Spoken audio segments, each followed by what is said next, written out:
Can I find olives or prickly pears? Blue gate. I think this one is what I was told. Blue gate. Yep.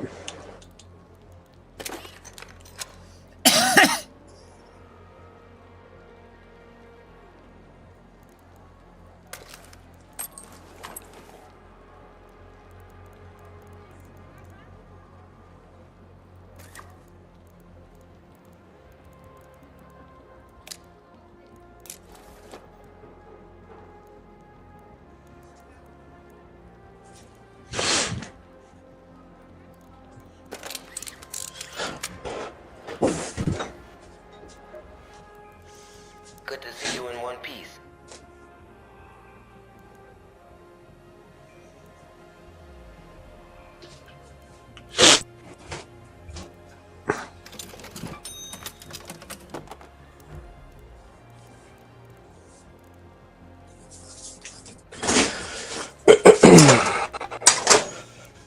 You're back.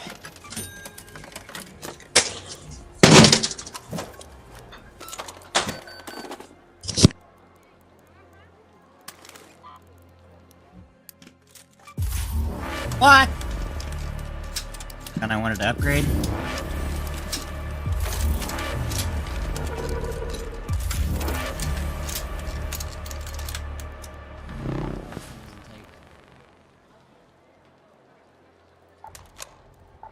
Whatchamacallits.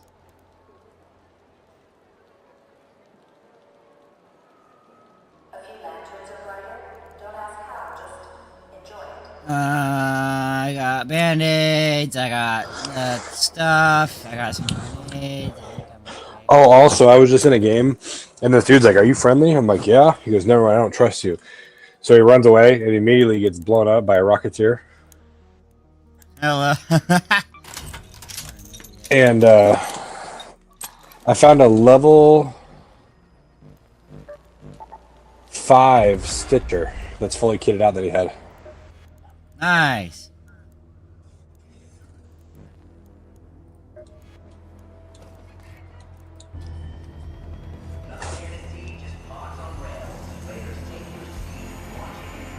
I have no arms? What the fuck?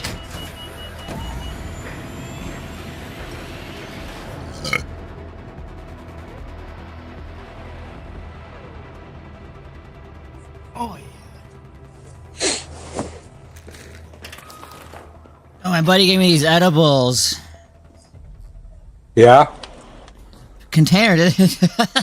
Apparently, they're just called marijuana edibles. Or marijuana gummies. What the fuck? Yeah. That's the fucking That's label. the packaging? That's the label on the front of it. Marijuana gummies. What 10 the milligrams, fuck? 100 total. Yeah, there's no like actual brand. I mean, it's got like a bottle and some like paintball splatters next to the logo, but the logo's a Are they G good? too. Oh, they're delicious. Oh, yeah.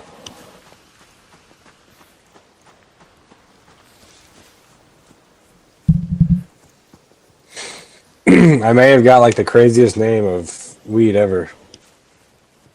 What's that? So I got some Gorilla Glue. Have you seen that one? Yeah, I think I had some of that still. Okay. And then I just got some stuff the other day called Pink Pussy. Nice. Better than a blue waffle. No shit.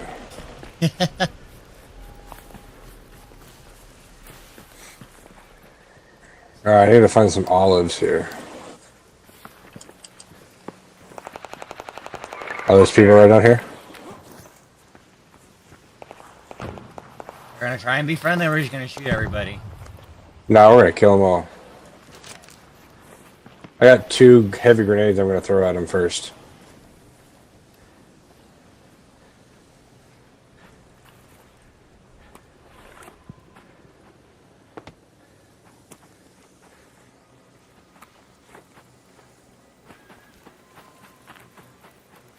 Right there. Down there.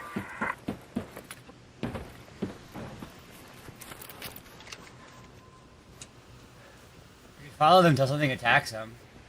Yeah, that's what I was thinking. Actually, you're right. They're heading towards Bastion.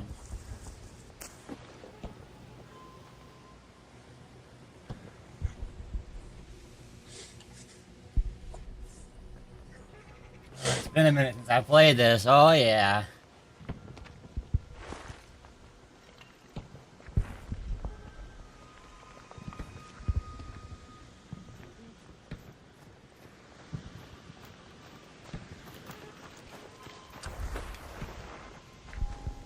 Raider flare. Out there. Okay, they're split up right now. One's in this fucking Out truck. there. I'm pushing him. Over this way farther. Up on this wall. Got him. Okay, I'm in.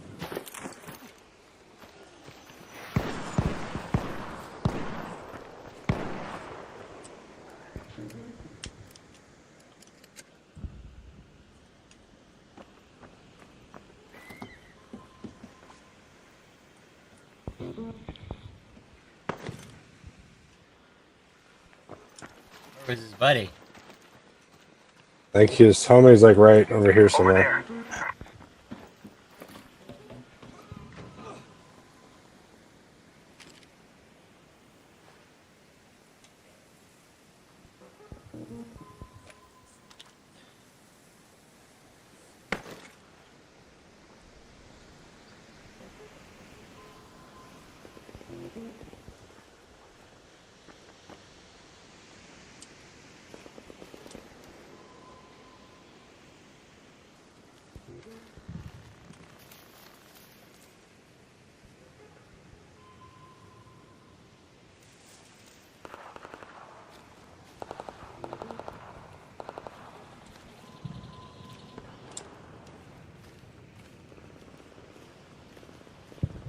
What is he, super scared?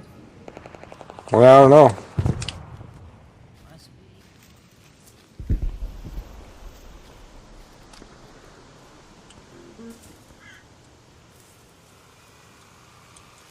We had an Osprey.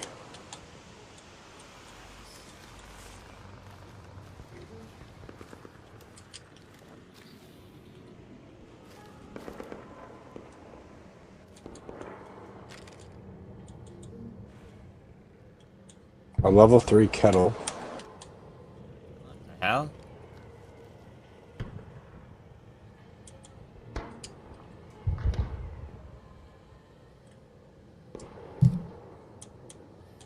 You want anything from here? You want to check it? Yeah, I don't care. Alright. Knocked out Raider. Out here.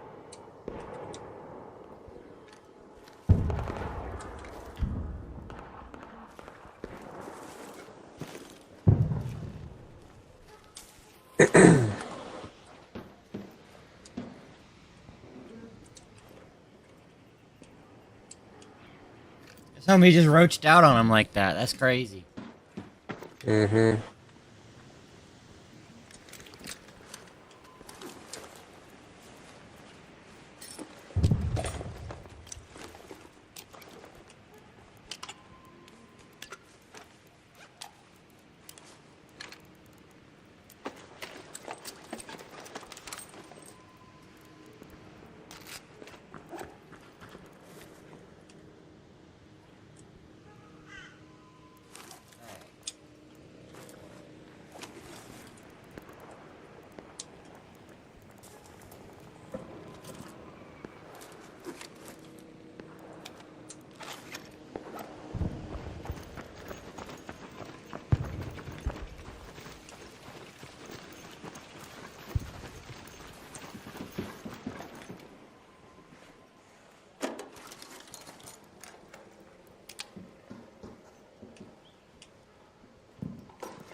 Oh shit, that thing's looking right at you. Hell yeah. Here.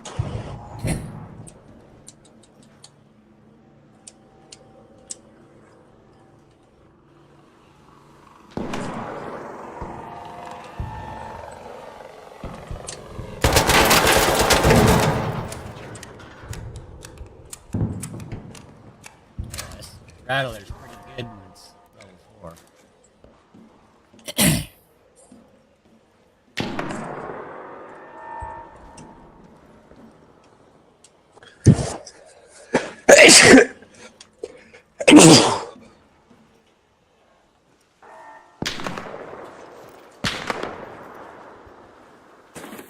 Damn.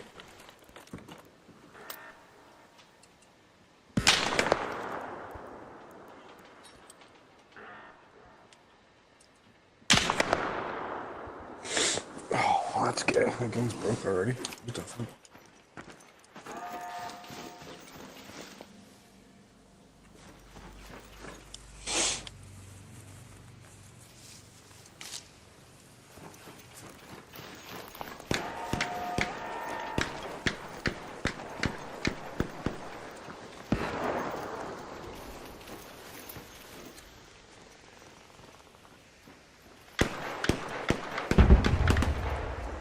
There, it's done. Oh, little bitch ass.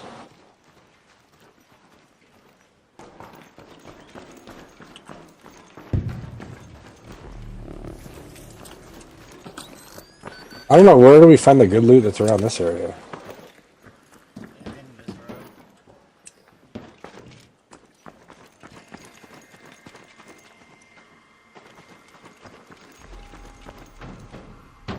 The high loot value area.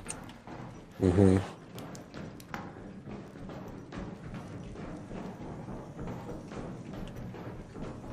I fucking looting this whole building though. That's what I'm saying. Box on the outside. Oh, why are my feet so chilly?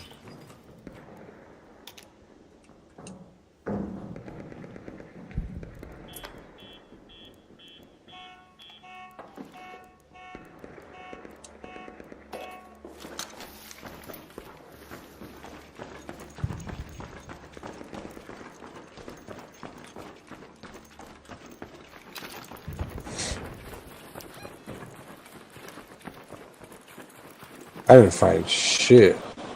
Swag. Cars.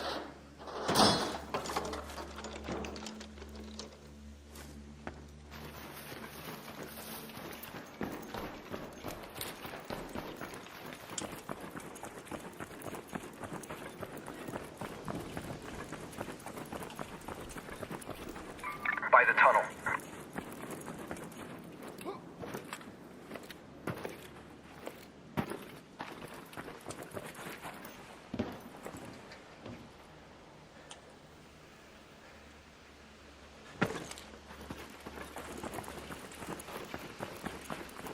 We got. Oh no, we got 15 minutes. We can go to the other one.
Keep watch at this spot.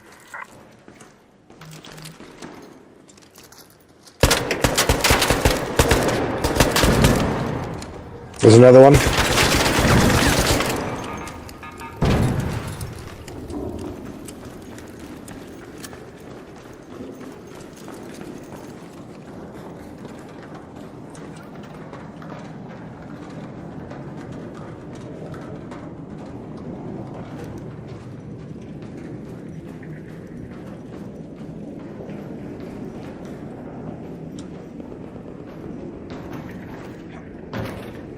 Oh,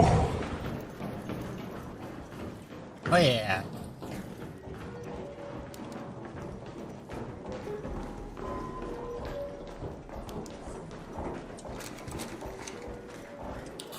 Hey, An access capacitor rack. Over here.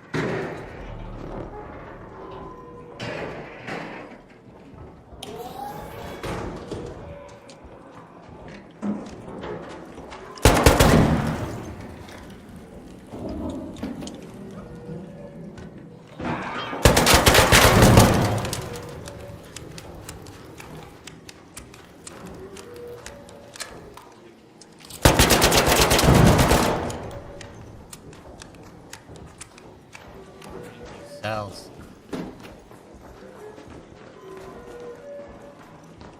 they're like little batteries, aren't they? That you're looking for?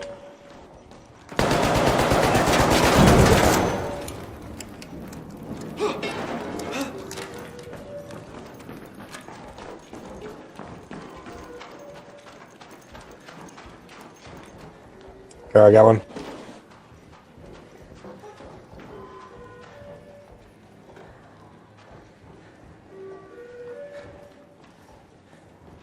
Where we go with it? This way?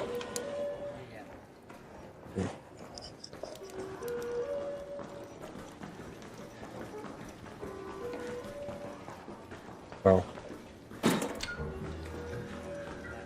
Plays me right. Hmm.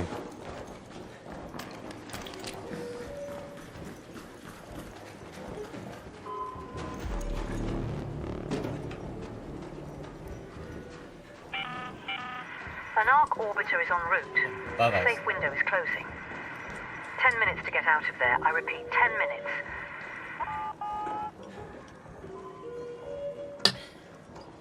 The supply thing? Hmm.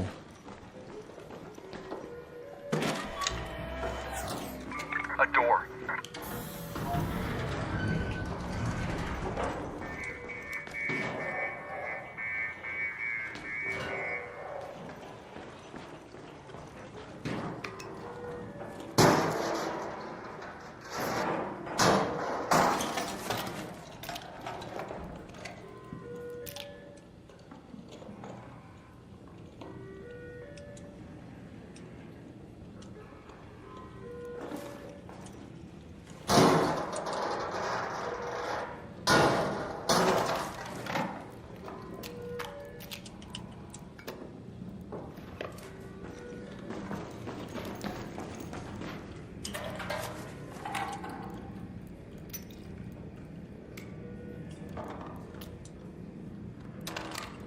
Found a green light stick blueprint.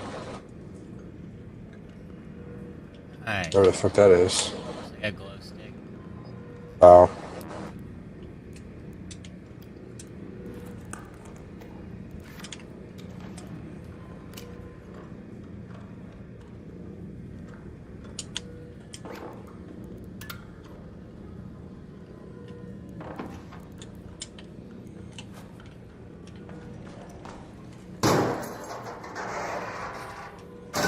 So can't find that other battery? I found it. Or, oh.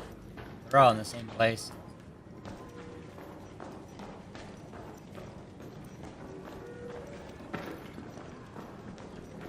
Oh shit.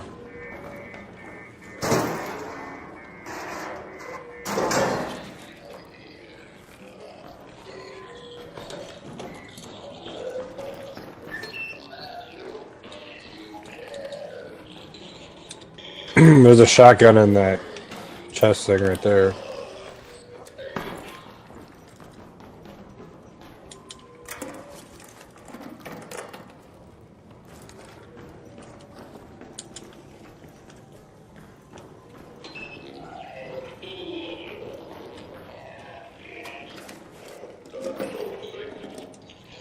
A cat bed. Rubber duck. Complex gun parts. Oh yeah, those are nice.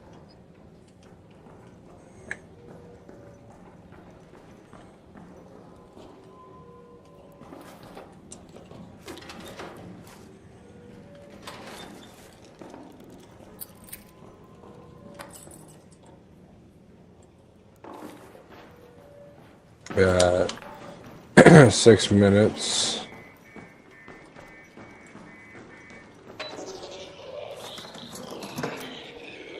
That's Head where I home have with to the go. cliffside air shaft.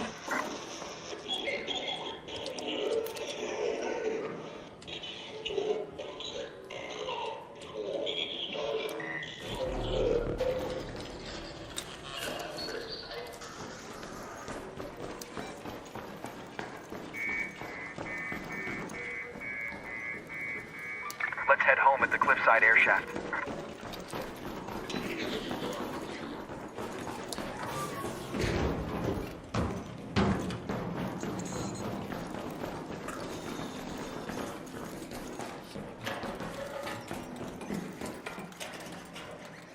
Hey, a broken handheld radio.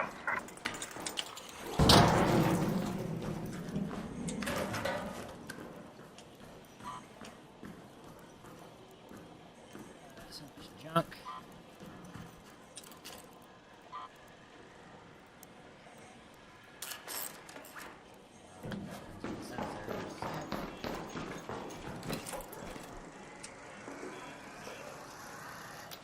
Where I fought and blew off 2 of the things. Like I would go on the zip line, pop out Yeah. a couple times, and then dive down the tunnel, and then grab the zip line like halfway down, At the bottom, yeah. and then just keep, like going up and down, up and down. At one point, it was standing in the doorway, so I could just like, Oh, fuck. yeah.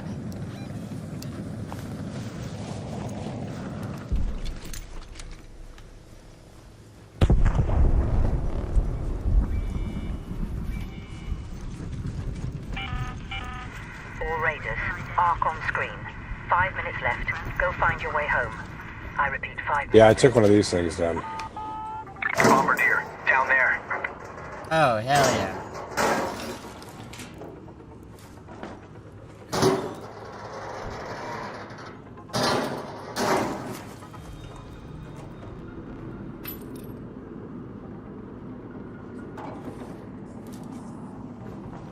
This fucking lift always takes so long. I know. Well, that round of looting mainly was ammo and guns. I got 62,000.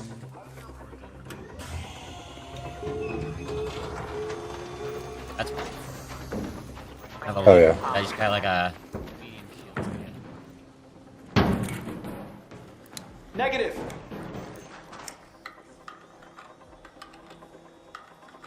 Oh, that one nerd disappeared real quick though.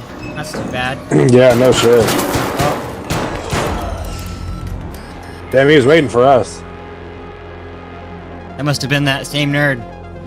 Yeah, he probably followed us the whole time. Oh, there's no way.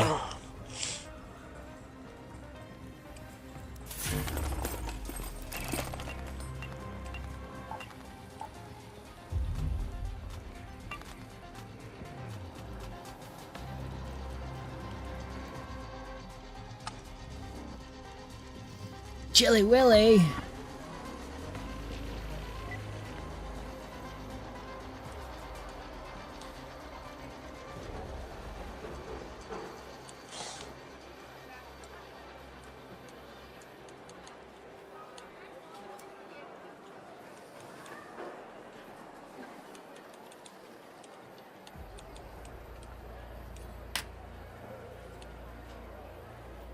What can I make you with a CNC machine?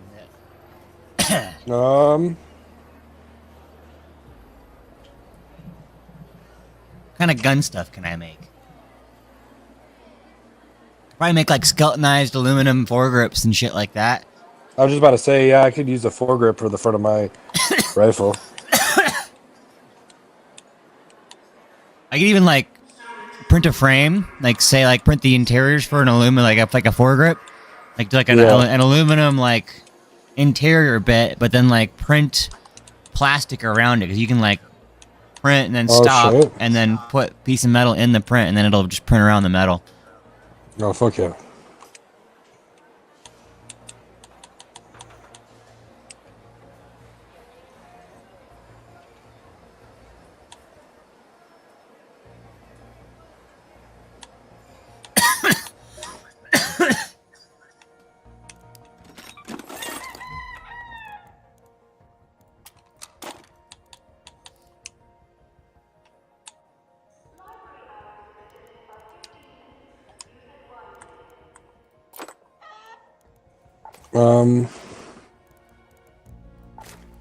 Oh damn! I still gotta do shotgun damage. What the fuck?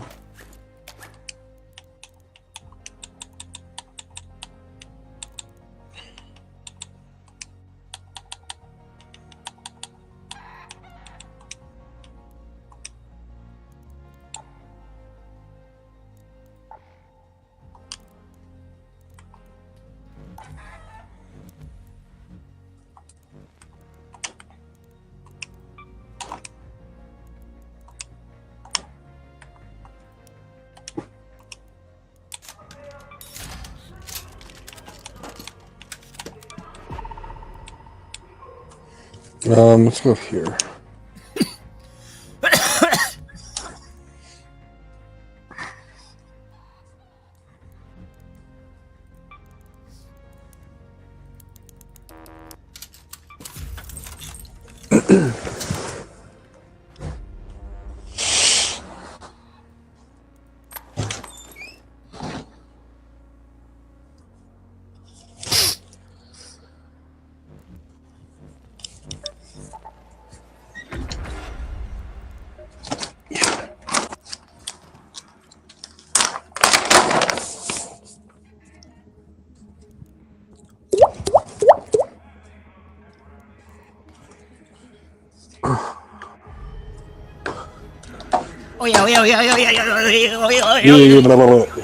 Yup, type shit.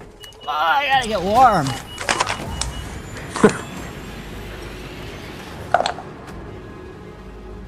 AC down a little bit.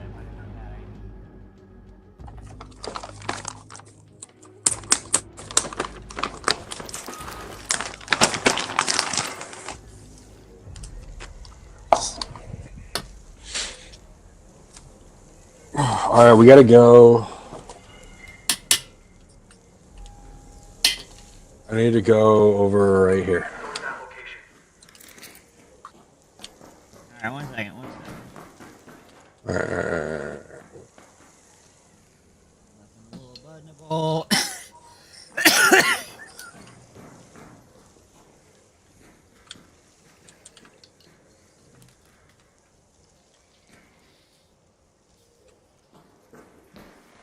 Got my soda.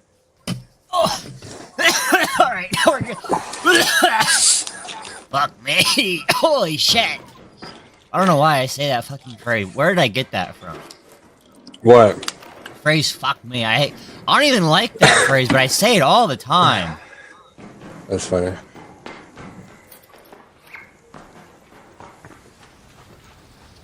What level is your chicken?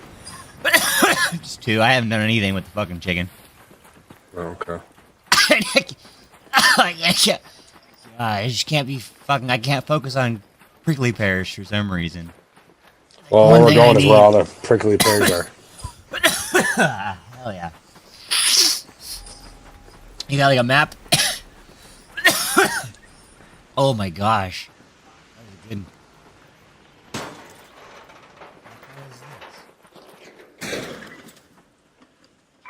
Hey, some plastic parts. Here.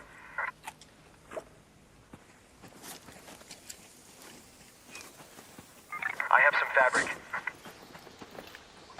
Up there.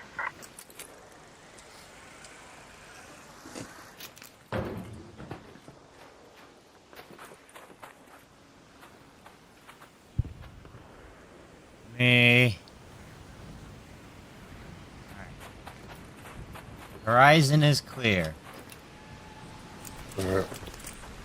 I love how you can, like, as long as you don't go too far, you can fucking, base jump next to the black lines. Grab them, like, at the very end. Oh, Just yeah. haul ass. Yep.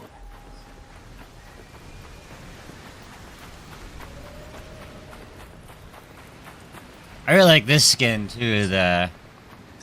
I like that one you had on with like that little tarp trench thing. Yeah, it's the premium one that's like the cowboy. Oh, okay. But the third option is, yeah, instead of like the, what do you call those fucking ponchos, you get a Yeah. tarp poncho instead, and then you put the goggles on, take the little satchel off. It looks like a little cyberpunk. That's what I call it. Yeah. Oh, come over here. Down here. Raider cache. Down here. I'll bet. Hell yeah. It's handy here. Stability is ass. It's not that bad.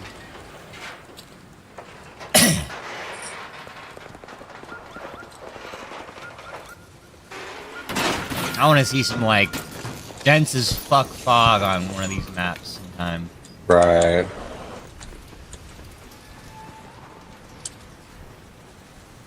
Hell yeah. Oh yeah. Yeah, Actually- right there. That's where the prickly pears will be. Wish you Right play around all on this. fucking Active Matter. It might come out on console. Oh, hell yeah, look at this.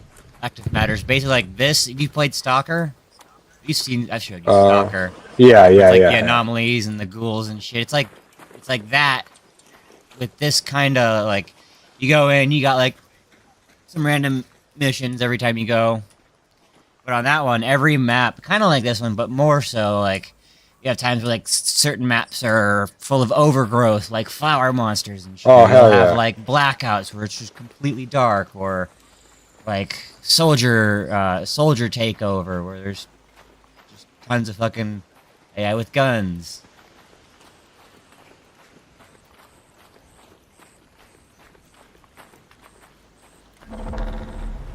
That game's a lot like this, just Stalker. I have Oh, that's a spaceport good control one. tower key.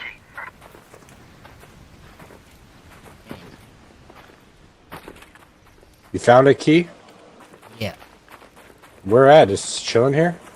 No, I was in that arc probe. Oh.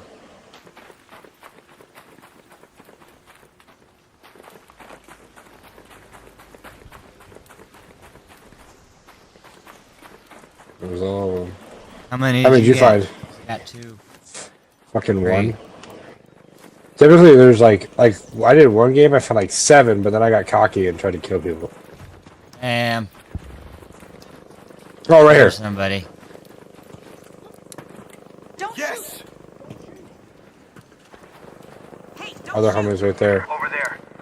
Yes!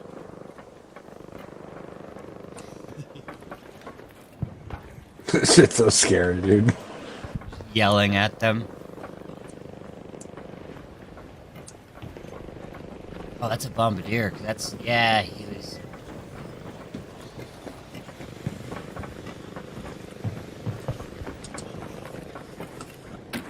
Probably by the town hall.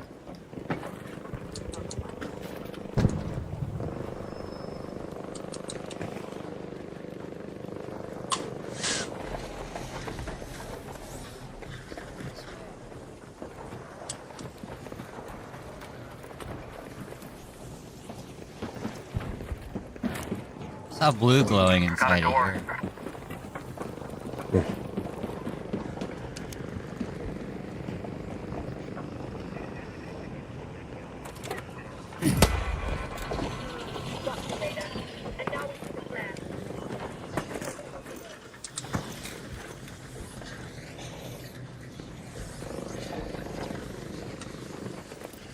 here.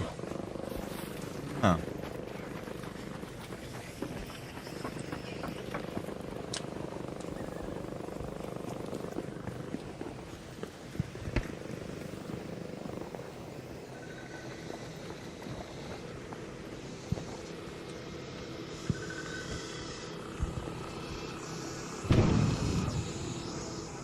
there it is. Yep. Lands like where the ship pops. It's landing right on the darkened. Call it. Meant it to shoot itself.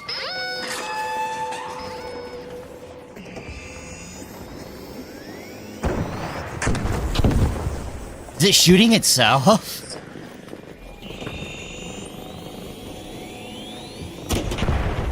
I think That's what it looks like.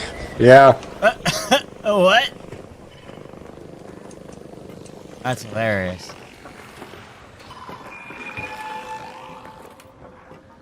Fucking tag me.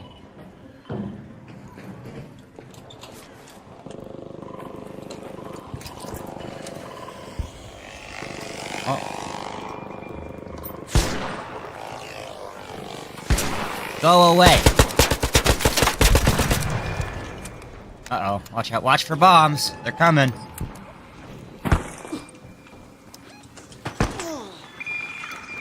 Oh, yeah.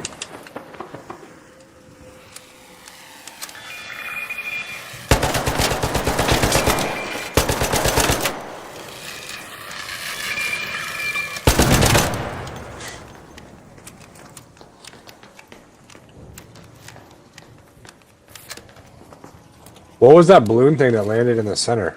That was the supply drop that I Cool. called in.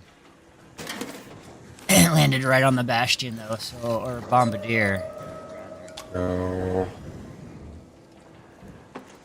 Oh yeah, good fucking luck. Oh yeah, I've only got 2 grenades. I've got a lot of ammo though.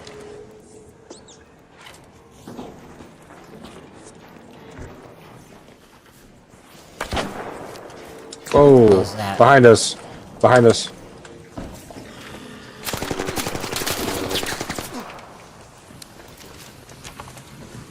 The fuck's shooting at us?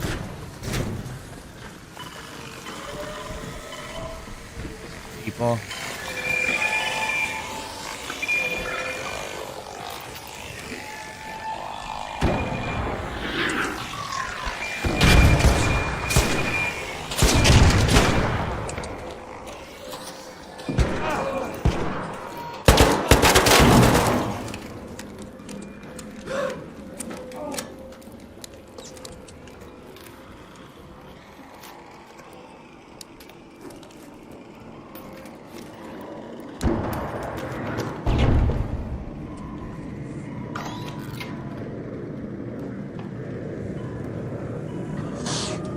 Hey, chill for 1 sec. I got somebody here. I gotta go let him in. All right.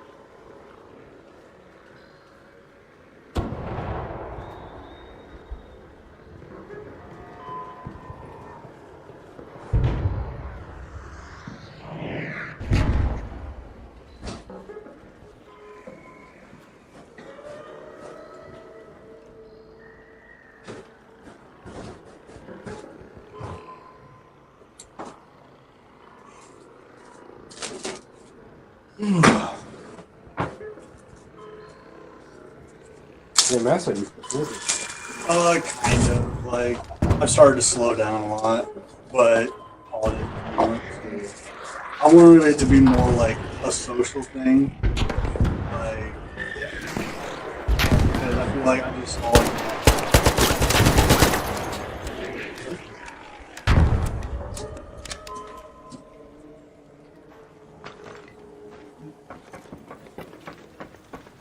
that one's in.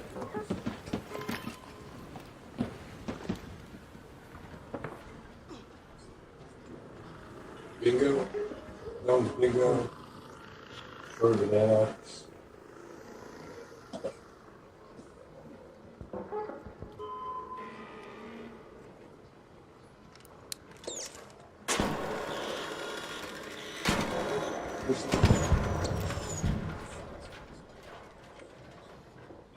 I wish they made that Gushers one in the deck. For real. Alright. Good looks. Yeah. Have a good one. So.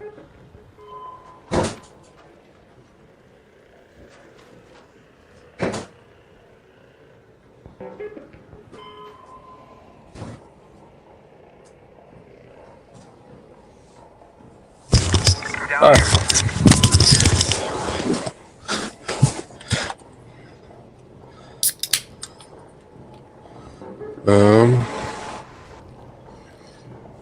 Oy.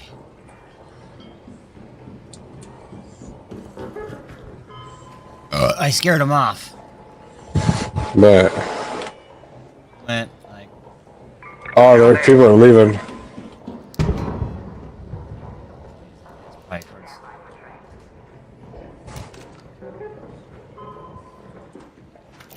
Let's go to Plaza Rosa.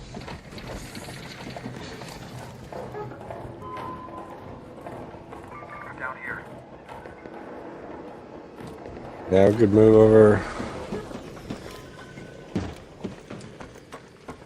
to that blue marker, and then there's a leave spot right there. Yep.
So do you? Yours is level 2. You said What?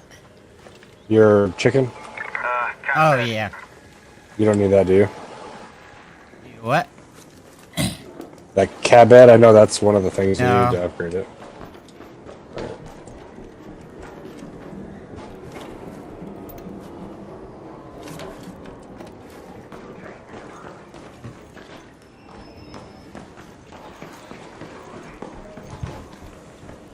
All right, it's here. All right. Coming.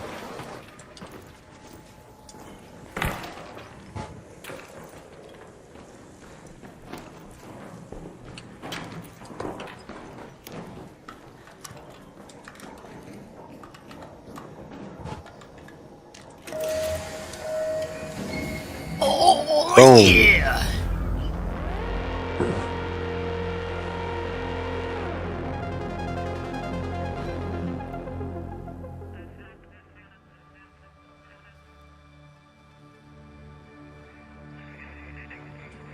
Imagine so Tarkov's like this, but like you never see anybody and everybody's trying to kill you. Yeah, no. And all fuck the that. bots are people too.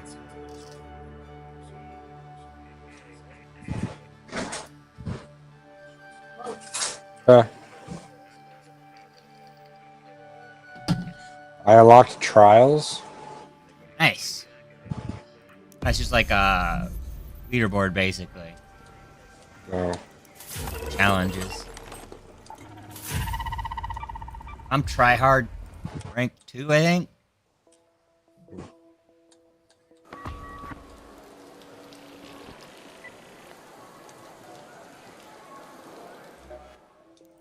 I leveled up.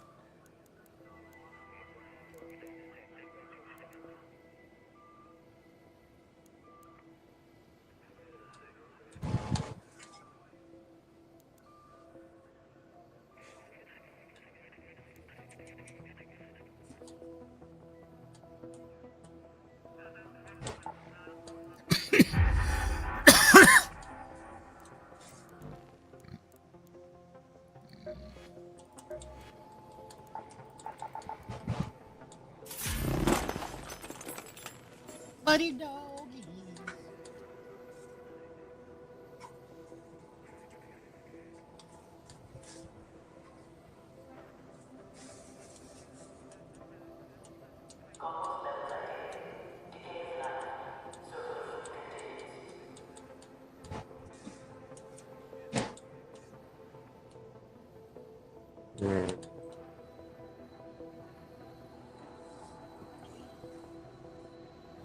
What do you want to do now?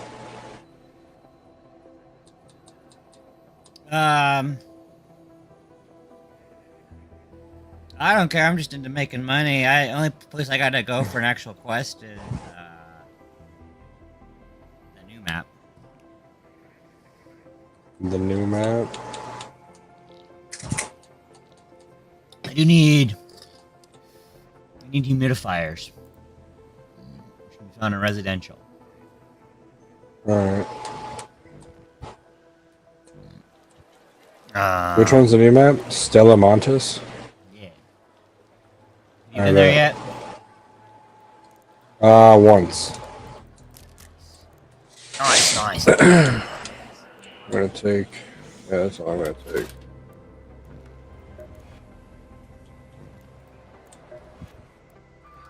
Raider, good to see you. Enjoy that.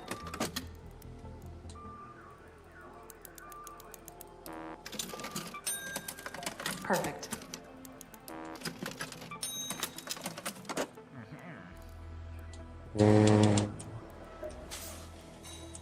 Come on in. Grenades and goojits.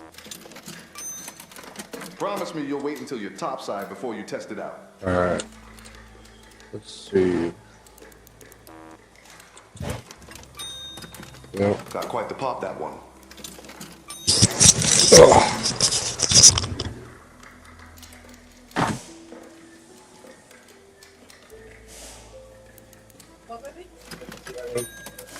Devious choice. Watch your step once you've placed it.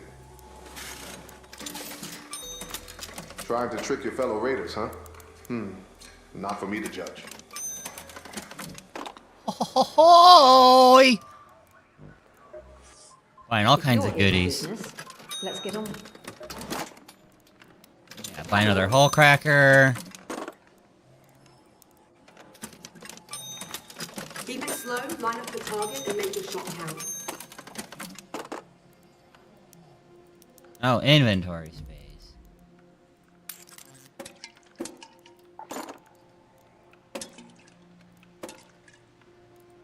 How much rubber do I have?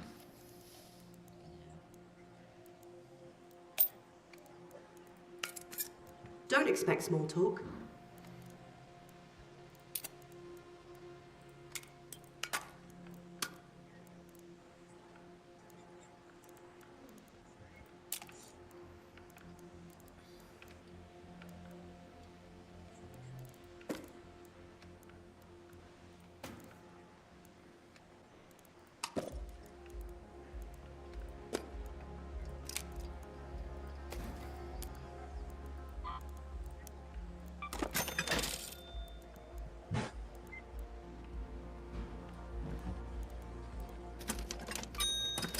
That one? Sure, it's yours.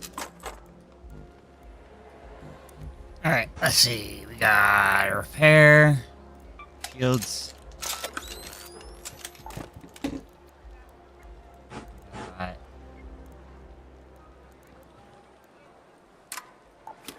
I just turned that AC on, babies.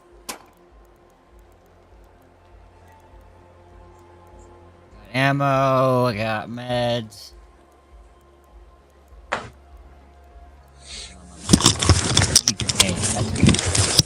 Ready whenever you are. Spray. This combo.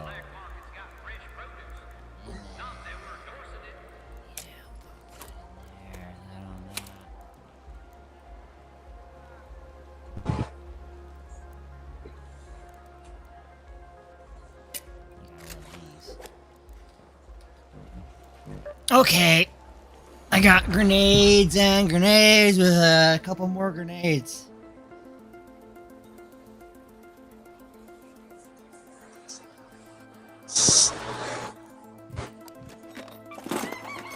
Can't believe I thought the Rattler was fucking single fire for like the first 2 weeks.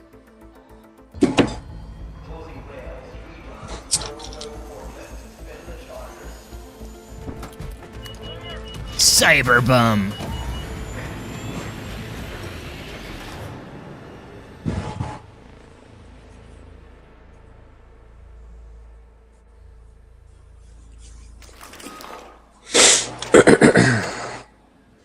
Alright.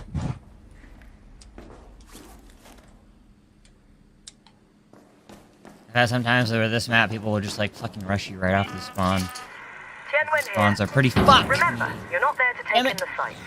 I'll need the details from you later. Oh my god. Watch out. Oh, that hit. That actually... I'm not even burning. How did that hit me? Are you serious? What the fuck?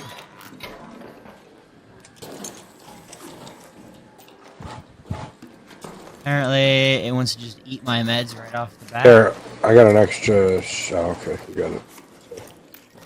Got an extra shield charger.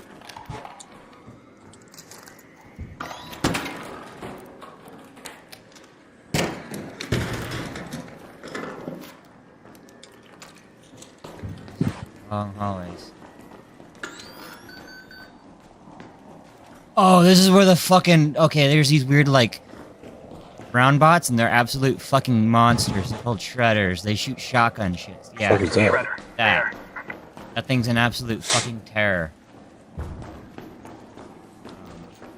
You can use these separated walls to kind of get away from it. But once it shoots, if it hits you one time, it takes off your shields and half your health. Ready to fuck it up?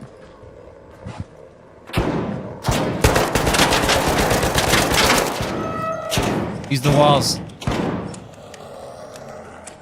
Ain't no fucking way. I just shot that 9 times. Yeah, try 9 more times of shooting it 9 times. Oh my god, it hit me. Holy fuck.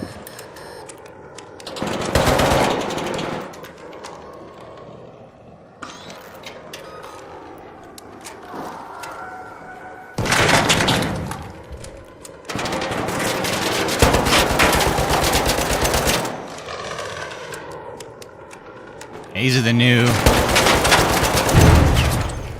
monster. Jesus Christ. Grab the bits off of that. Shredder's worth like 4K, their sensor or whatever.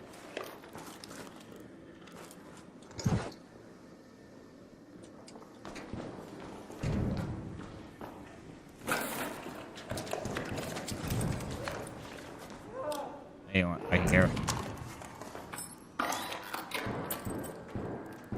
These are the good parts. Mechanical components. Over here.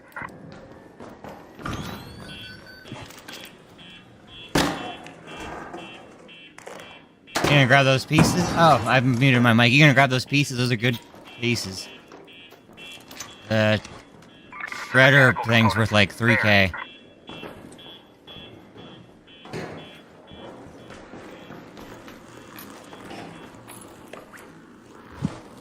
Oh, there's another one. A shredder.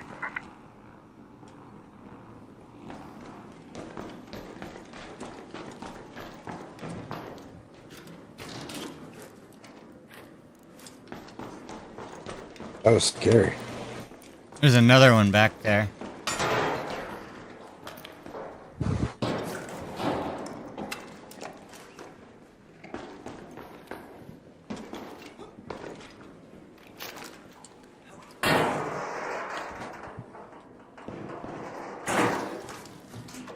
This place will have epic loot just like laying on tables. Just look for shit that's just like sitting out.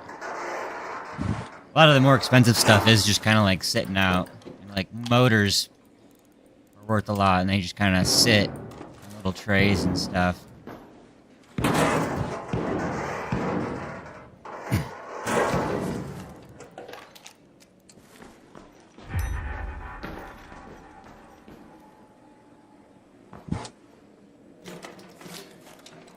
Here. I think I heard something. No.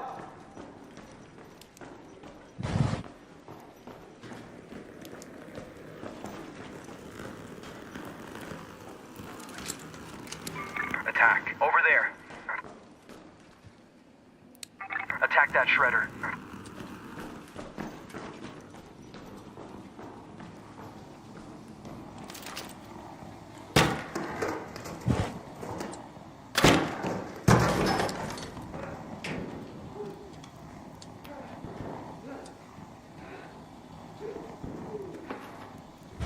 Are you trying to fight that thing? I don't know.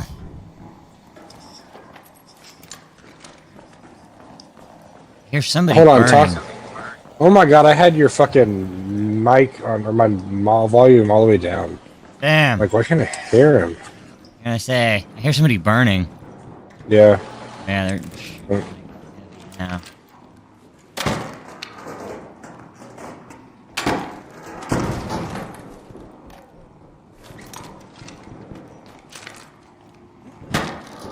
Yeah, they're up here. I see him. Oh shit, what do you want to do? We're gonna third party these bitches. What? Oh, they're coming!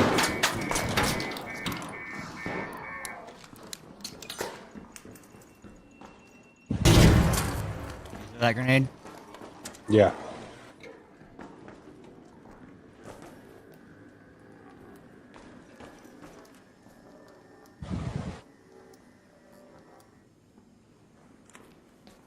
Watch your face. Here, I'm gonna lure him out. Yep. Fucking knew that was gonna work too.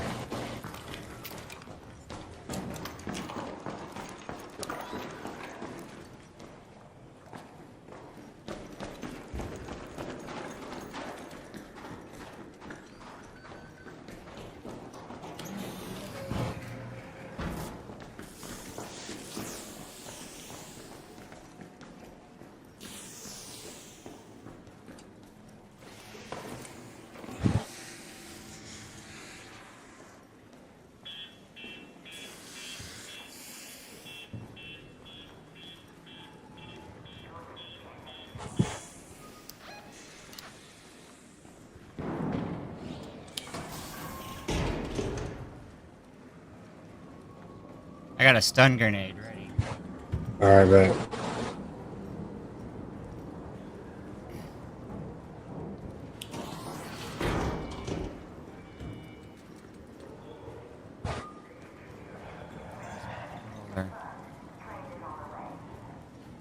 Hell, where are they? Oh my god, there's a roller I'm jumping onto.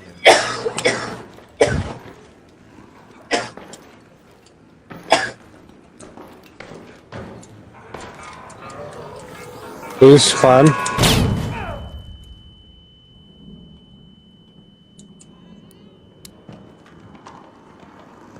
Oh, shocker.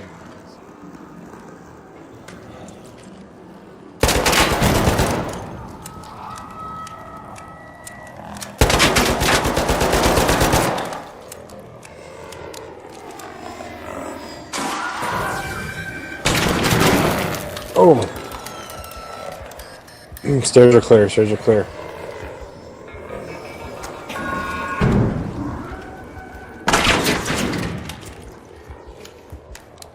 Let's go this way.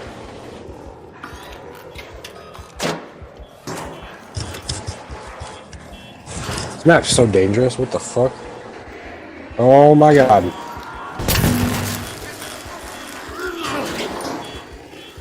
Stun. That worked way too well. Holy That's fuck. so scary. You got band-aids or no? Yeah.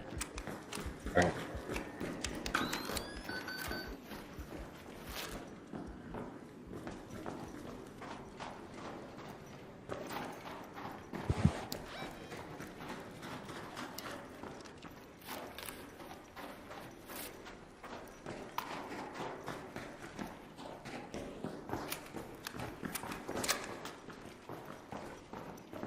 Hmm.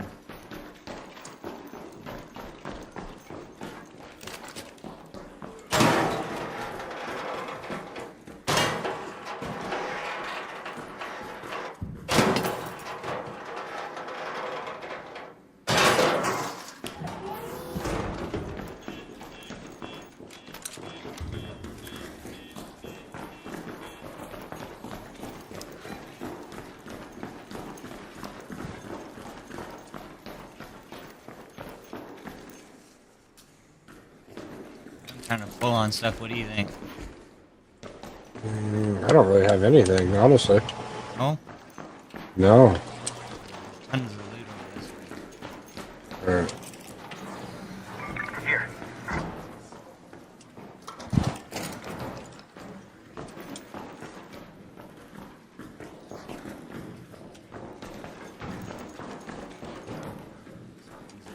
Hold on, what's this?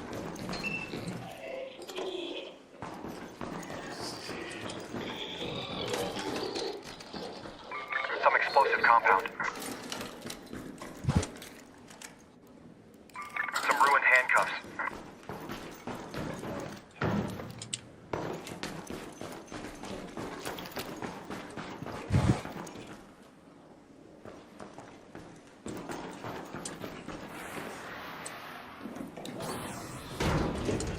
Up here.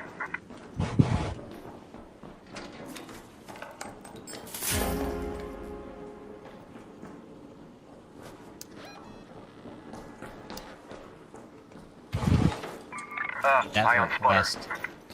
Alright. A lot of money.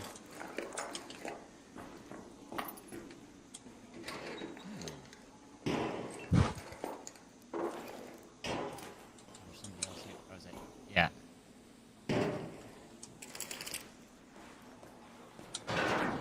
It's somebody else. Up a level.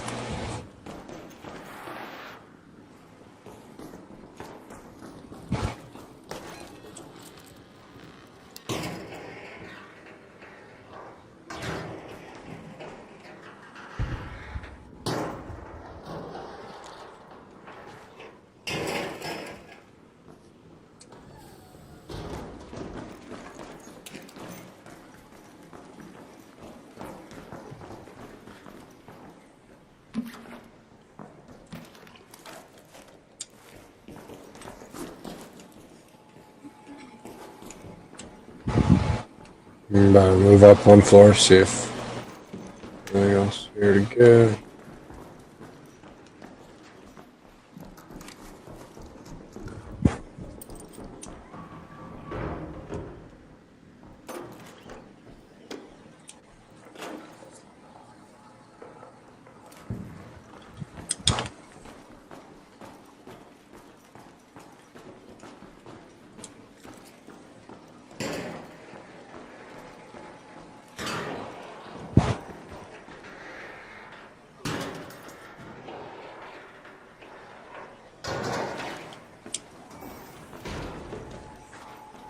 Over here.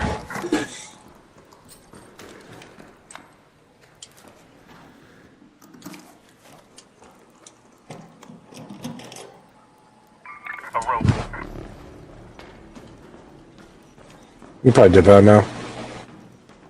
Wait, hold on. What's that? Oh, that just takes me to another section of that.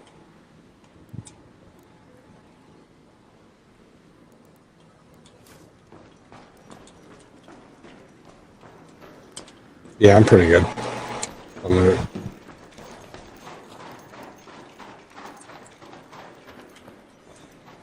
Let's head home at the lobby metro.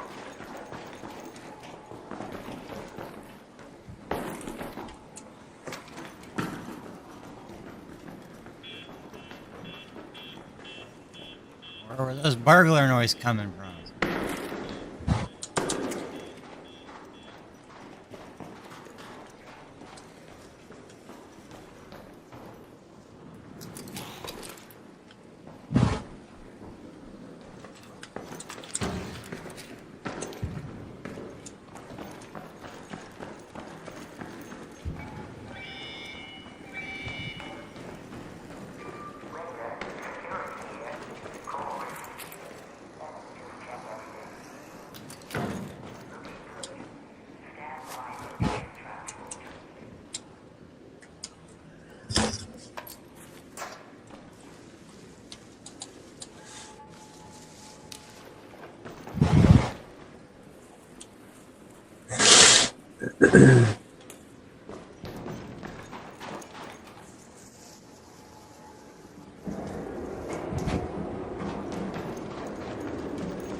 Negative.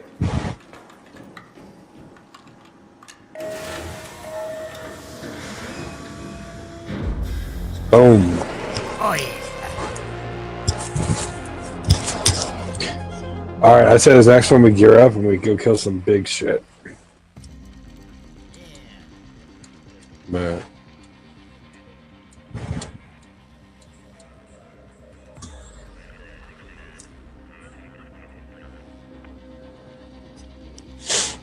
New rank. Rookie.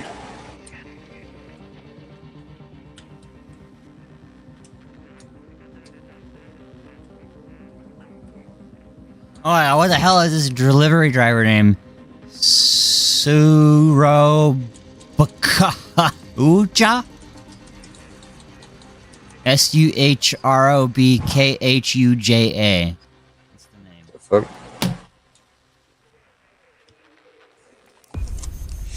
What the fucking? This again. Oh. Yeah, like entirely Muslim, taking over town. What was it? Texas or whatever? Oh, I did not. They're having like big ass marches against it. It's getting crazy. The organization, yeah, Americans Against Islam.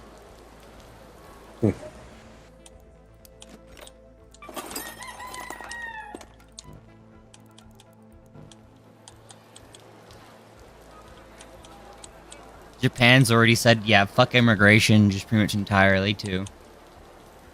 Sheesh. Their shit they were pissed off at mainly was like, they had a bunch of streamers going over and just fucking with everybody.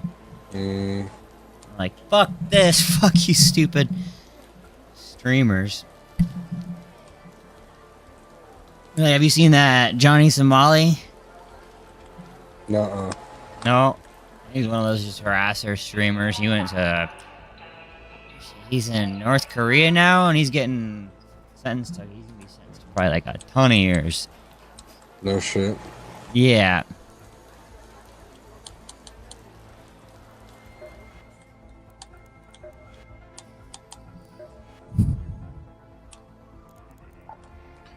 Alright. I'll go take a shower. Alright.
next patient arrives.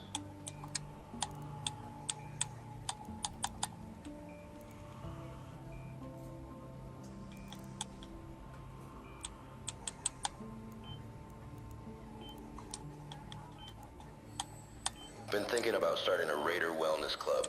Step 1, survive. Step 2, repeat step 1. Let's see.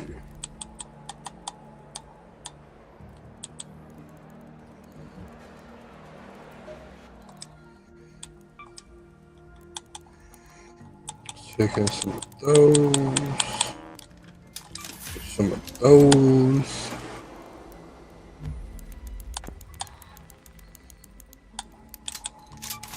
Some of those. Try more. Okay. Let's go blow something up. Yeah. Um.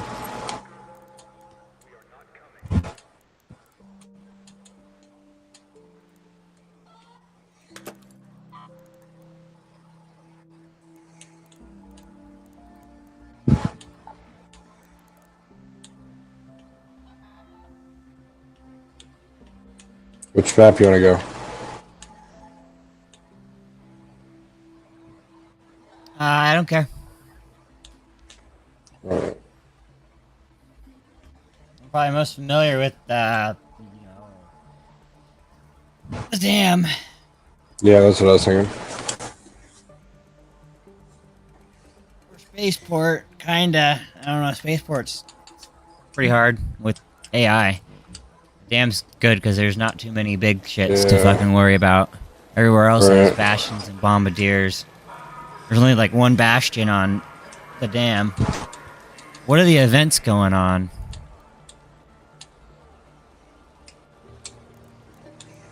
Night raids. We're doing. What's the night raid? Oh, better loot. Yeah, unless extractions. Hell yeah. Let's do it. Let's do it. I've got a hatch key. I don't bring it. They don't open hatches on night raids. Oh.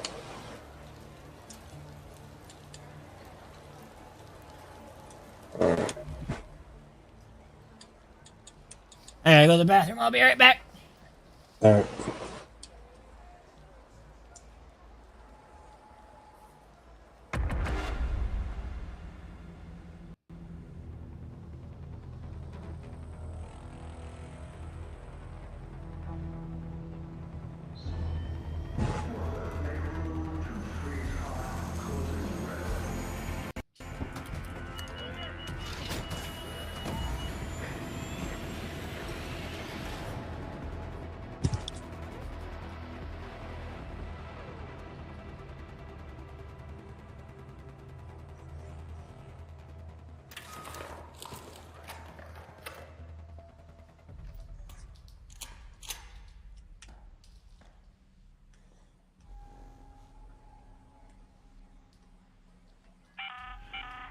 Have your eyes adjusted to the dark yet, Raider?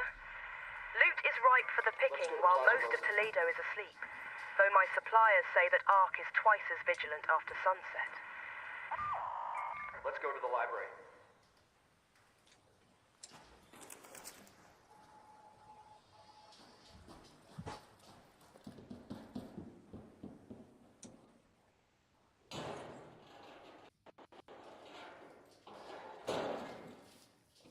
Okay.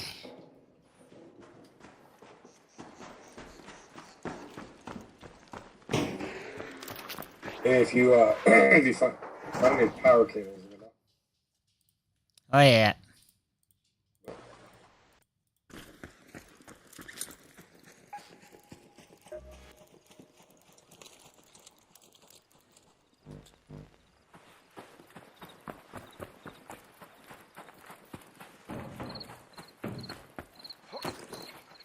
No! No.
You wanna run down and try and fuck those guys up, take their shit, or no? Maybe, yeah. Okay. So they probably got most of the good loot. Down there fighting right now.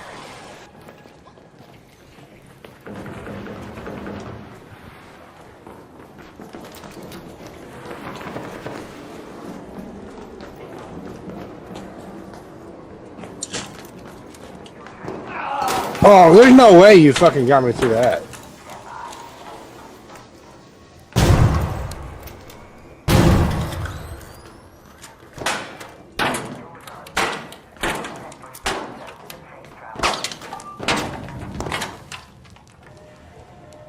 Fuck. Little pussy ass. How did he take that much of your fucking shields off? That's what I'm saying, dude. The fuck was that?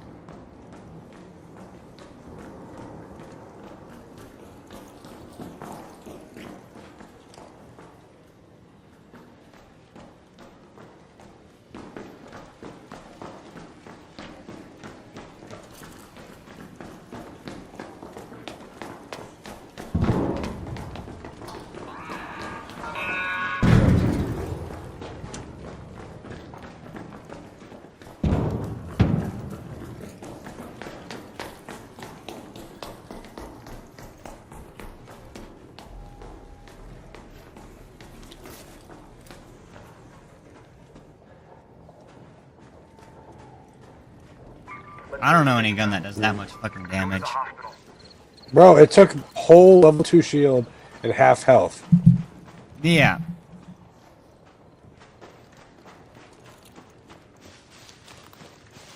And he was rapid firing that shit. Uh-huh.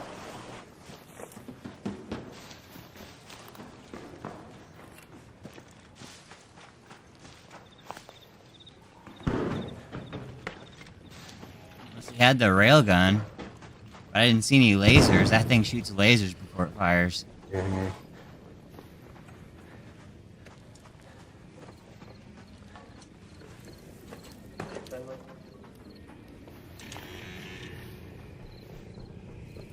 I think there's people in here. Yeah, they're talking. Yeah, there is. There's a guy right on this other side of this door. Negative.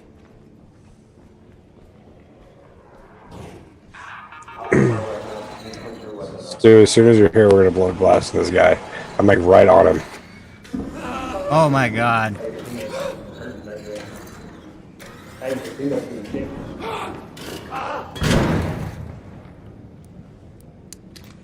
Somebody already looted this place. We were here after the one was already looted. They're right here. Yeah. Should we fucking... I've got sticky grenades. Let's go up on the roof. Okay.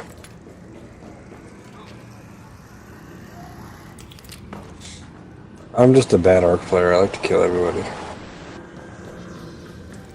Oh my, like, shields are disappearing.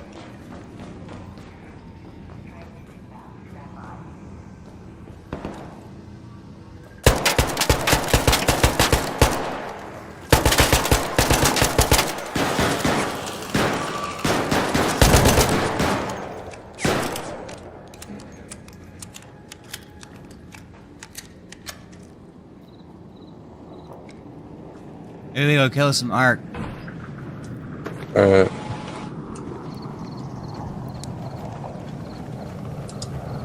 That. Arc probe, there.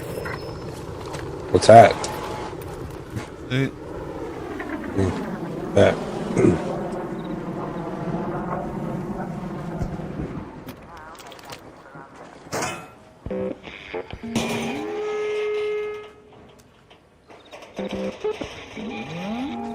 Wasp up there.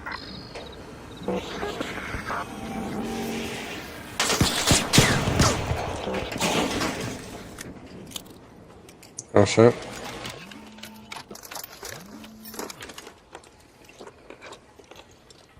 Oh yeah.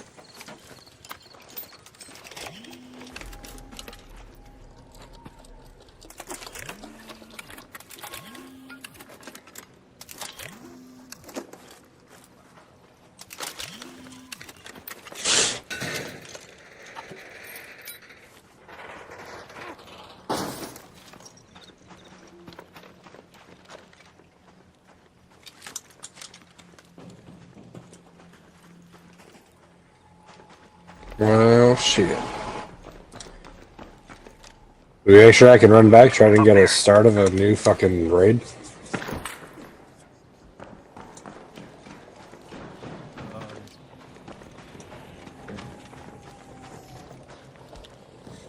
Spotter.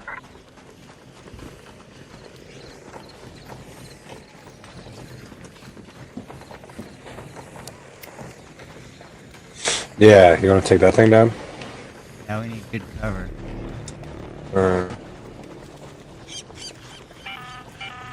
An ARC orbiter is en route. The safe window is closing. You have 10 minutes to return to Speranza. I repeat, 10 minutes.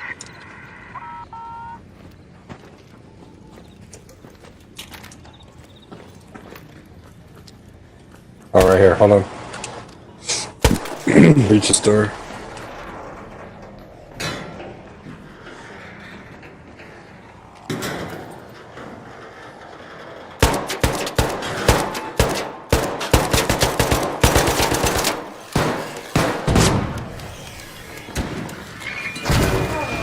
Oh.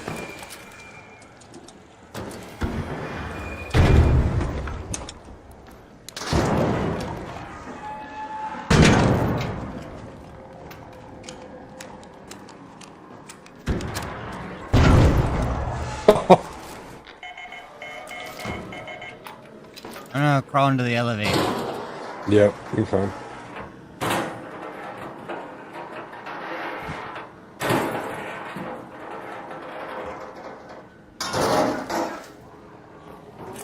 Door's closed.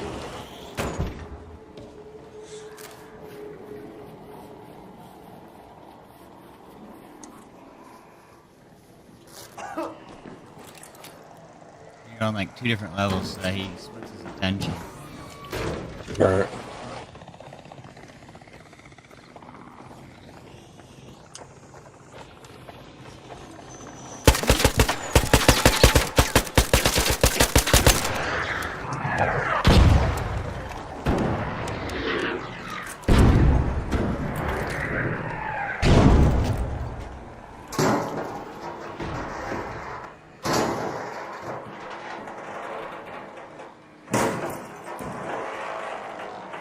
Where'd he go? Oh, there he is.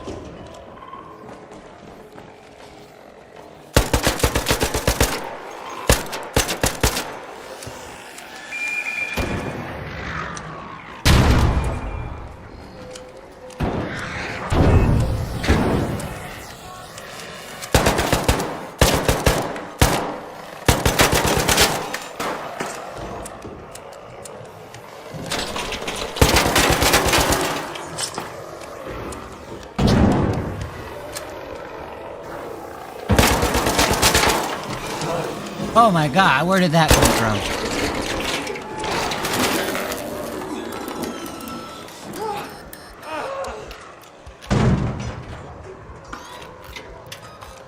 So much shit just came out of nowhere.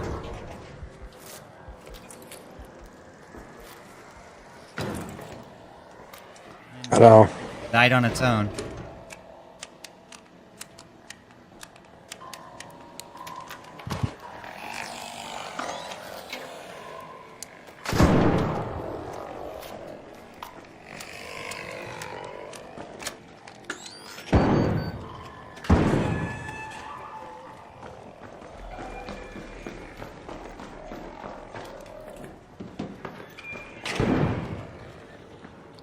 Look it go.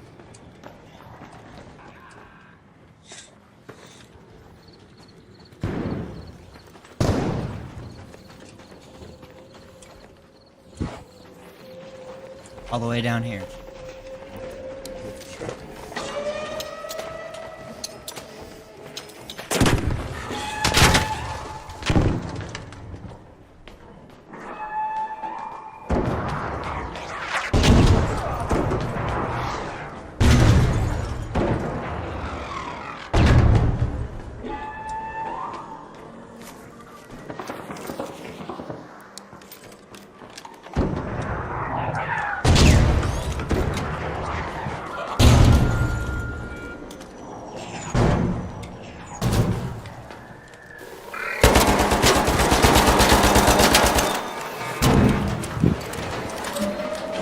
Oh, fuck.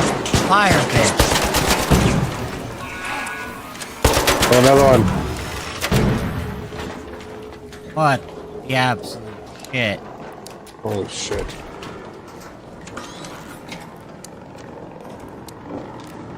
Goes all my meds.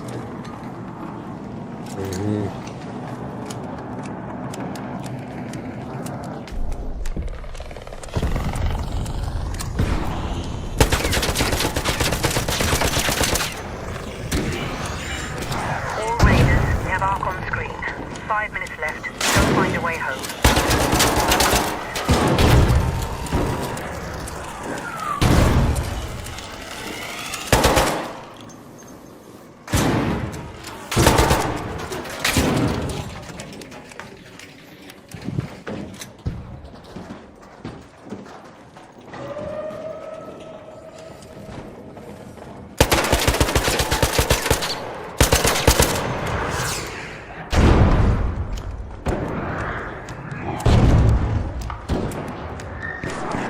Let's head home at the northern station.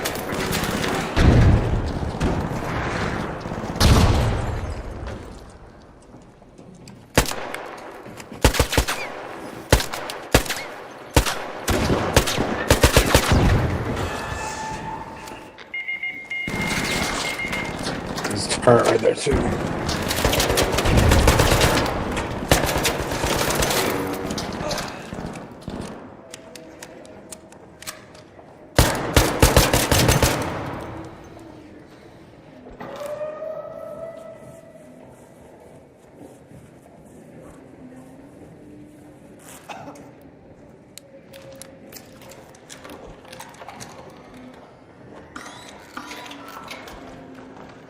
Oh, and there goes all my ammo. Yeah, we might as well just dip out. This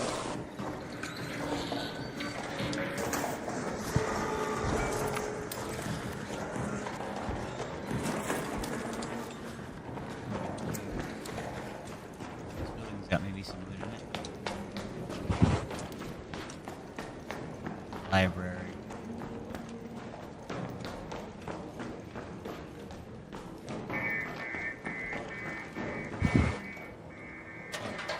Watch out. By that loot spot. In here.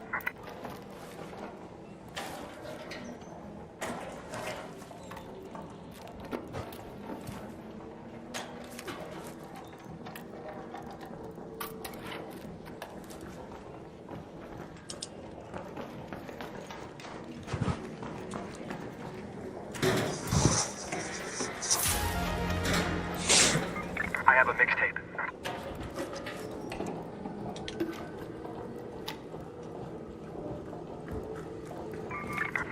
A Blue item. pump. But Explosive compound.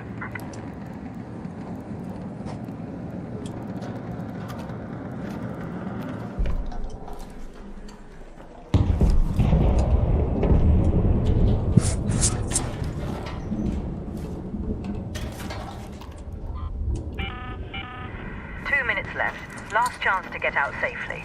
I repeat, 2 minutes.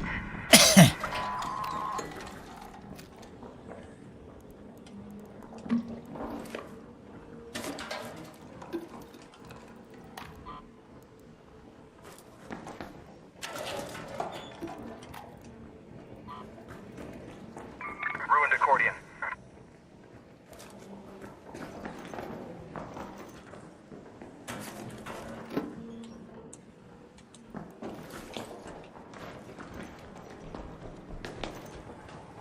I'm gonna go press the button, then we got like 2 minutes. alright.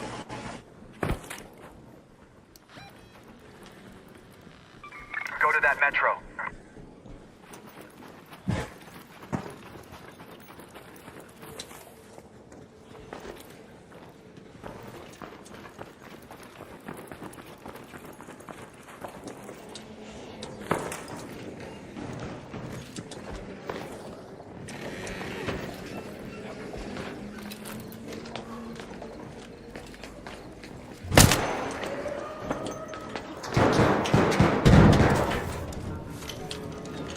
Oh my god.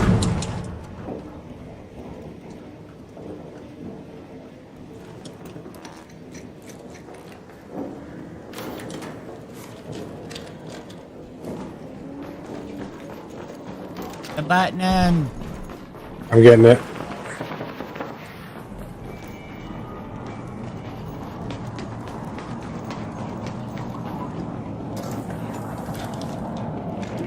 Oh! My God. What happened? There's fucking bombs down here. Oh. There's 2 more. Just be careful. 1 more.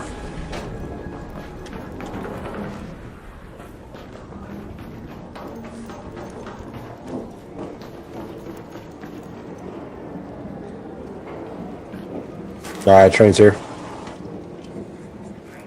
Oh yeah.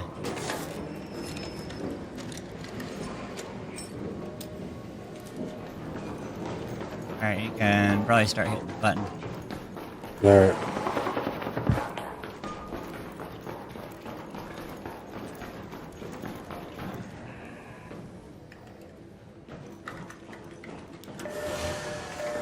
Bet.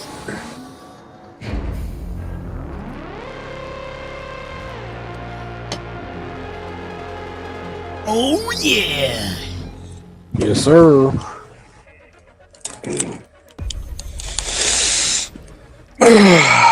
Okay, look in your map. You can see how much damage did that guy do when he shot you. Oh,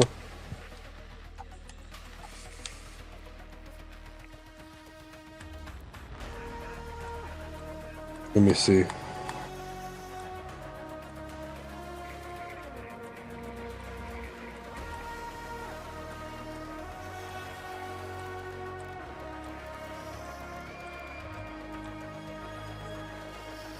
It was a Renegade level 5. 40 damage. What? Yeah. That was 40 damage. That took my whole shield and half my health. Yeah. That's fucked up.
Right.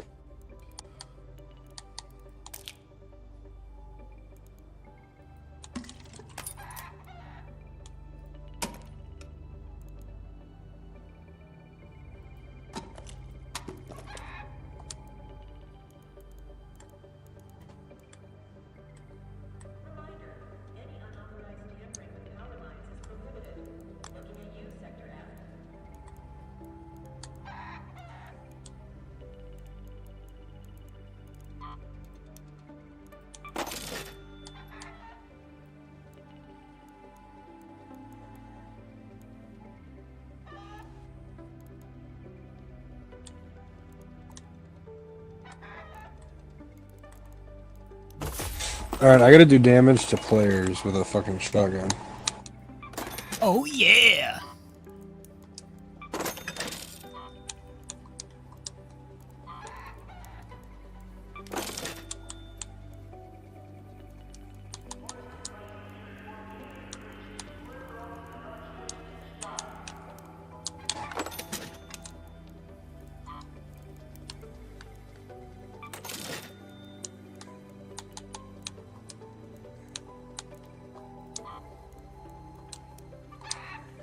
Alright.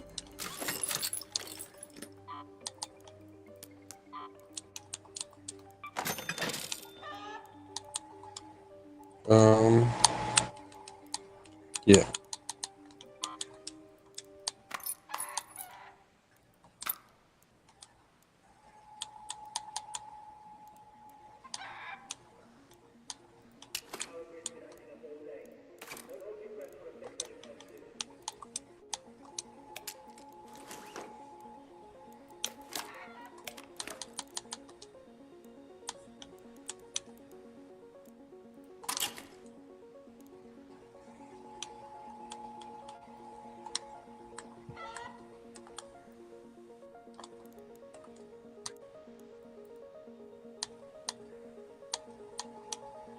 Are the door blockers really even worth using?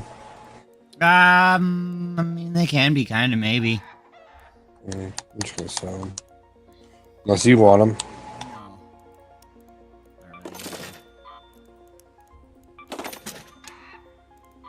What's a deployable device? A remote raider flare? Is it to trick people to think you're down? Yeah. You got 4 zip lines. Taking 3 of them.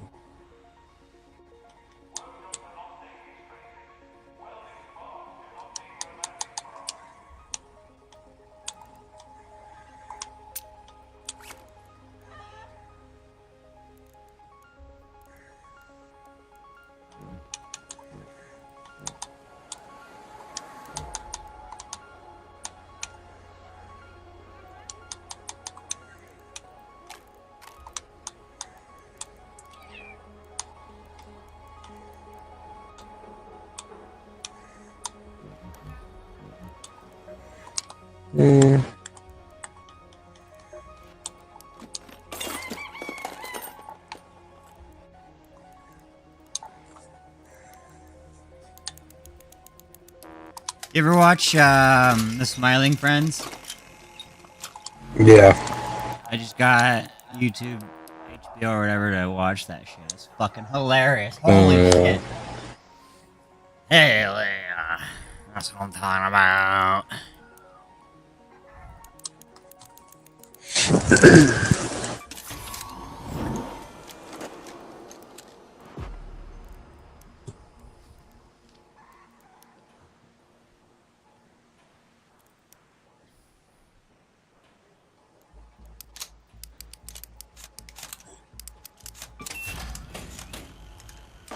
Where are we going?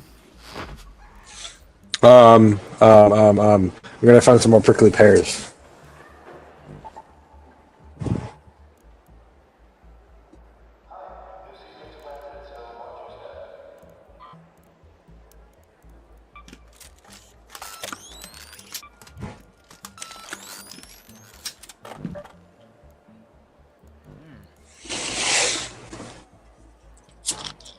All of my ammo. Better to buy now than regret later. Solid choice if you want versatility.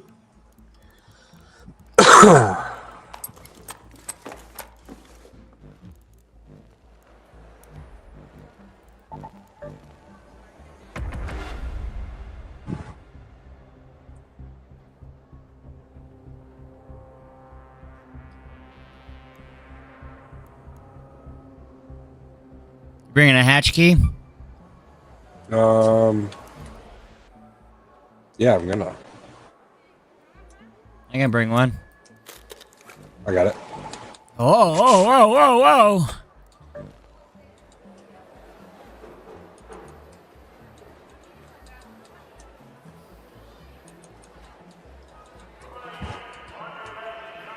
But let's get it. I got zip lines too. So it'll be fancy up in here.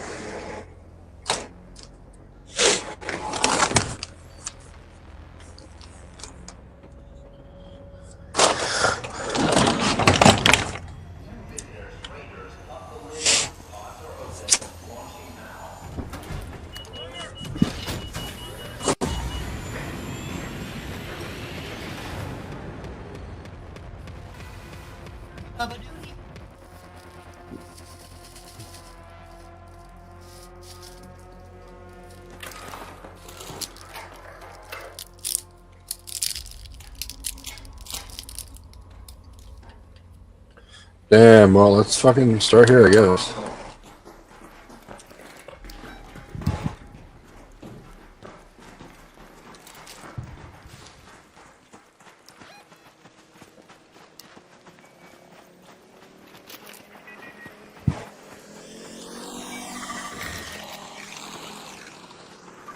Oh, hell.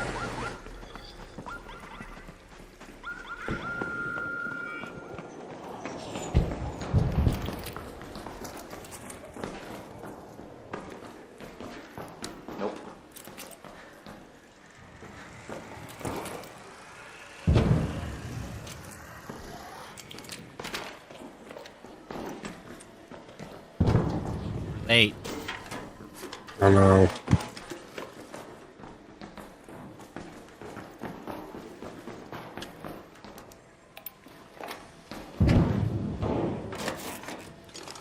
I like they're below us.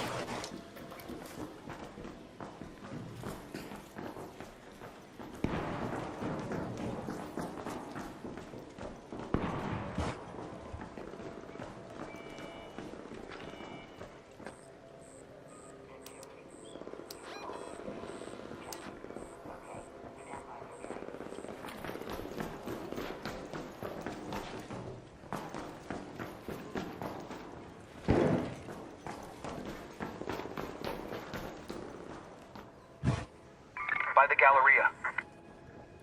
Alright.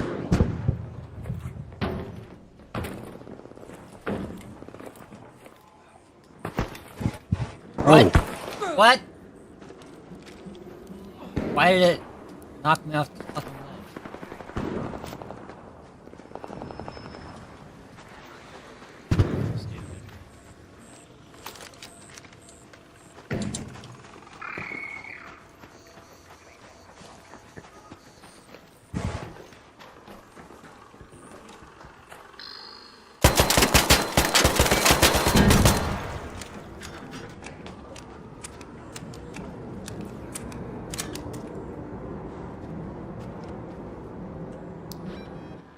I'm gonna zipline up there. Let's go to that arc probe. Oh yeah.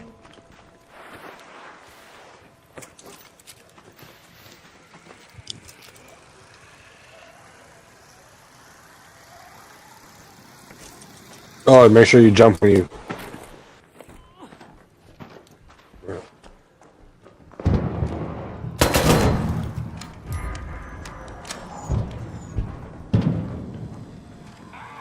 Are you fighting people? No, it just pops. Oh. There's a barricaded door right here. I'm gonna pop open.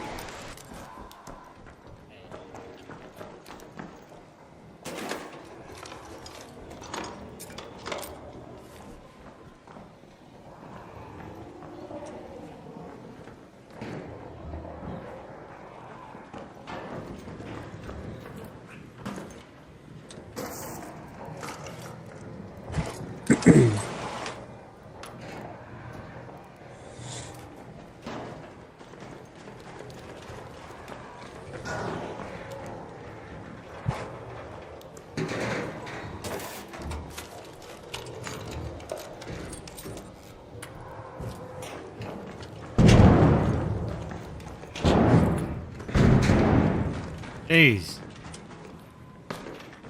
Space travel.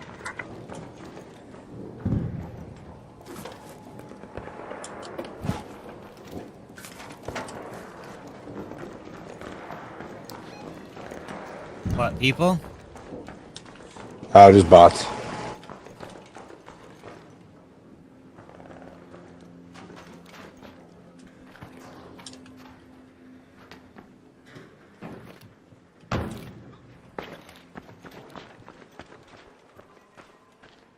that box. By the Galleria. Up there. Yeah, I see. Up there. Raider.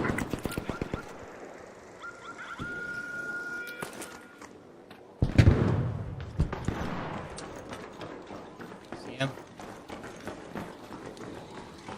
On what marker? Coming this way. He just got on the road. You can go up there.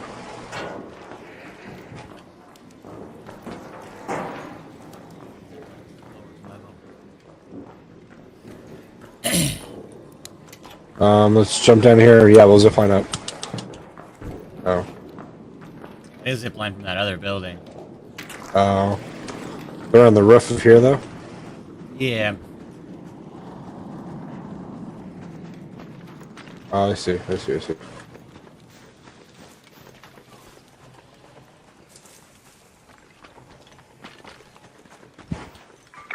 travel.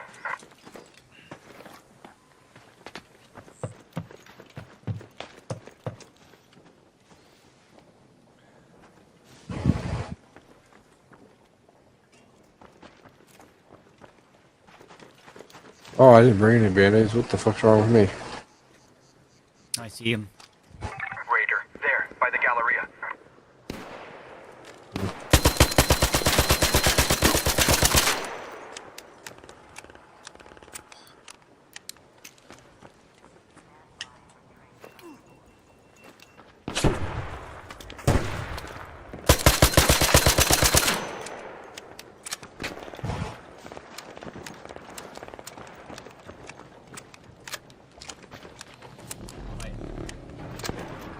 Oh, motherfucker.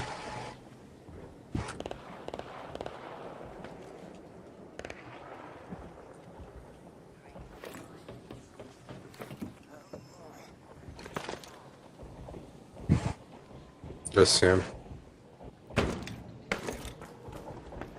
There? He's like right there. By the Galleria. And right there. Over there.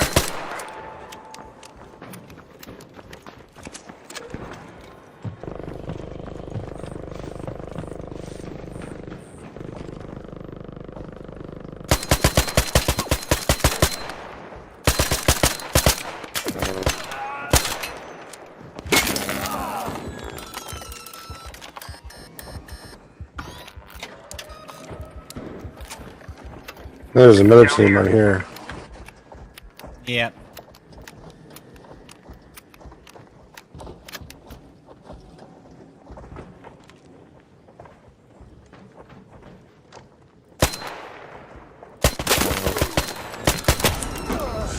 God damn it. They got you? Yeah. Alright. Down there.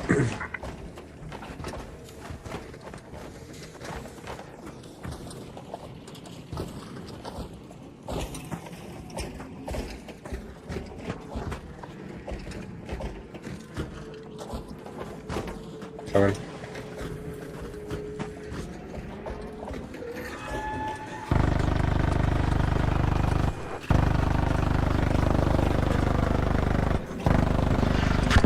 Oh my god, bro.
Damn, we got no shotgun bullets. What the fuck?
Alright.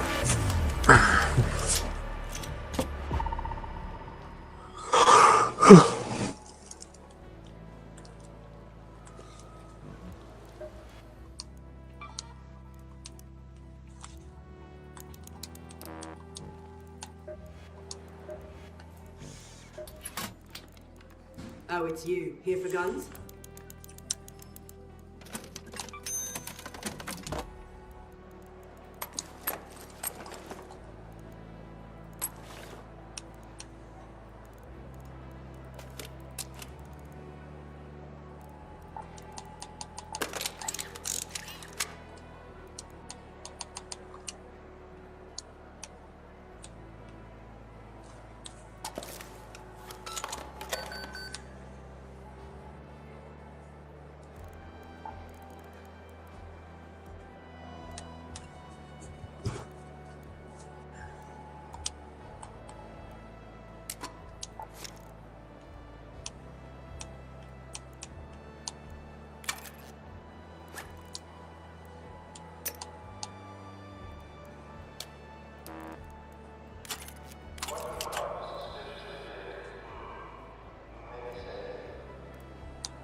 Need something?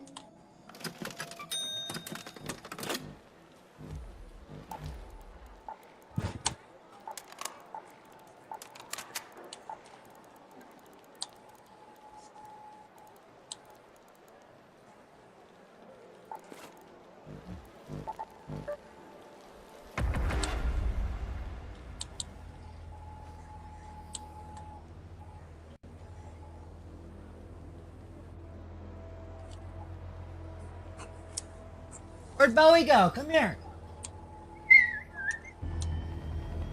Bowie's.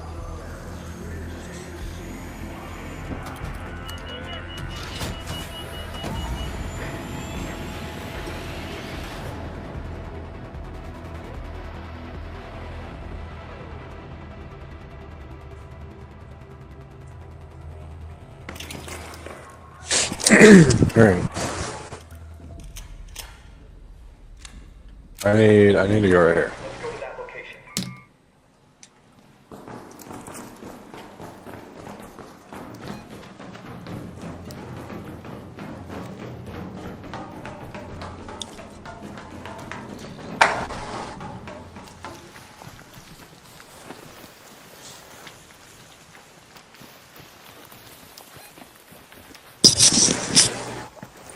It's on site if I see anybody.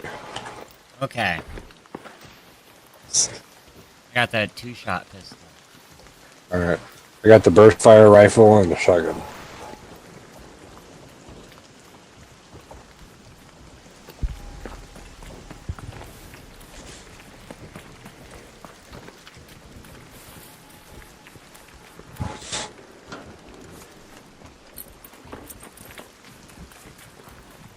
There's some motherfucking olives.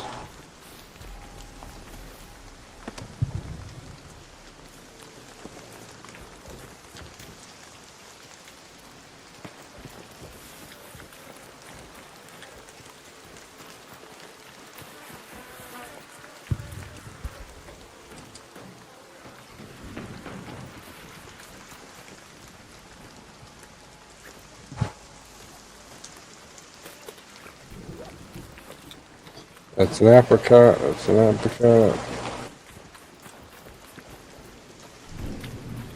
That's an apricot.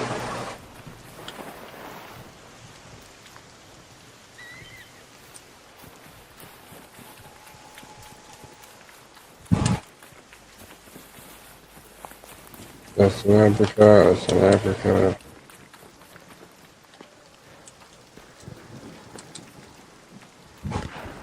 Fuck off, bitch.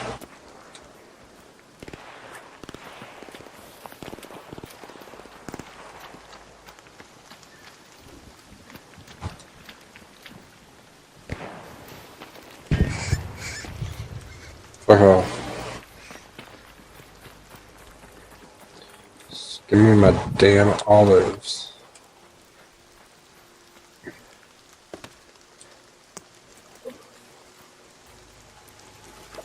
Olives.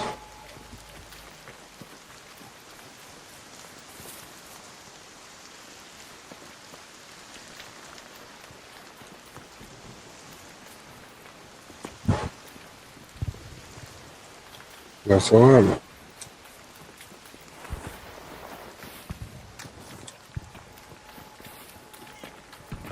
That's all I'm.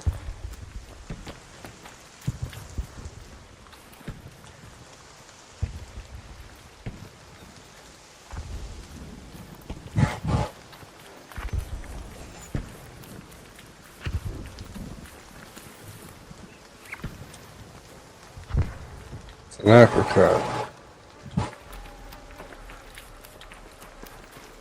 Those are apricots. I don't want apricots. There's an olive.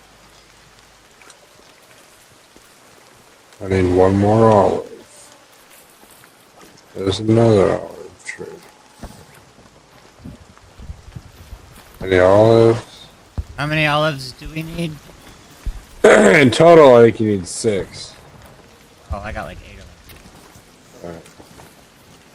I just need, can I get 1?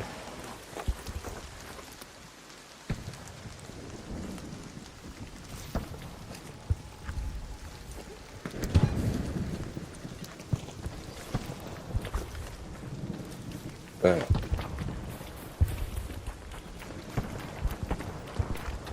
Alright. Now let's go kill some people.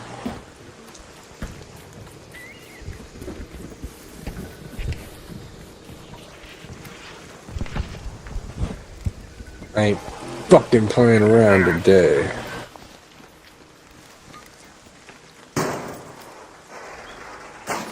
You know? Oh yeah.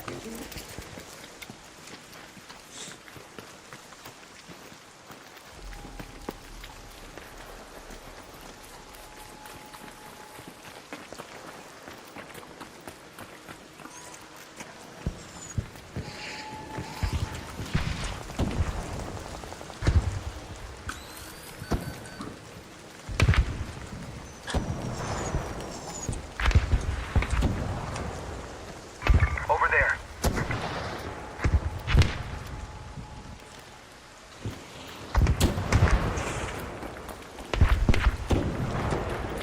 Oh, now they got the bombardier and the rocketeer. Sure. One just died. Up there. I saw him like right there. Right. Oh, I see a guy. He's right here. He's got to be. Oh, goddamn. Behind us? Yeah, he's there.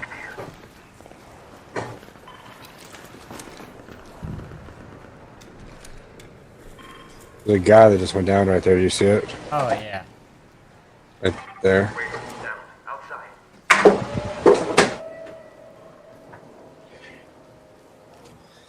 If we shoot that, is it gonna fucking bring in that bomber?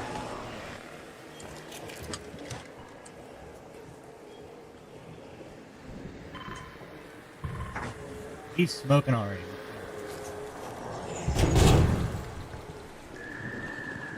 Lucky.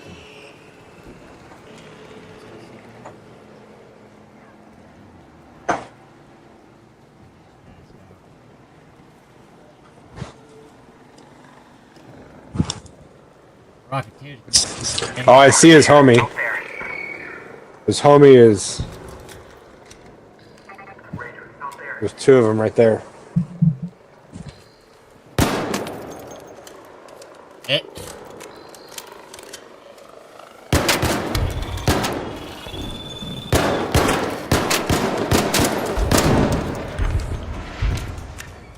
Hillaroni! Go that way first. Alright. Mark where that guy's at so I know.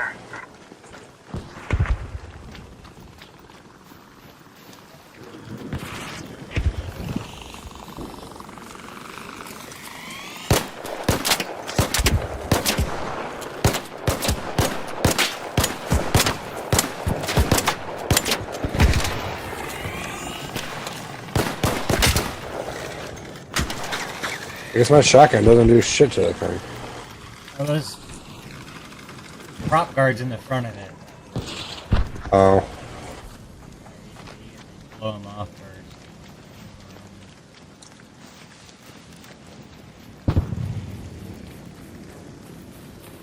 It's pretty dark.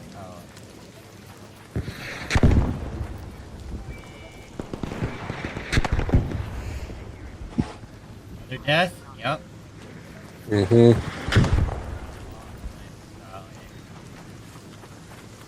My guy, I saw you looking and I saw you shooting, but I will hopefully revive him.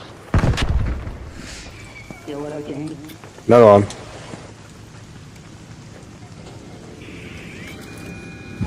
Wait, revive for my guy?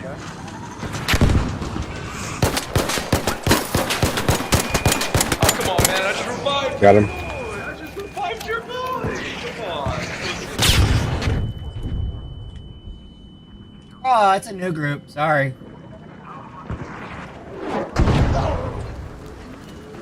Snow your guy? Bye. Is this Snow your team? Alright, bro.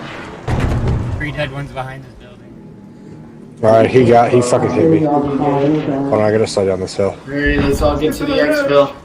Let's get out of this. No, don't do it. Come on, man.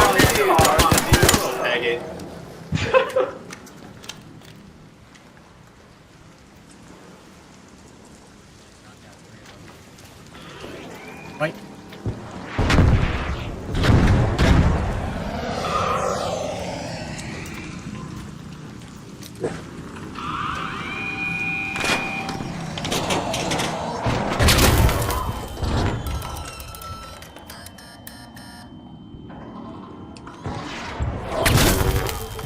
Alright, I got some impact grenades.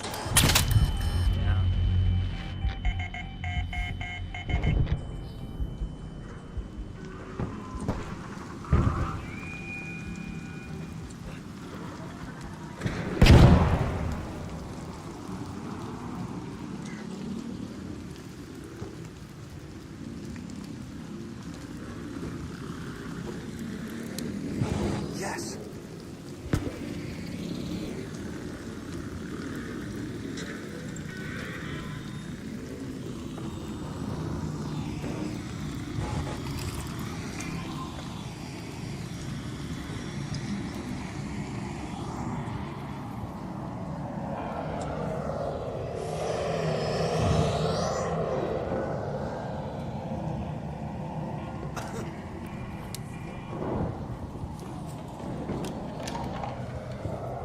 Fuck. What's the weak points on that bomber? Props. Okay, I'm gonna... Once you're healed up, I'm gonna run out. I'm gonna throw some impulse or impact grenades at him.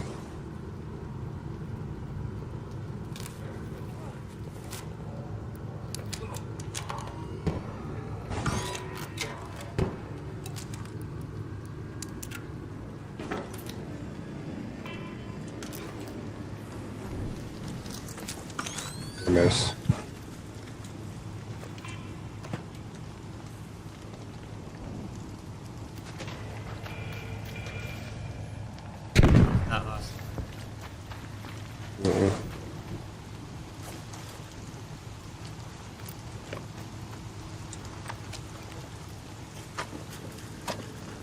Yeah.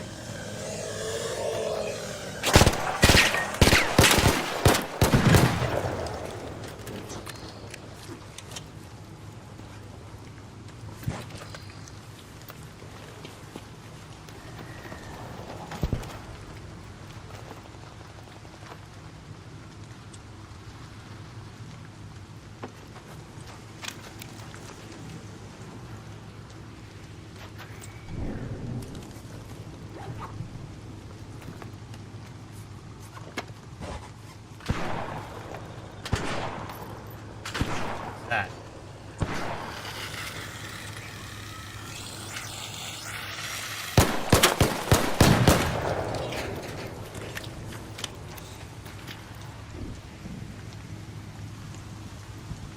Hey, wasn't there another guy?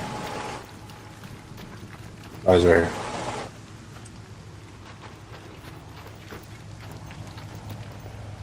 Yeah, apparently that one group revived the other group. Oh. And when I shot them, they were like, I just revived you! And I was like, sorry, homie, it's another group.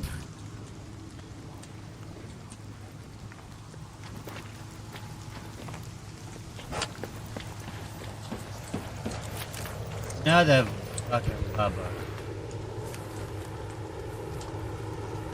Listen, Shit. movement.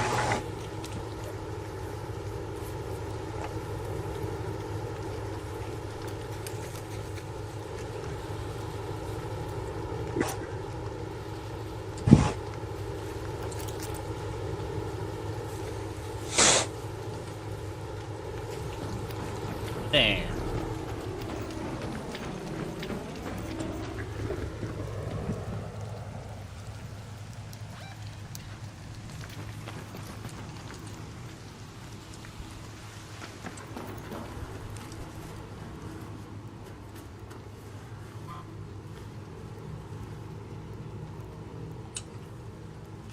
Ready to go whenever.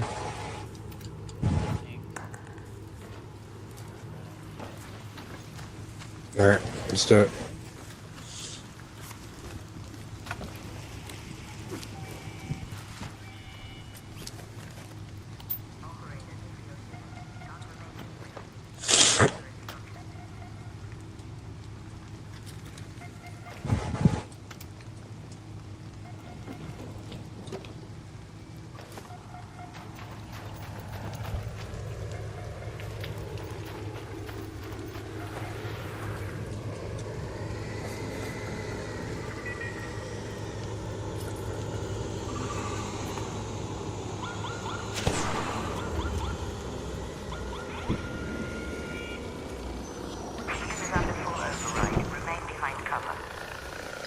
Do run.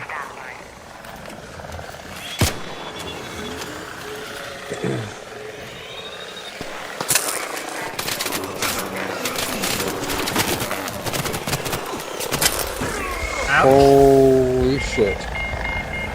Can you crawl in here? Yeah, I was just trying to. Yeah. Oh.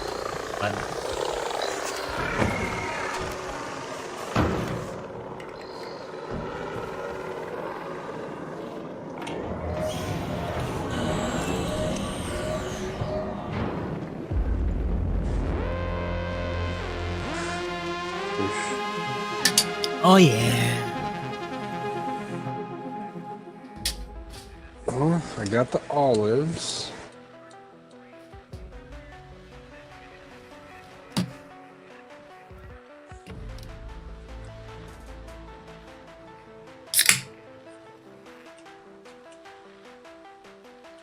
Now I just need prickly pears.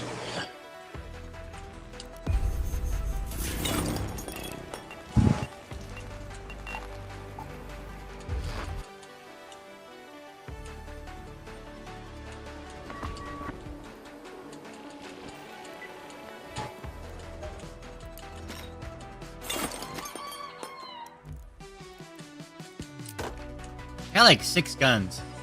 Like 2 shotguns and 2 of those burst rifles. Something else.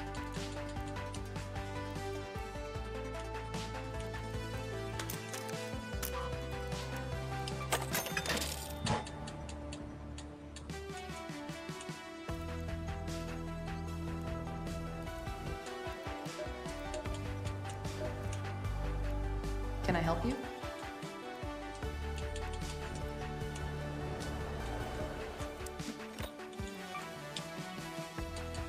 Oh, I do need a cat bed. That's all I need. You do need, okay.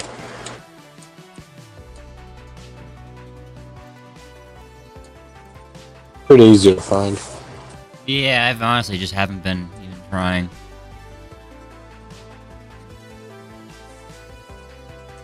Two circuitry and 2 motors for refiner level 3. And I need a laboratory reagent for explosive. I don't have all my shit. Oh. And medical. Need surveyor shits.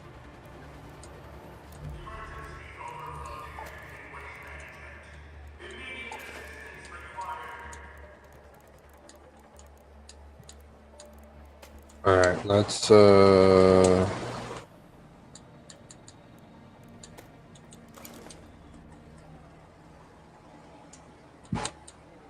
I know this place has it.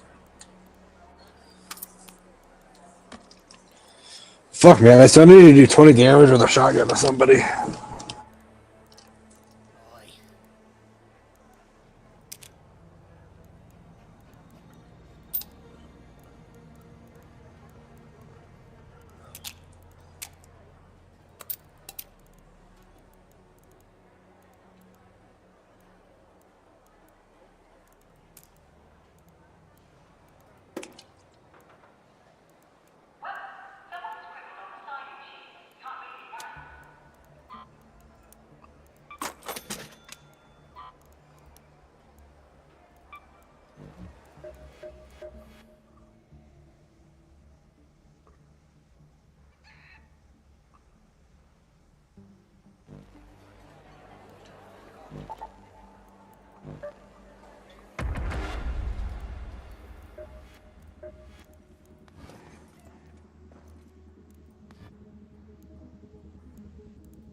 Oh, yeah!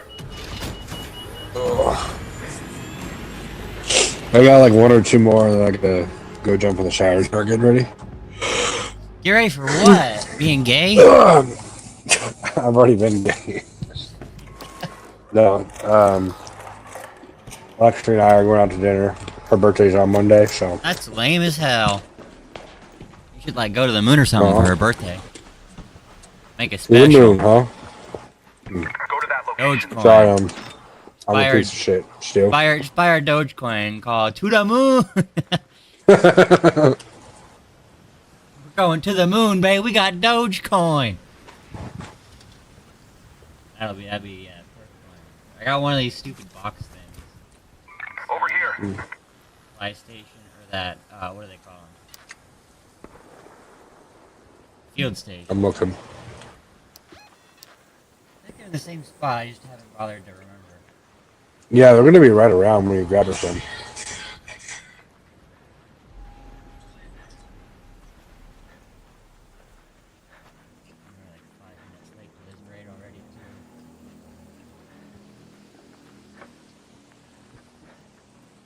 Right here. Down there. Is it that thing? In the field depot. Yeah.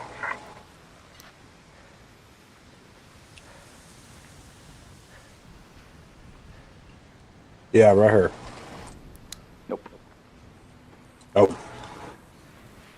Nope. Nope. No. No. No. No. I did that and somebody's like, "Oh, we got a hacker." What, because I'm voice spamming? No. Nope. No. Negative. Negative. Negative. No, no, no. No.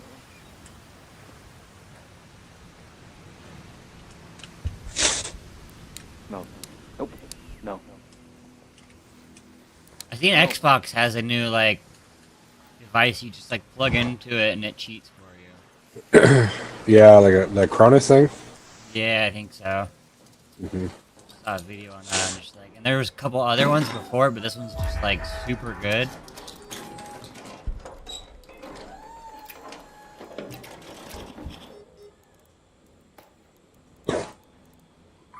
Hey, some shotgun ammo. Here.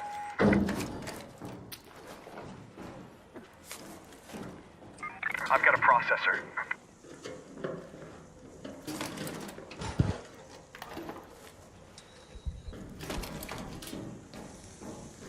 Alright, I'm gonna go find my pairs. Negative.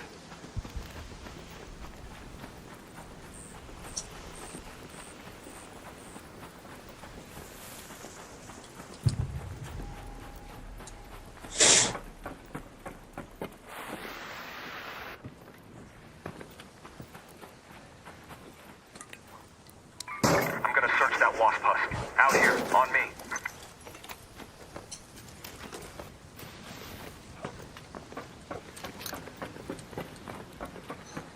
Go to that location.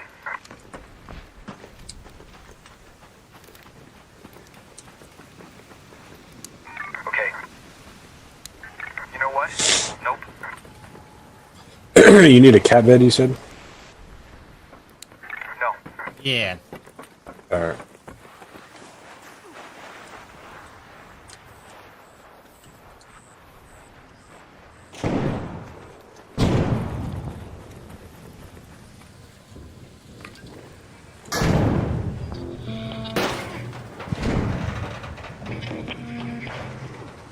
No. No. No. Negative. No. No.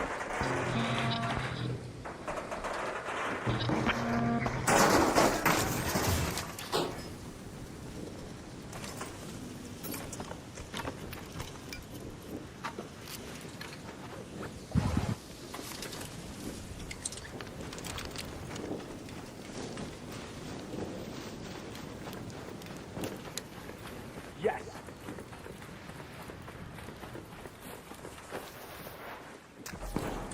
Oh, that's not cool.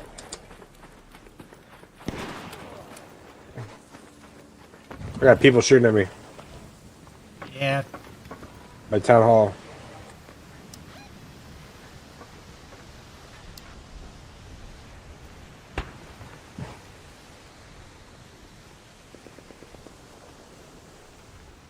Peeking that corner.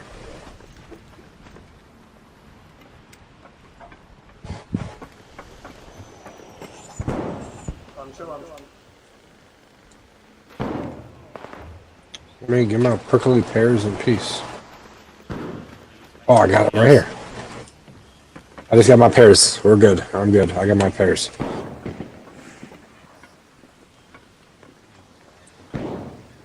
Now we gotta kill these bitches because they shot me. Now I'm pissed. Now I'm pissed.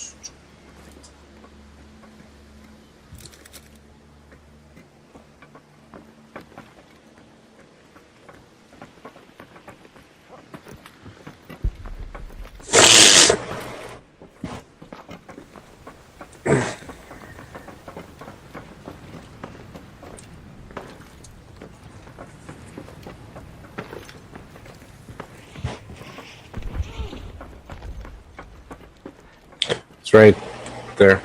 Down there.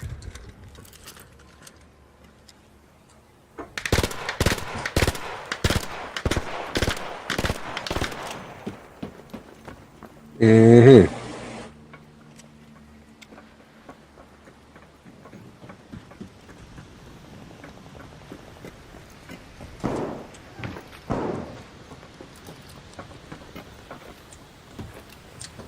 Please don't kill me. Oh no no no! Don't plead. No no no no no! Oh my fucking god!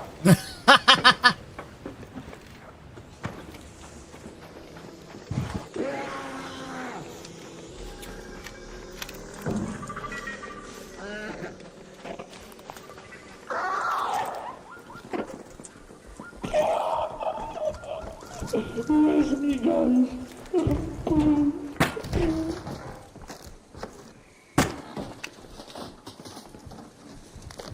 I'm in here. In the bottom. Pop his door. Okay, I'm here too.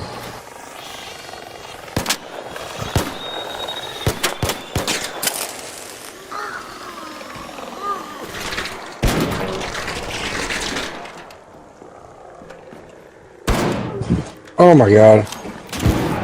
Got him, fucking little bitch.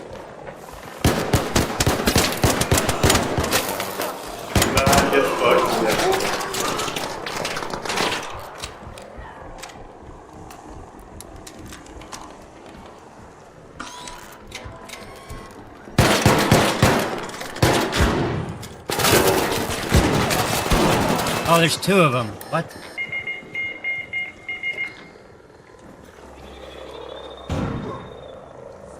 He's still there. Throw another one.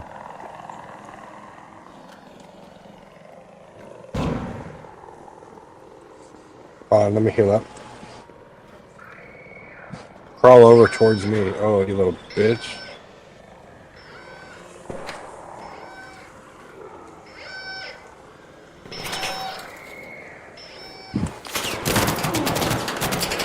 Motherfucker, dude.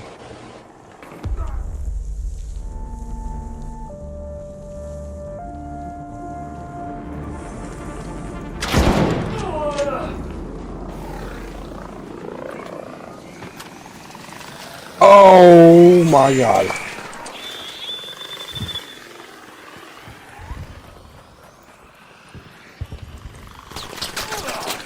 No way.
Head home at the Eastern Station.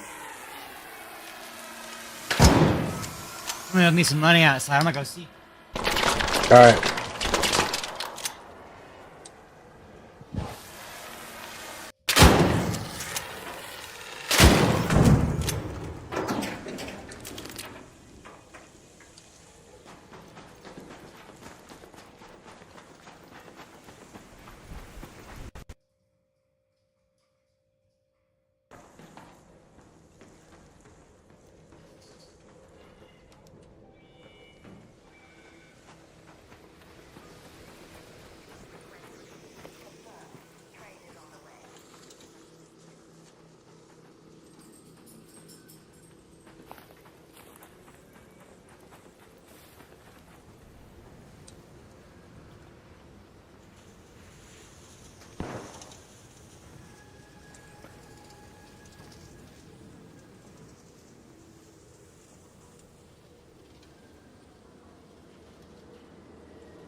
All right, all right, all right, all right, all right. All right, we cool. We cool.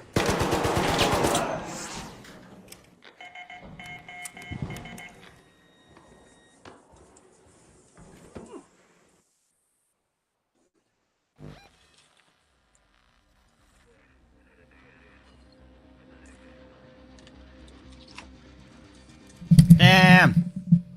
Yeah, it was fucked.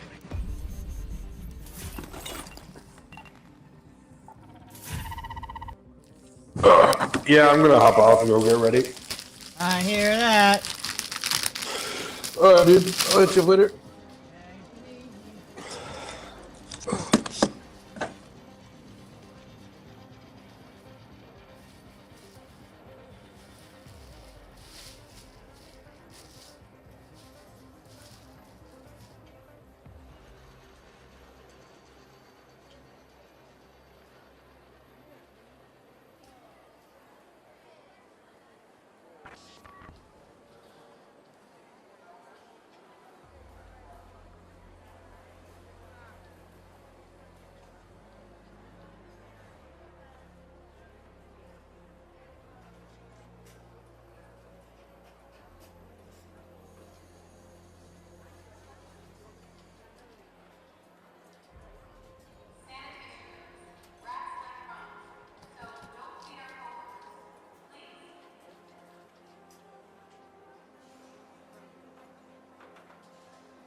Bitdefender sponsored this video so I can show you that I can juggle computers and tell you about our new amazing product, Linus Strength Pills. Watch as I make David watch all of 2019's Cats.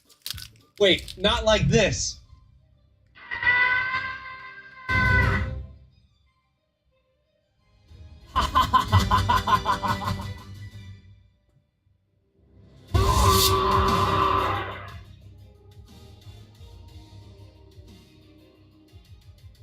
Thanks to Linus Pills, I'm unstoppable. Start your subscription today by emailing me at linus.linus@linus.com. I don't remember recording any of this. Bitdefender did sponsor a video about protecting yourself from deepfakes, though. Because now, these have gotten so good that you didn't even realize that I'm not the real Linus either. What are you guys doing?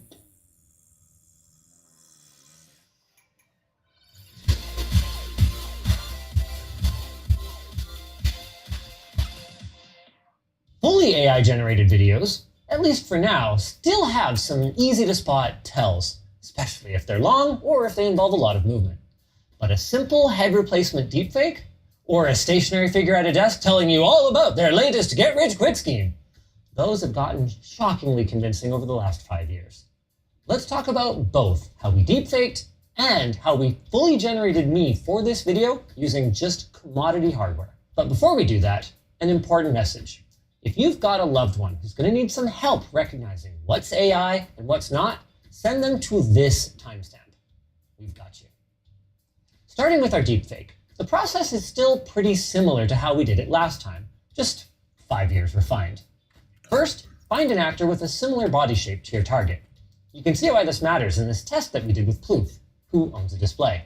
When you blow it up on a TV, it's pretty easy to spot anomalies like his hat or his beard leaving a soft outline. But on your phone, especially with poor eyesight, mostly just looks like a guy with a slim face on a chunky body. Oh my god, am I allowed to say that? It's okay, I wrote the script. Okay, so we parsed the subreddit then for the latest "Is this Linus?" meme and chose Chase for our real attempt. We used Deep Face Lab to train a model on about 7,000 recent images of my face and boom, much more convincing. And, this is both super cool and super scary, it was at least 100 times easier than when we did it last time.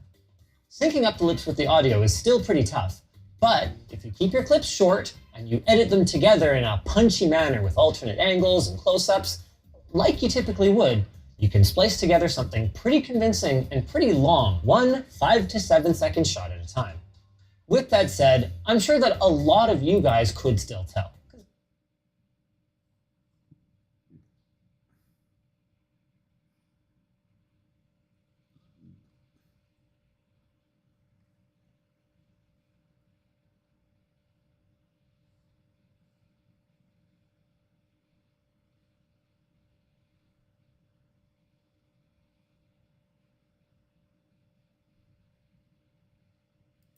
The conical screw compressor is a type of rotary design with a spiral extension of a G rotor. As air travels through the core, the volume reduces and increases air pressure. With high compression ratios in a single stage, it can be significantly smaller than a typical air compressor design. It would also be able to work with different mediums. However, the downside is that it requires strong balance, so it has a higher power consumption. The screw clearance would also deviate after long-term use, and the cost to replace a custom profile component is very high. The front-run company that actually promoted this kind of design is called Vert Rotors. They have built several prototypes, but once again, they have not been active in the last couple of years. Conversation while it's running, which is fantastic. I think so, yeah. What did your measurements tell you about vibration characteristics of this machine? How did it compare to other compressors? Well, it was substantially lower. The conical screw compressor is a type of rotary... Nap time's over, bro. Oh, yeah, just dip it in a little bit of butter. Oh, double tap. That's what I call expert level programming right there. Let's make some chips. Or let's replace our spindle. Ooh. That's why I don't mess with lathes. Oh, bouncy. Oh.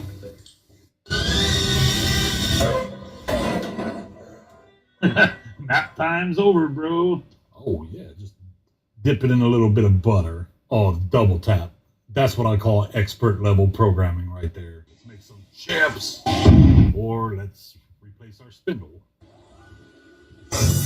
Ooh. That's why I don't mess with lathes. Oh, bouncy. Oh.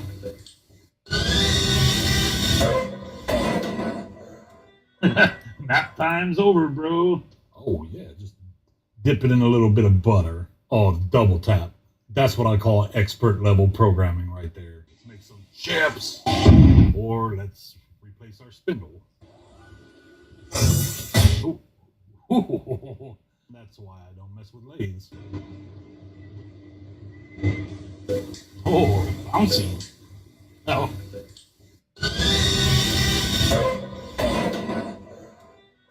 Nap time's over, bro. Oh, yeah, just dip.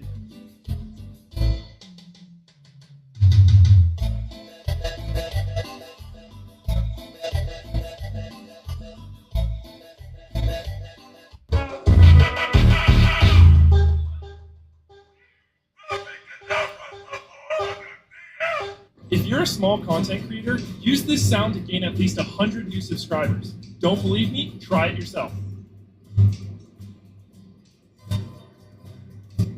If you're a small content creator, use this sound to gain at least 100 new subscribers. Don't believe me? Try it yourself.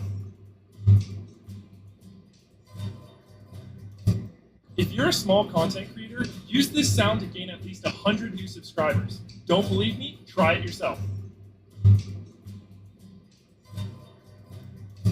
If you're a small content creator, use this sound to gain at least 100 new subscribers. Don't believe me? Try it yourself.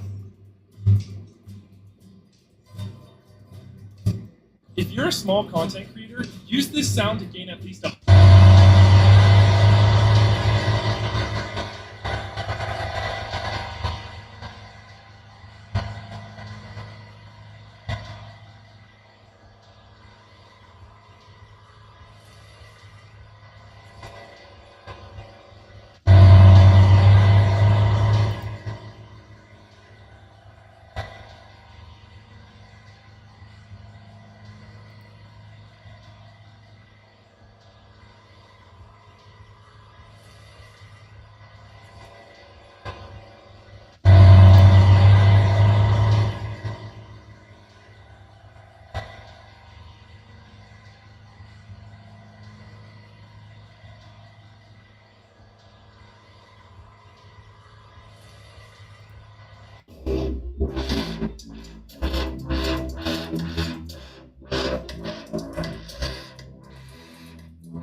Just one question. What if you miss? I won't.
They say money don't buy happiness. Shit.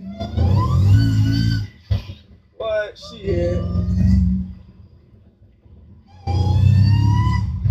Shit.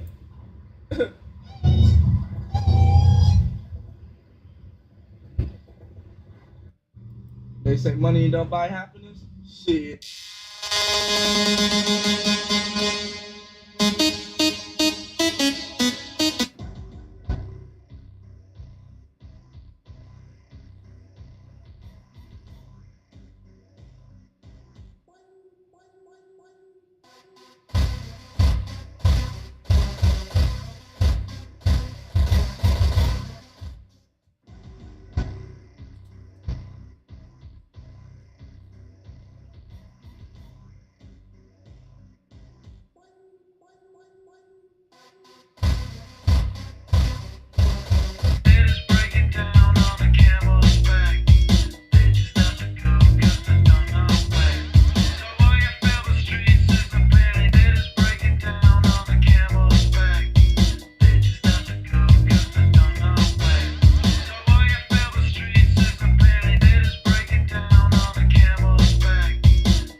If you take a solar panel, hook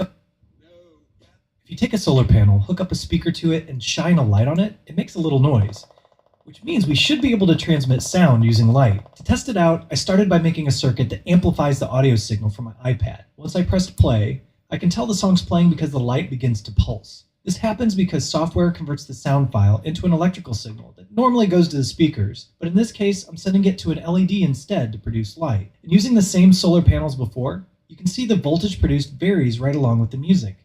So in theory, the flashing of the light bulb carries all the information needed to reproduce the sound in the song. The only problem is that I had to keep the solar panel pretty close to the light. Moving it away even a short distance caused the sound level to drop off, and I really wanted to see if I could use this to transmit sound over a much longer distance. To do this, I had to swap out the LED for a cheap red laser diode, which produced a decent-sized dot when I pointed it across my living room and up the stairs. And it actually worked! Way better than I expected. Transmitting sound with light. How cool is that? If you take a solar...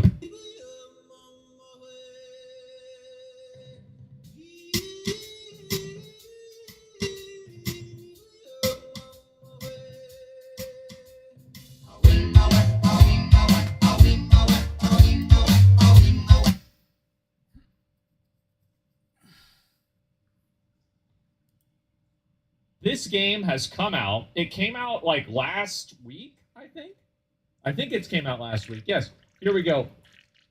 Oh my god. It hit a new player peak today. The game actually released last week, and it's growing. I put in 110 hours. Where am I at? I'm at 122. When a massive free-to-play game like Where Winds Meets finally launches, you usually see one of two outcomes. Yep. Either it's a polished, accessible hit that everyone agrees it's pretty good, That's or right. it's a buggy, unoptimized mess that gets dismissed within a week. What you don't often see is both at the same time. That's if you true. look at the professional reviews, you will see a mixed 72 on Metacritic. I really want these websites to remove critic reviews. This is DEI for worthless garbage journalists who really, they're activists. They're activists in disguise as a journalist. We need to totally get rid of the idea of critic reviews, and those people don't need to be treated like they're special. If you want to be special, go make a YouTube channel and upload it yourself. There should not be review websites that aggregate critic reviews unique to actual user reviews. It's ridiculous. We'll see a 6 out of 10 from IGN. The 6 consensus out from of critics 10. is that this game is fractured, messy. Wait, 1 second. 6 out of 10 from IGN. Wait, they deleted the review? No way.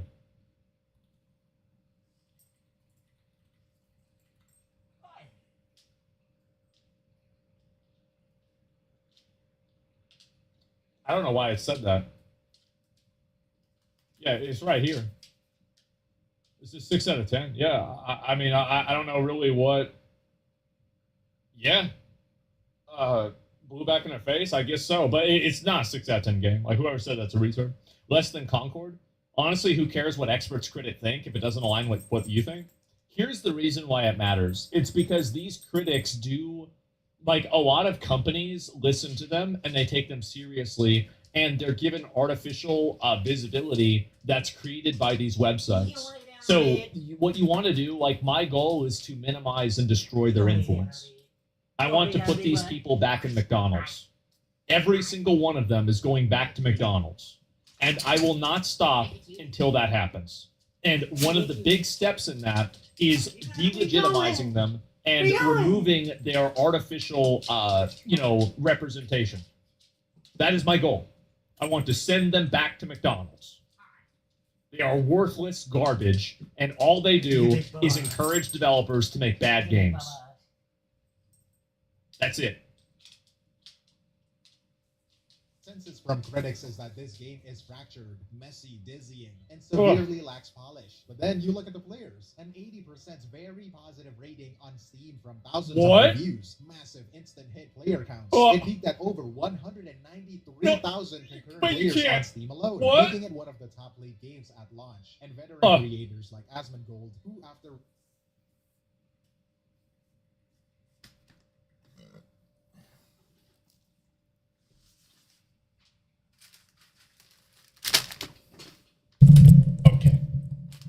All right, that's nice. Great. Oh, lovely. Oh, good. Oh, good. Who, after running into every single one of those messy systems, ultimately gave the game an 8.5 out of 10. Yeah, I will play more of it tomorrow. I did, and we'll do more of that. And yeah, I've had fun. My overall experience, like my day one experience, is me talking. I'm gonna rate the game, give the game a rating. I would say that the rating. I would actually increase my rating at this point to a 9.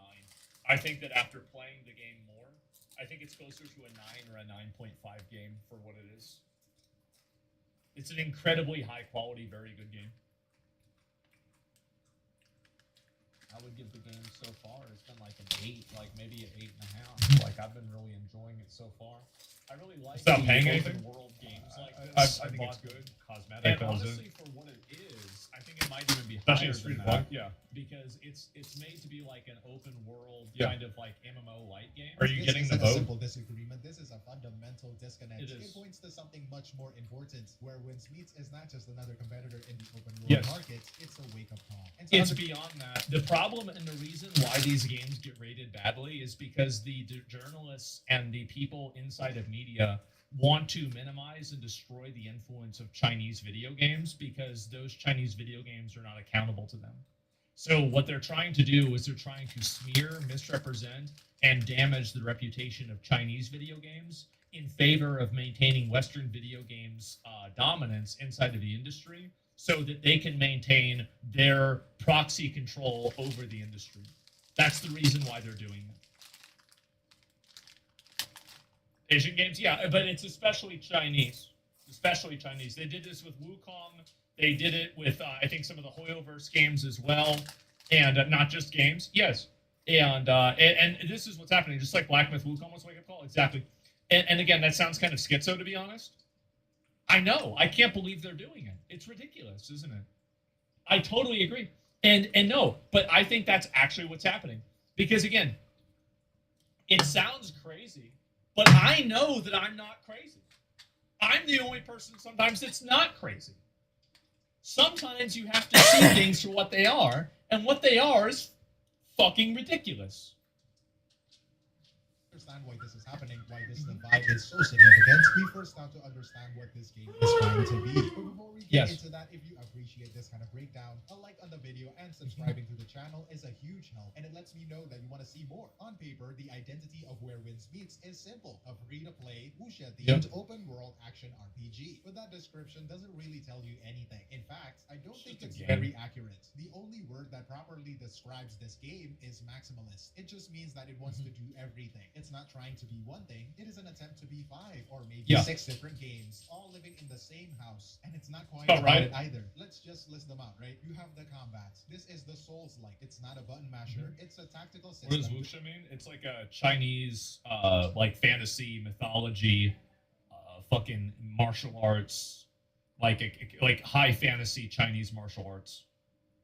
Built entirely on precise timing, on parrying, and on counterattacking. Your skills aren't based on a rigid class. I didn't know what it was, man. I didn't know what it meant. That's how I know. The The exploration is a pure breath of the wild. The developers have been very clear. If you see a mountain in the distance, You can go in the mountain. go there. You can get around using Except- wellness skills, yeah. which is just the wuxia way of saying you can run on water and Yep. sprint vertically up a cliff face. And then it's course. a GTA-style sandbox. The game is set in a chaotic 10th century era, and the systems let you embrace that. You can choose a criminal path. You can kill NPCs and get a wanted Which is level, low fantasy? and maybe I even don't know. hunted Seemed by high other fantasy players to me. for a bounty. It is also a deep life sim. They have this identity system. It is far more than a simple crafting mini game. It is a completely parallel path. If you want to, you can apparently just ignore the main quest and become a full-time doctor who can heal or accidentally worsen NPCs, Yep. or an architect who builds houses, or a bodyguard. And finally, the foundation holding all of this up is an RPG, a massive 150 plus hour story-driven, single-player focused open world. And you can a see why they're Souls-like, mad. A Zelda Explorer, a GTA sandbox, and a live sim. All That's built why on they're an mad. RPG chassis. And that is the proposition. That is the Because maximum- it makes every single Western developer that makes garbage games, it makes all of them look retarded. It makes them look retarded and incompetent. And I think also they're able to do all of this without having any sort of accountability to this fake media apparatus. I think the media does a lot in order to create a need for themselves. That's why I was so happy Trump just said today, he was like, oh, just laugh at what they're saying and just agree with them. It doesn't matter. Nobody cares. That's the way I think they need to be treated. I hate them. design. All of I this hate them. ambition, this desire to be everything at once is the direct source of the game's single biggest problem. This have-it-all design results in a fracture. The game's identity is fundamentally split. You are essentially playing two different games that just happen to be Yeah. at war with each other, right inside the same clients. This Enemy is a of the direct people. source of what has been the number one Treat them like complaint, the retards? worst Yes. marketing, this massive confusion about what the game's multiplayer is. Because let's be clear, I don't know Wayland's what it Meat is. not a traditional MMO. You are Yeah. not running around with It's not thousands really of an other MMO. players in the same persistent shared world, doing quests together. That is not how this works. Instead, the game is a hybrid. It strictly divides its content into two separate modes you have to switch between. First, you have the game one, the Lone Wanderer mode. This is the default. This is the Genshin style Who experience. wants a traditional That MMO? entire A lot of massive people don't anymore. 150 plus hour And there's a lead reason for story, that. It's solo only. You do all of that alone. And now you can play co-op from this mode, like its competitors. However, it Well, is you not- can swap. What makes it good is that you can swap from solo gameplay to group gameplay completely seamlessly. Like you just go through a loading screen, and then you spawn in with everybody else. So this game plays a lot kind of like Monster Hunter in a way, where you have optional co-op behavior. Now, the only thing that I would say is like maybe a disagreement that I have is that you are incentivized by higher reward ratios to play with other people in terms of like end game item rewards. So like you do want to play with other people, and like there's a point where that's good, a point where that's bad. Lost Ark implemented that with solo raids also. So it really kind of depends. Plays a lot like Genshin. Well, this game is basically a gacha game that has more realism attached to it in terms of like its style and like its graphics, and everything else is basically the same. A truly shared world. You create a private instance room, like a temporary copy of the world, made just for you and your friends. You can get a group of up to 4 people together to That's explore 5. and fight the world bosses. But that main story stays a solo endeavor. And then you have game 2, the shared journey mode. This is what they call the MMO part. But even this is misleading. When you switch to this mode, the open world is empty. There is no enemies, no mobs, no story quests. This is the key misunderstanding that's stripping everyone up. This shared journey mode is essentially a lobby. It is a social hub when you can see thousands of other players, but it functions as a gateway. It is the place you go to queue up for all of the traditional instance MMO activities. Oh, I the didn't even know dungeons, that. The raids, the PvP arenas, and the guild wars. This structure is clunky. It is confusing, and it's not what people expected. But I as didn't even we will know about see, that. This clunky fractured design isn't just a flaw. It is also the game's sharpest weapon. This two-game system, as confusing as it is, appears to be a very deliberate choice. It is a calculated attack on the biggest complaints that players have had about its gacha competitors for years, and its first target is what creator Gacha The Smack. reason why I think that a lot of people don't like the gacha games is because they're pay to win. Like that's the reason why they're bad. It's because they're pay to win games, and if you make progress in the game, you can come back and your progress will be invalidated. Like gacha games at a baseline, if you look at Honkai Star Rail as a baseline video game, phenomenal game. You look at Wuthering Waves as a baseline video game, amazing game. Even Zenless Zone Zero plays extremely well, even though I don't really like it that much. Like Genshin Impact is the same thing. So all of these games are actually at a very baseline, incredible, amazing games, but they're just infected with this virus that's pay to win. That's really the problem that people have with them. Bluntly called the Doc. Is this not pay to win? No, it's not pay to win. Like, I mean, there are a handful of things that you can do. Like, you can buy like a little like $5 monthly pass or like a battle pass that gives you an advantage. So to me, this is the problem that I have with pay to win. So this is inside of a free to play game, right? Free to play. So every single game there is. These are the types of monetization systems that I have a problem with. Okay. So I am okay with a game, obviously, that's completely free to play, right? There is no like bad stuff in it, no cosmetics really, or it's only cosmetics, and that's it. But there's nothing that will actually make your character more powerful, and there's nothing else you can do. So that to me is totally fine. It's obviously great because you're playing a game for free and you can get everything, right? That's obviously good. That's like PvE, kind of like PvE, yeah. But, yeah, it is PvE. It's exactly PvE. So this is a good example is PvE. So the second one is a lot like many other gacha games, and I would generally rate this as probably about yellow, where it can be bad, but it's usually not. Wuthering Waves falls inside of the second category, where the game is pay to win if you define being able to spend money to gain any advantage categorically. So if you look at that definitionally, it is pay to win, but functionally it's not in the same way that a gacha game is. And what I mean by that is that, for example, you can buy a battle pass, and the battle pass will allow you to accelerate your growth and make your character better.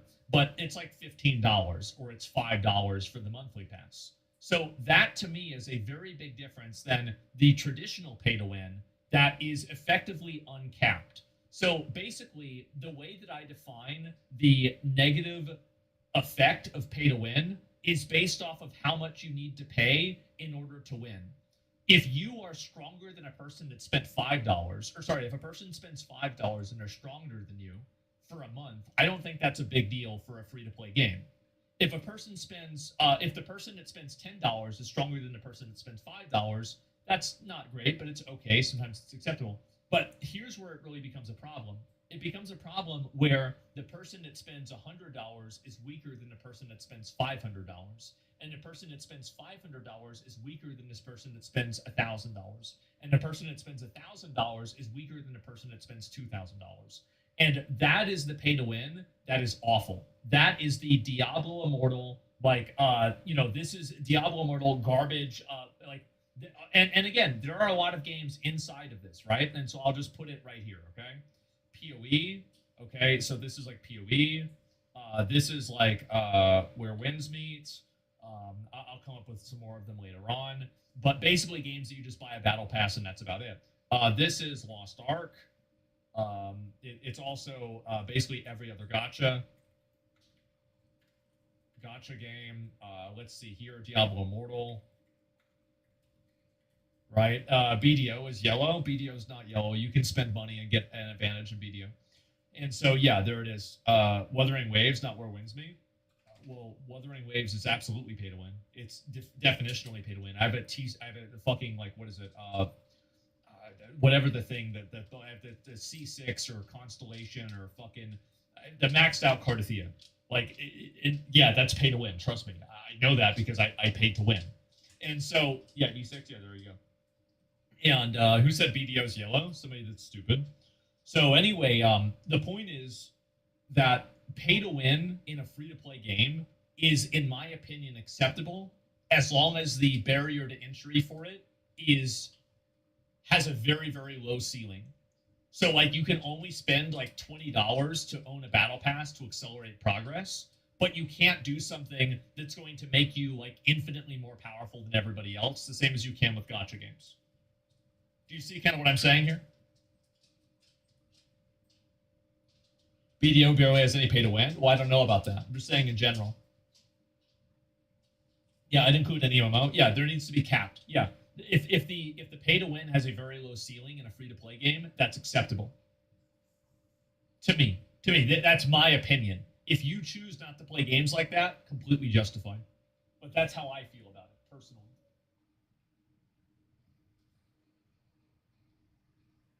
Co-op of games like Genshin Impact and Wuthering Waves. He is talking Yes. about that familiar static visit my world model, the one where you join a friend, you run around their world, but you can't open their chest, you can't progress their story. There is no real incentive to be there other than just being there, I guess. It is not true cooperative play, where when Space attacks this head on. Gotcha Smack called it a proper co-op mode. This is a game that has done co-op right. When I explore... Yeah, the future of co-op and MMOs is going to be a model like Where Winds Meet or like Monster Hunter.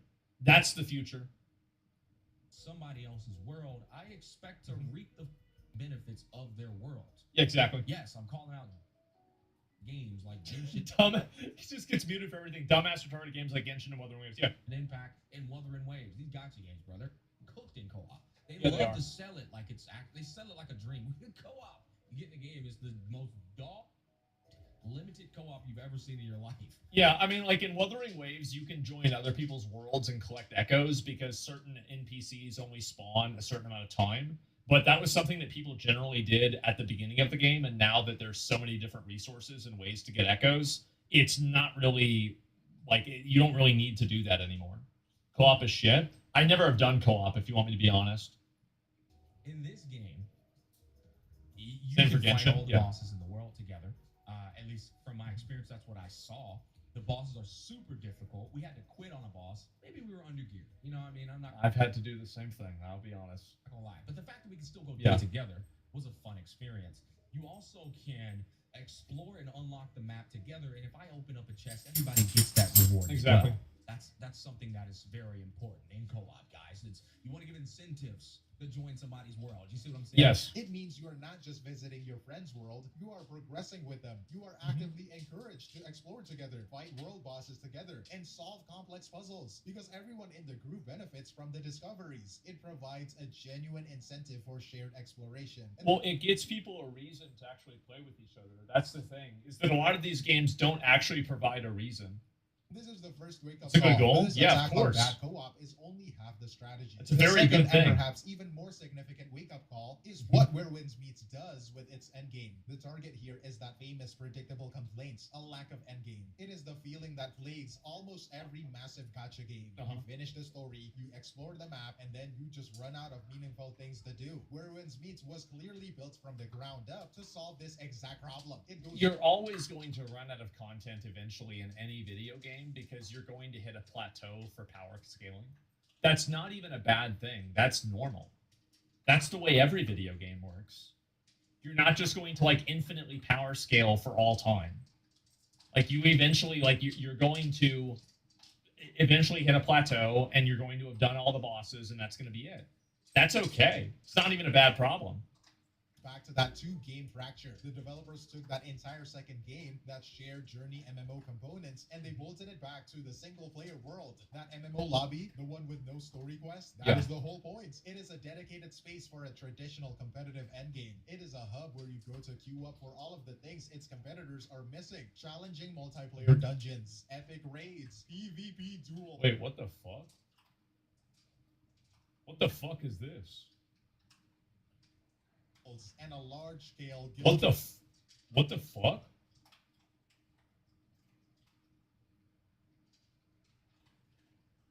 I didn't see this. Versus This is crazy. Wars. This is a direct strategy. It is a calculated business move to capture and keep Holy the high shit. investments and game players. They are targeting the people who finish the story in competitor games and leave because they are looking for a persistent competitive loop to grind. And of course, this is how they monetize that loop. The game introduces a pay-to-progress faster system. It is not a pay-for-power. You can't just buy the best sword from a store. Instead, it uses a stamina system, sometimes called Vitality. This system puts a hard cap on how many rewards you can get from those dungeons and raids every day. But if you buy the battle pass or the monthly pass, you get items like vitality pills that gives you more stamina. This lets But the thing is that if you buy the battle pass or the vitality pass, you can't just, as far as I know, you can't just infinitely buy battle passes or vitality passes. So you will eventually run out of ways that you can pay to win. So like spending $5 to get a little bit of a bonus, I hate energy. I don't care about that because energy is just simply like, for example, like heroic dungeons in Burning Crusade having a daily lockout is effectively energy. Like the energy system, the only thing that I don't like about the energy system is that it doesn't get stored in a lot of early games.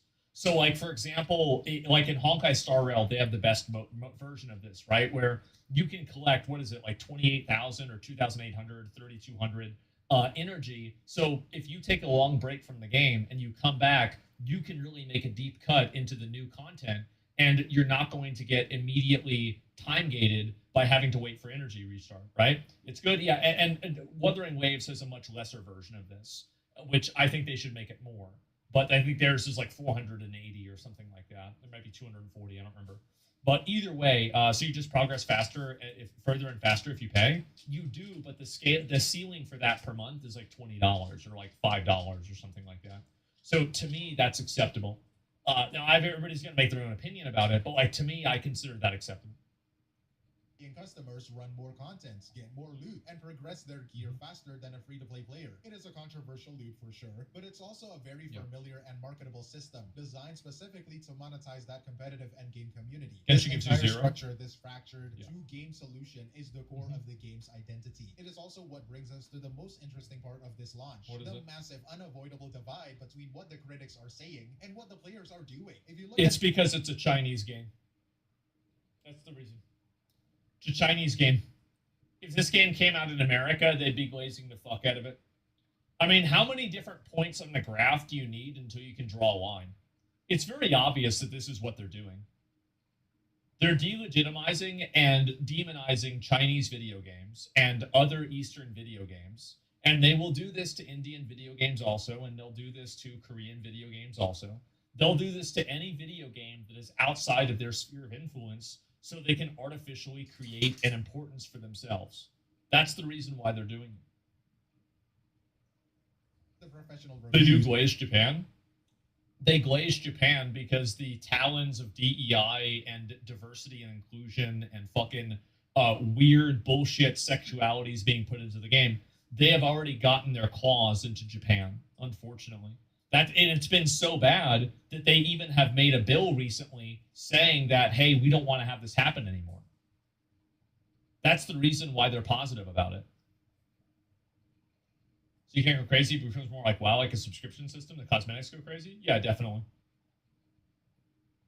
The game is That's the reason why. A 72 on Metacritic or a 6 out of 10 from IGN, and the criticisms. And also another reason is that the Japanese companies have relationships with these journalists.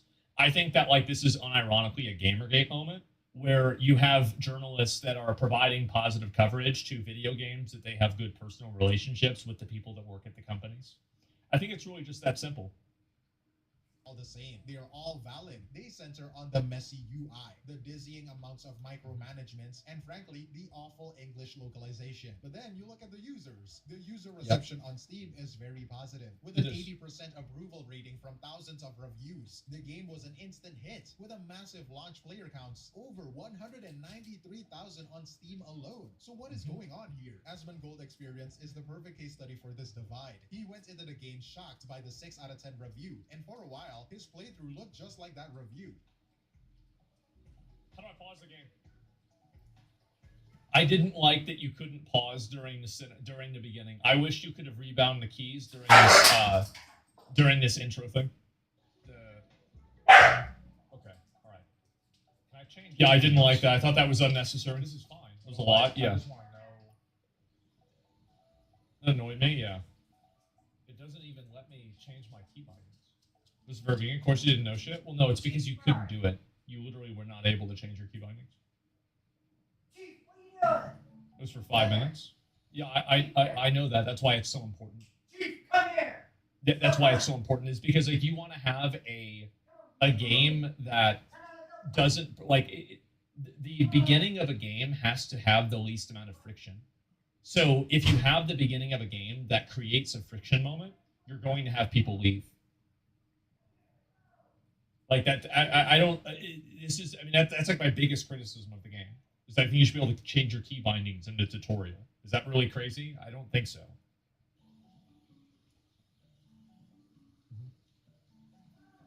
Yeah, somebody in chat said it was gay. After this tutorial, so I've got to learn. So I have to muscle memory the wrong key bindings. Okay. I just got to beat him. That's all.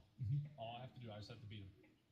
He immediately ran into all of that friction the critics hated. He got stuck in the tutorial, completely frustrated by the confusing key bindings. He was completely stopped by the broken character creator's image upload feature, and he was visibly annoyed by the endless, overwhelming dialogue. By all accounts, he should have hated it, but then he discovered that... Yeah, because that doesn't matter. That's not a video game.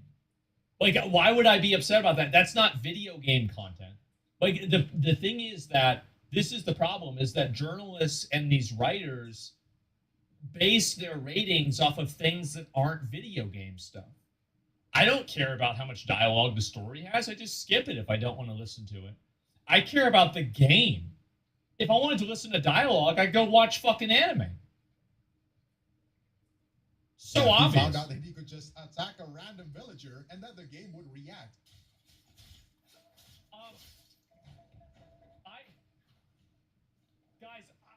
I think I've ruined the game. Crime of intentional harm. Wait, what? What do you mean crime?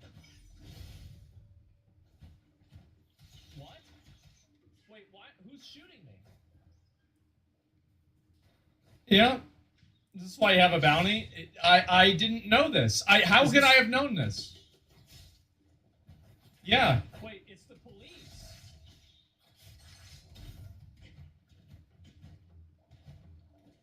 Yeah. Just gotta kill the police. That's all you have to do. In game, in a video game. Oh.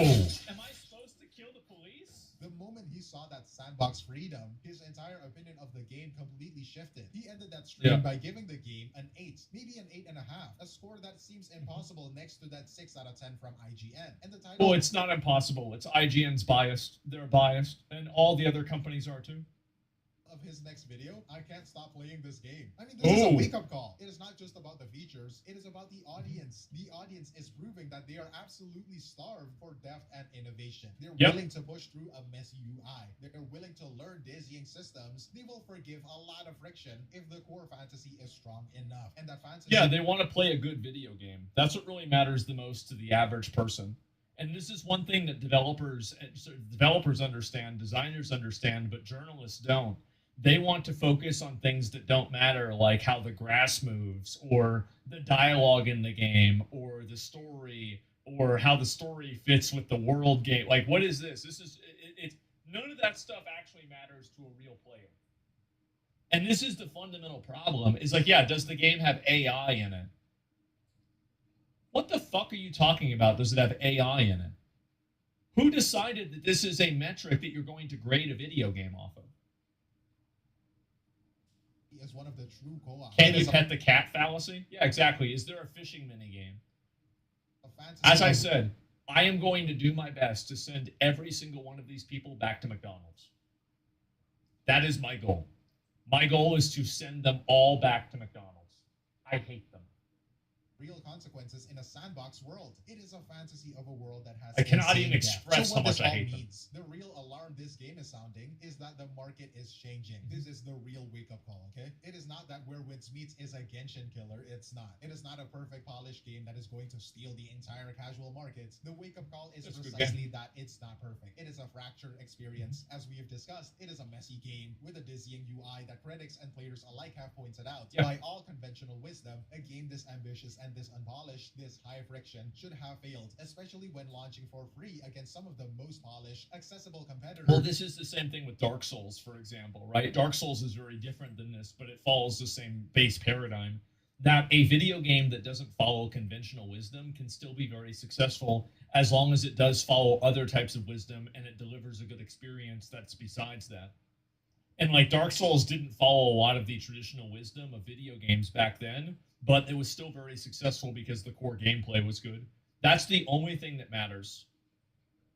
bunch of indie games popping up my feed. AAA is cooked. If 2 days can make a game better than DAO, I don't know how they keep dumping $200 million into games. It's because the people that are making the decisions are disconnected. And one of the reasons why is that they read critic reviews. They should never be reading critic reviews. In the world, but like if you're a game developer or you're a publishing studio and you read critic reviews in order to get an idea on whether your game is good or not, you will fail. It is a very positive user score on Steam, and its high player counts prove that audiences are So desperate it is. for more than just polish. They're desperate for ambition, and the message this sends to the entire live service market is painfully clear. It is telling them that players are tired of limited co-op. They are tired of visiting a friend's world and just running around, unable to do anything meaningful. It is telling them that players are tired of investing hundreds of hours into a game only to hit a wall where there is no meaningful endgame. And most importantly, it is telling them that players are willing to forgive a lot of friction, a lot of messy menus, and a lot of confusing systems if the game underneath it all delivers a deep, innovative, and uncompromising sandbox. The alarm here... Exactly. People just want to play a good game. Like, menus and stuff like that are only bad if the game is bad. The fundamental thing that makes a video game succeed or fail is its moment-to-moment, second-to-second, day-to-day gameplay. It's not the story, it's not the graphics, it's not the progression system. It is the moment-to-moment, second-to-second gameplay. That is the reason why New World failed. That is the reason why some gacha games succeed. If that gameplay is garbage, then your game is garbage. It's that simple.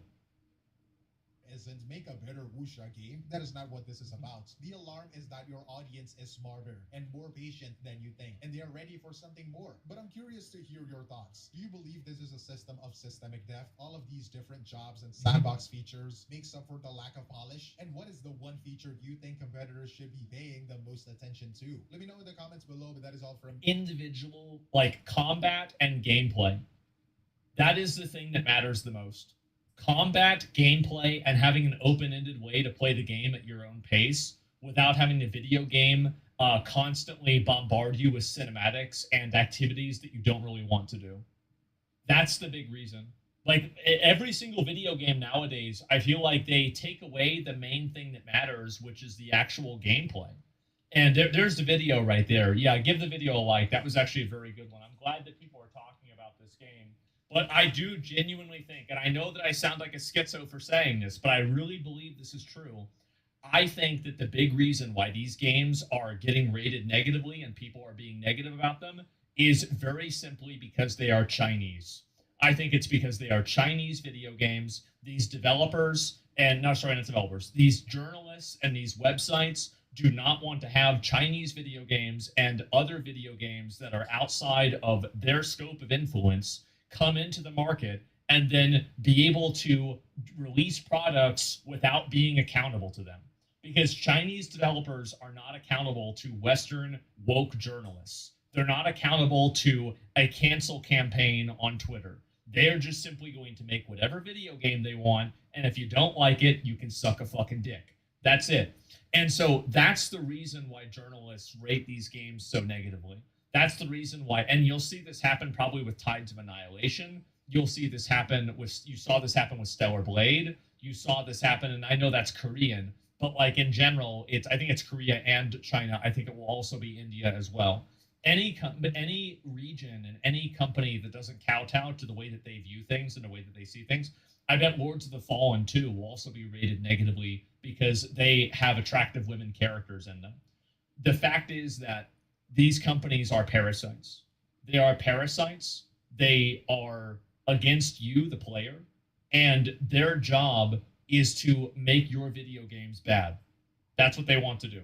They want to make your video games garbage, and the people that don't listen to them, they will lie about, smear, and misrepresent.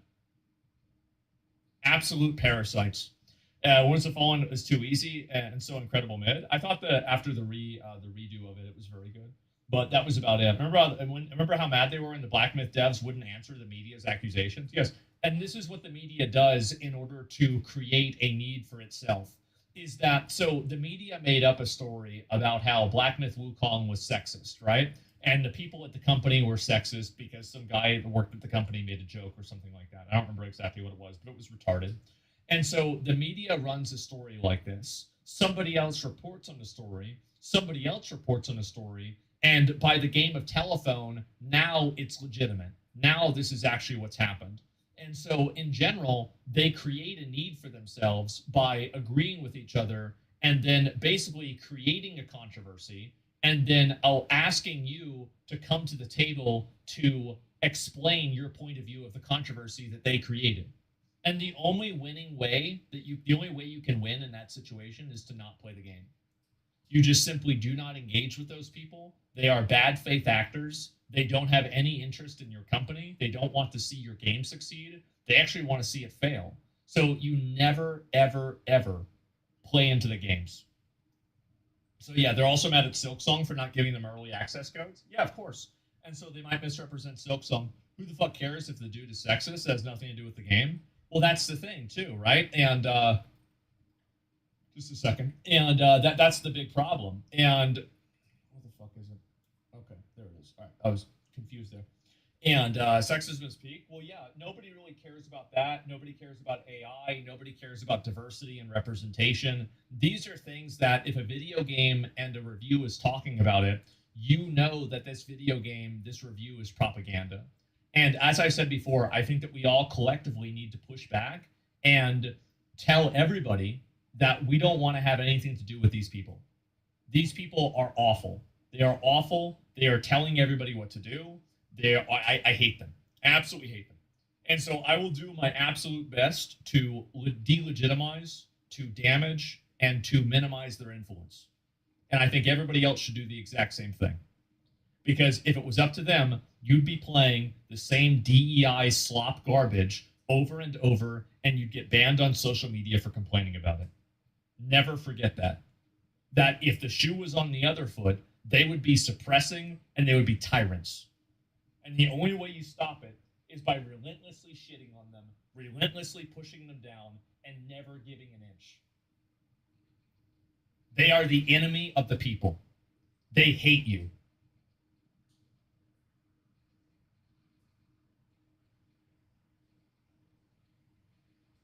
The most hated game dev.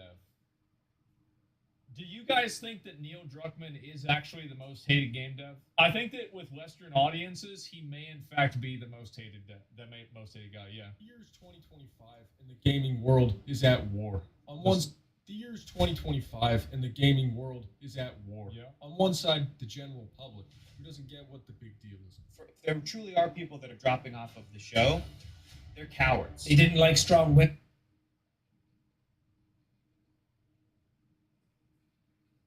They're afraid of a TV show?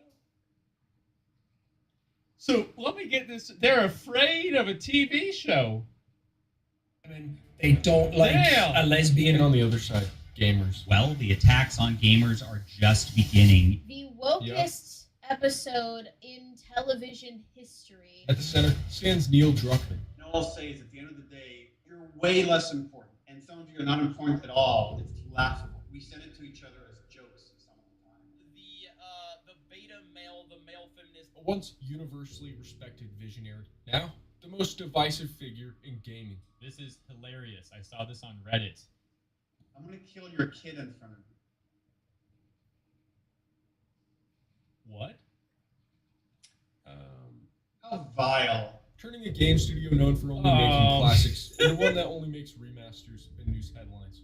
This to me does feel actually disrespectful. And I mean that legitimately. And I think that it all started with an idea he had in college. It's 2004, and Neil needs to pitch a zombie game to the father of zombie movies, George Romero. We had a school project where we had to pitch game ideas to George Romero. So the idea was for this kind of story. His idea is about a cop protecting a young girl. In the game, the player switches between the two characters. Well, I think I heard of this. I pitched it to George, and he hated it.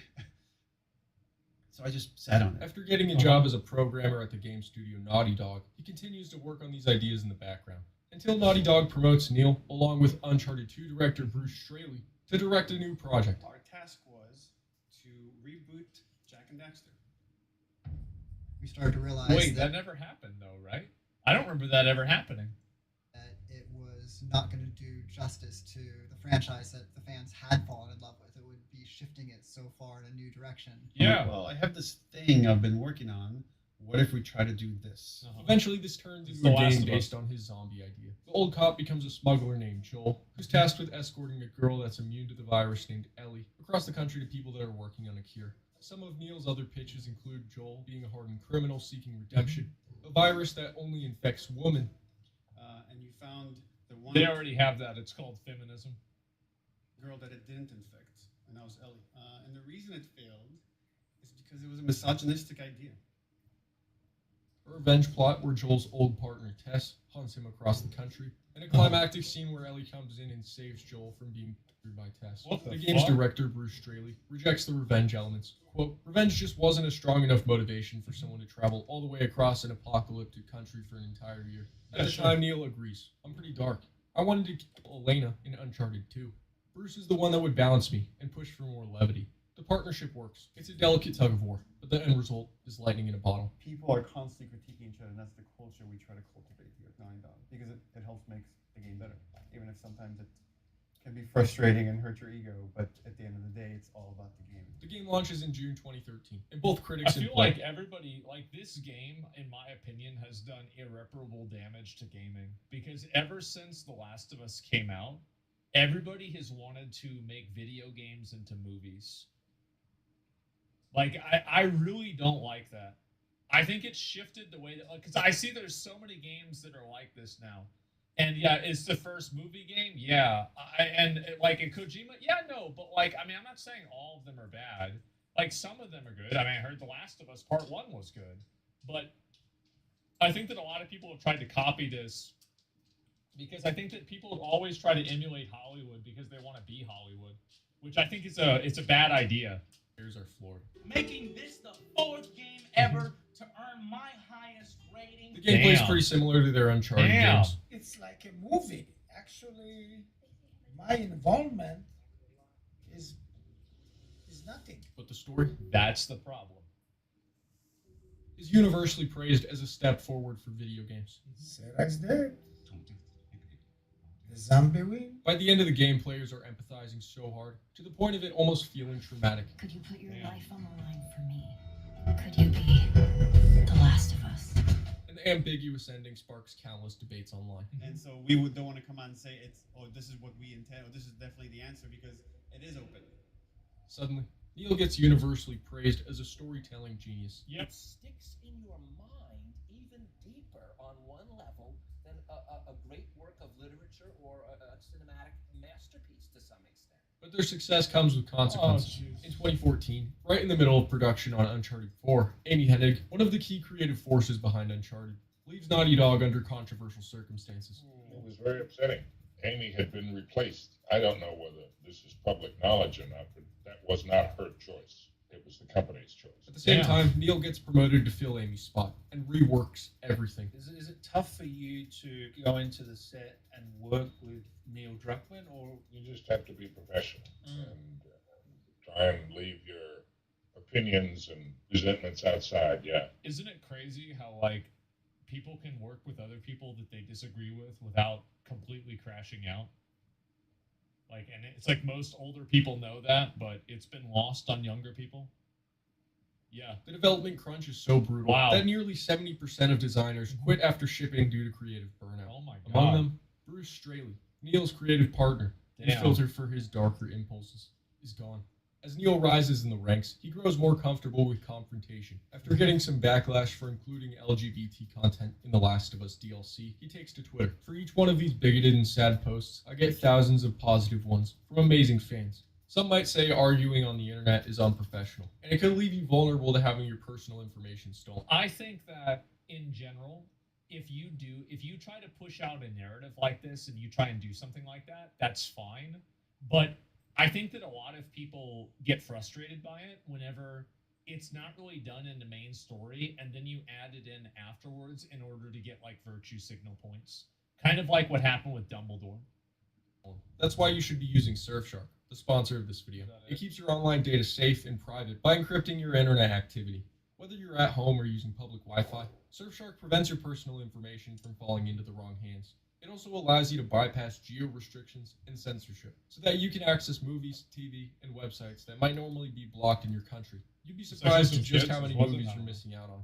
Unlike other VPNs, Surfshark allows you to protect an unlimited number of devices with a single subscription, meaning you can protect your phones, computer, tablet, and even smart TV all simultaneously. Surfshark also has a bunch of other helpful It's crazy how many VPNs there are. Like, I don't know how they all make money.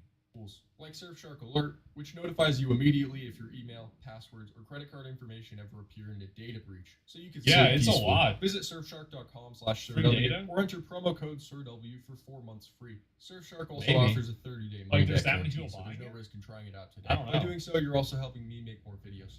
While arguing with fans might take a toll on Neil, it doesn't affect his standing at Naughty Dog. In fact, in 2017, he's promoted to vice president of the company. Now he has full creative control and a fresh team of developers. It's time to get honest. The writer's responsibility. You have no social responsibilities in your writing. The only thing you have a responsibility is to tell the truth. Just in time to start working on their next big project, The Last of Us. Part 2. Part 2. Boom! The whole world applauds. However, some fans remain skeptical. Did they even need to make a second game? Wasn't the ambiguous ending part of the point? And so don't want to come out and say this is what we intend, or this is definitely the answer, because it is open.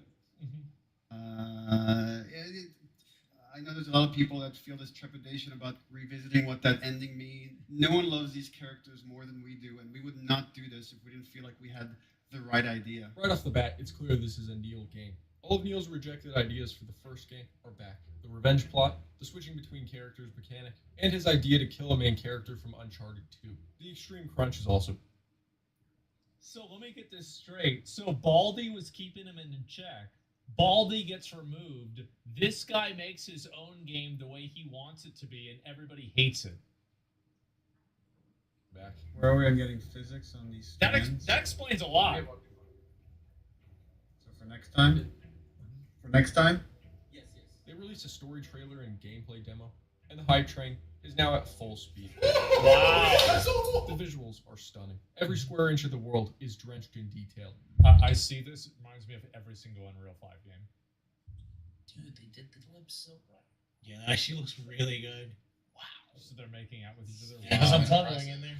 That's actually, seriously, that's really, really good attention to detail. And oh god. Nevertheless, even with just breadcrumbs, the online debates are already heating up. There's starting to be these rumors about the game, false narratives that the game has homophobic Christians, and that's who you fight. And then there'll be a series of like YouTubers and websites that just run with this. Neil knows the creative choices aren't going to please everybody, but as long as no one inside spoils anything, he thinks the backlash will be manageable. And I was able to dismiss it, and then the leaks happened. And then all of a sudden it's like a flood. With only a couple months until the game's release, someone leaks the biggest spoiler in the game, Joel's death scene in full. Plus the fact that you play as his killer for around half of the game. The YouTube video gets taken down at around 1,000 views, but that's enough. Neil braces for impact. Just want to say on behalf of everyone at Naughty Dog, a lot of you have sent us very sweet, encouraging messages along that time that have been really helpful. We make this thing. And that was the lowest point in my life. If the leaks are true, this game can kiss my ass. The destruction of several characters that people are very attached to. And like those voices jumped. Everybody's trying to be George R.R. Martin. People are trying to be that guy that kills the really important character. And it's like, like to write the story or like Gandalf dies in like, the Fellowship of the Ring or something. Like they're trying to do this, like, and you saw this happen. And it's not that nobody can do it. I mean, they did it with Expedition 33, no spoilers included, but they did it. And it's not that you can't do it, but there's a lot of people that try and do it and they fucking fail. On Joel dying and the fact that you played Joel's killer. And then the fact that they said that like Joel's killer is transgender.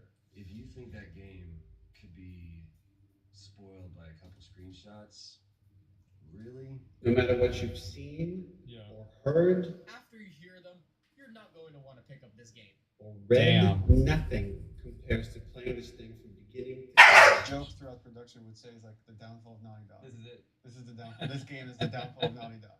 The game releases in June 2020, and within hours of the game's release, hundreds of negative reviews start flooding the game's page. This is the kind of shit that really is Hours of confusing the to me. game's release, hundreds of You look at this right here. This right here is the problem, and this is like this happened a few years ago, right? Like at this point, so like this is the reason why games journalism died. This right here.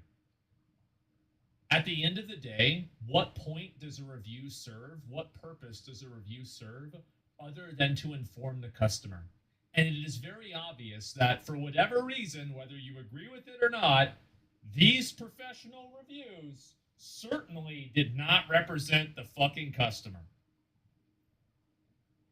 negative reviews start flooding the game's page. Naughty Dog just went full The Last Jedi on this one. Considering the game is supposed to be 20 to 30 hours long, the number of negative reviews raises some eyebrows. In response, some people even publish research articles dedicated to proving it's a coordinated attack. Sony, Yeah, it was a coordinated attack, but it probably also was a coordinated benefit because a lot of journalists and people, they put a very high value on things like diversity and different types of like social dynamics that are being represented in video games or in media. But that type of value isn't really represented by the public. So how is it fair that they overvalue it, but it's unfair whenever the players and the actual consumers undervalue it or anti-value it?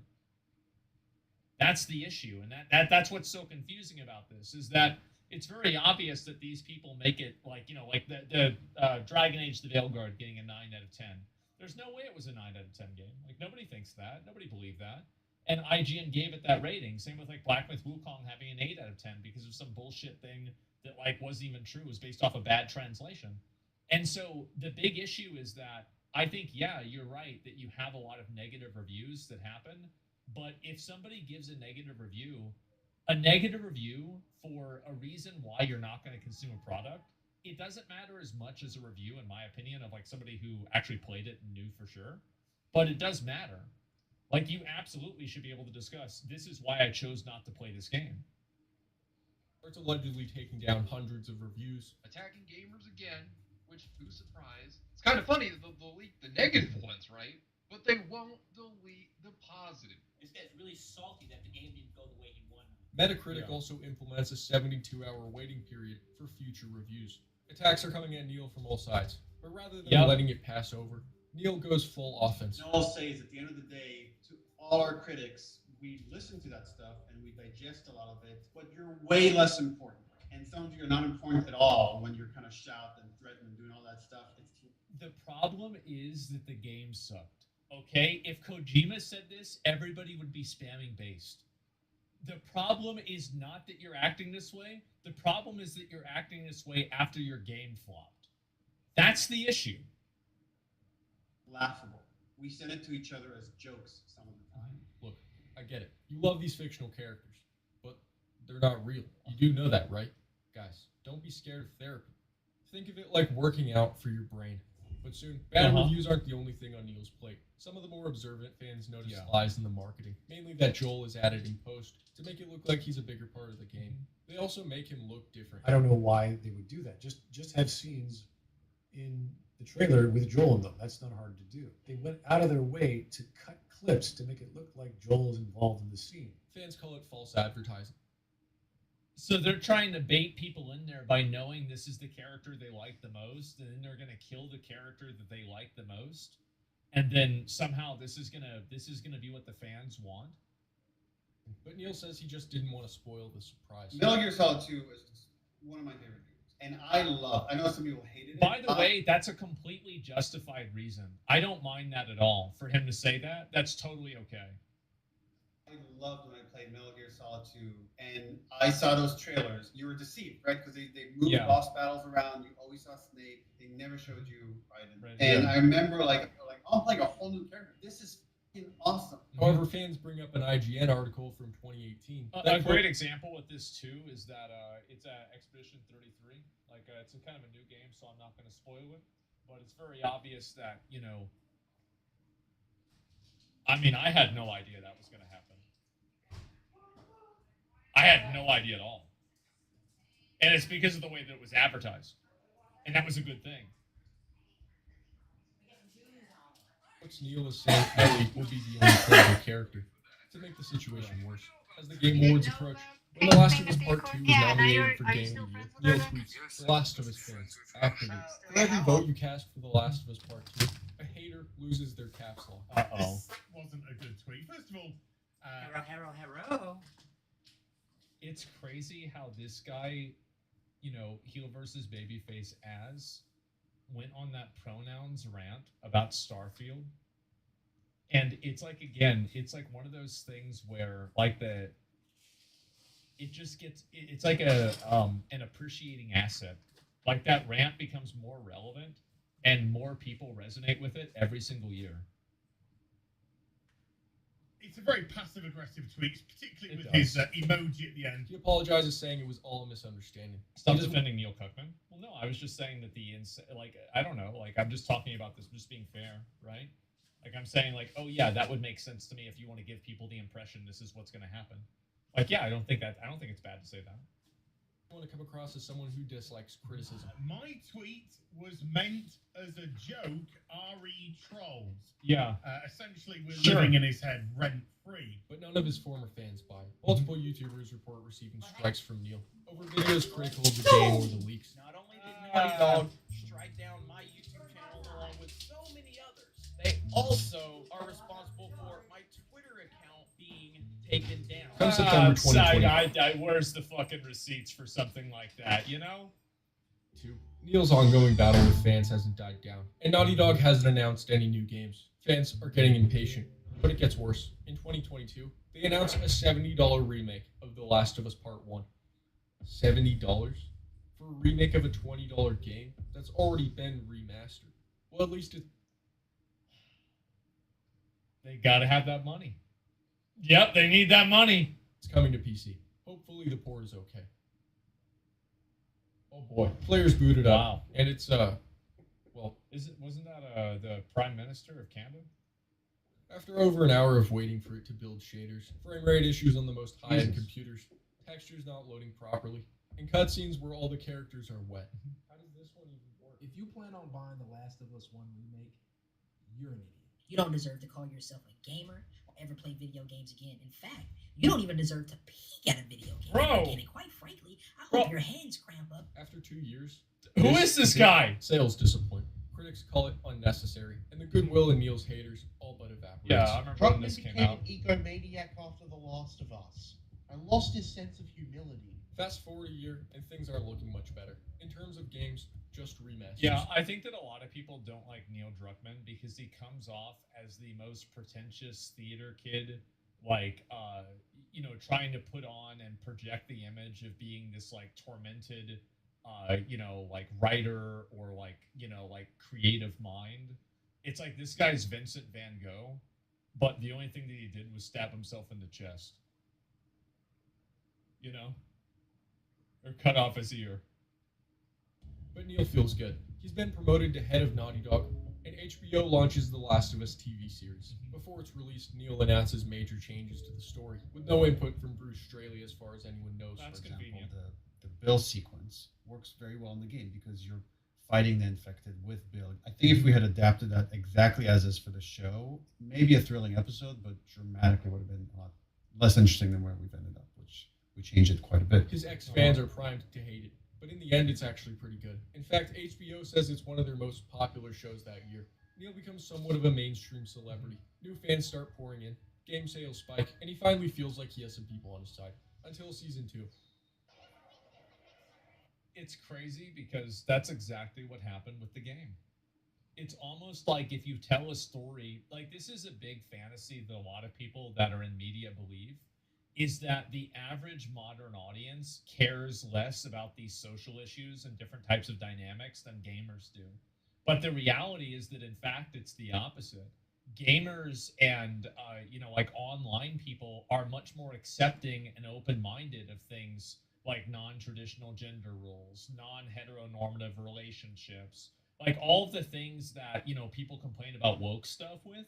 There's a lot of like average Walmart Americans and they just see that on the TV and said, "Oh, this is weird. What's a? Oh shit! This is. Oh, I didn't watch this game. Okay, what's this?" And they're done. They don't even think about it. Yeah, if you push it right, like they're not even like.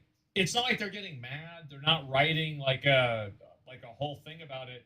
They're just like, "Oh, this is weird. I'm not going to watch this." And that's what an average person, I think, does a lot. And I think that what these people believe is that average people, because they think that they're average, but they're not average. This is like a very unique viewpoint that they have. Average people are totally okay with this stuff, but they are absolutely not.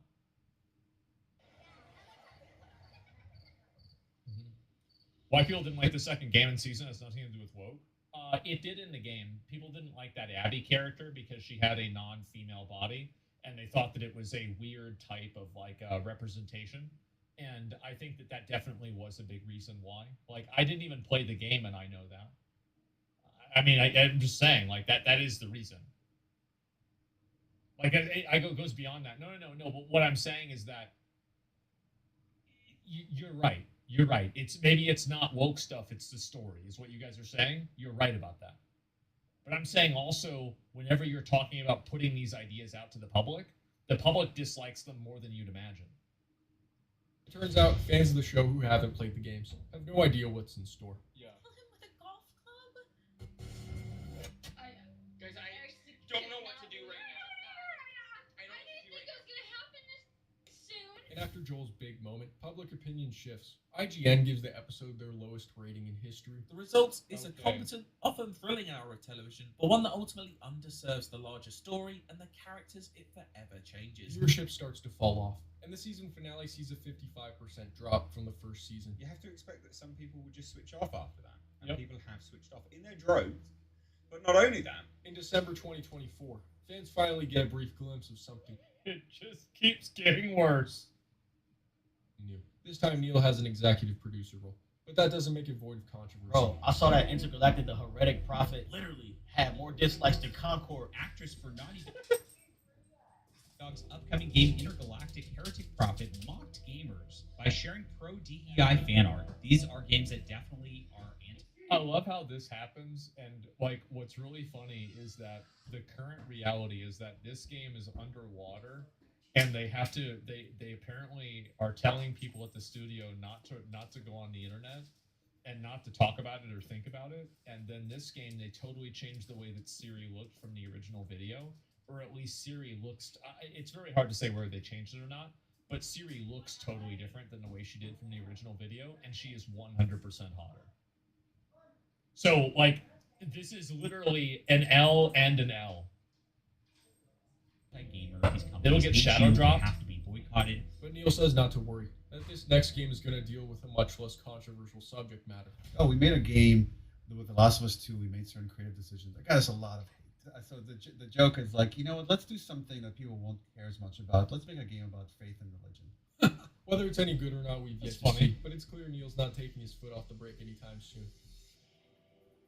I can respect the guy that's got his ideas, you know, and he has his creative vision and he wants to do it.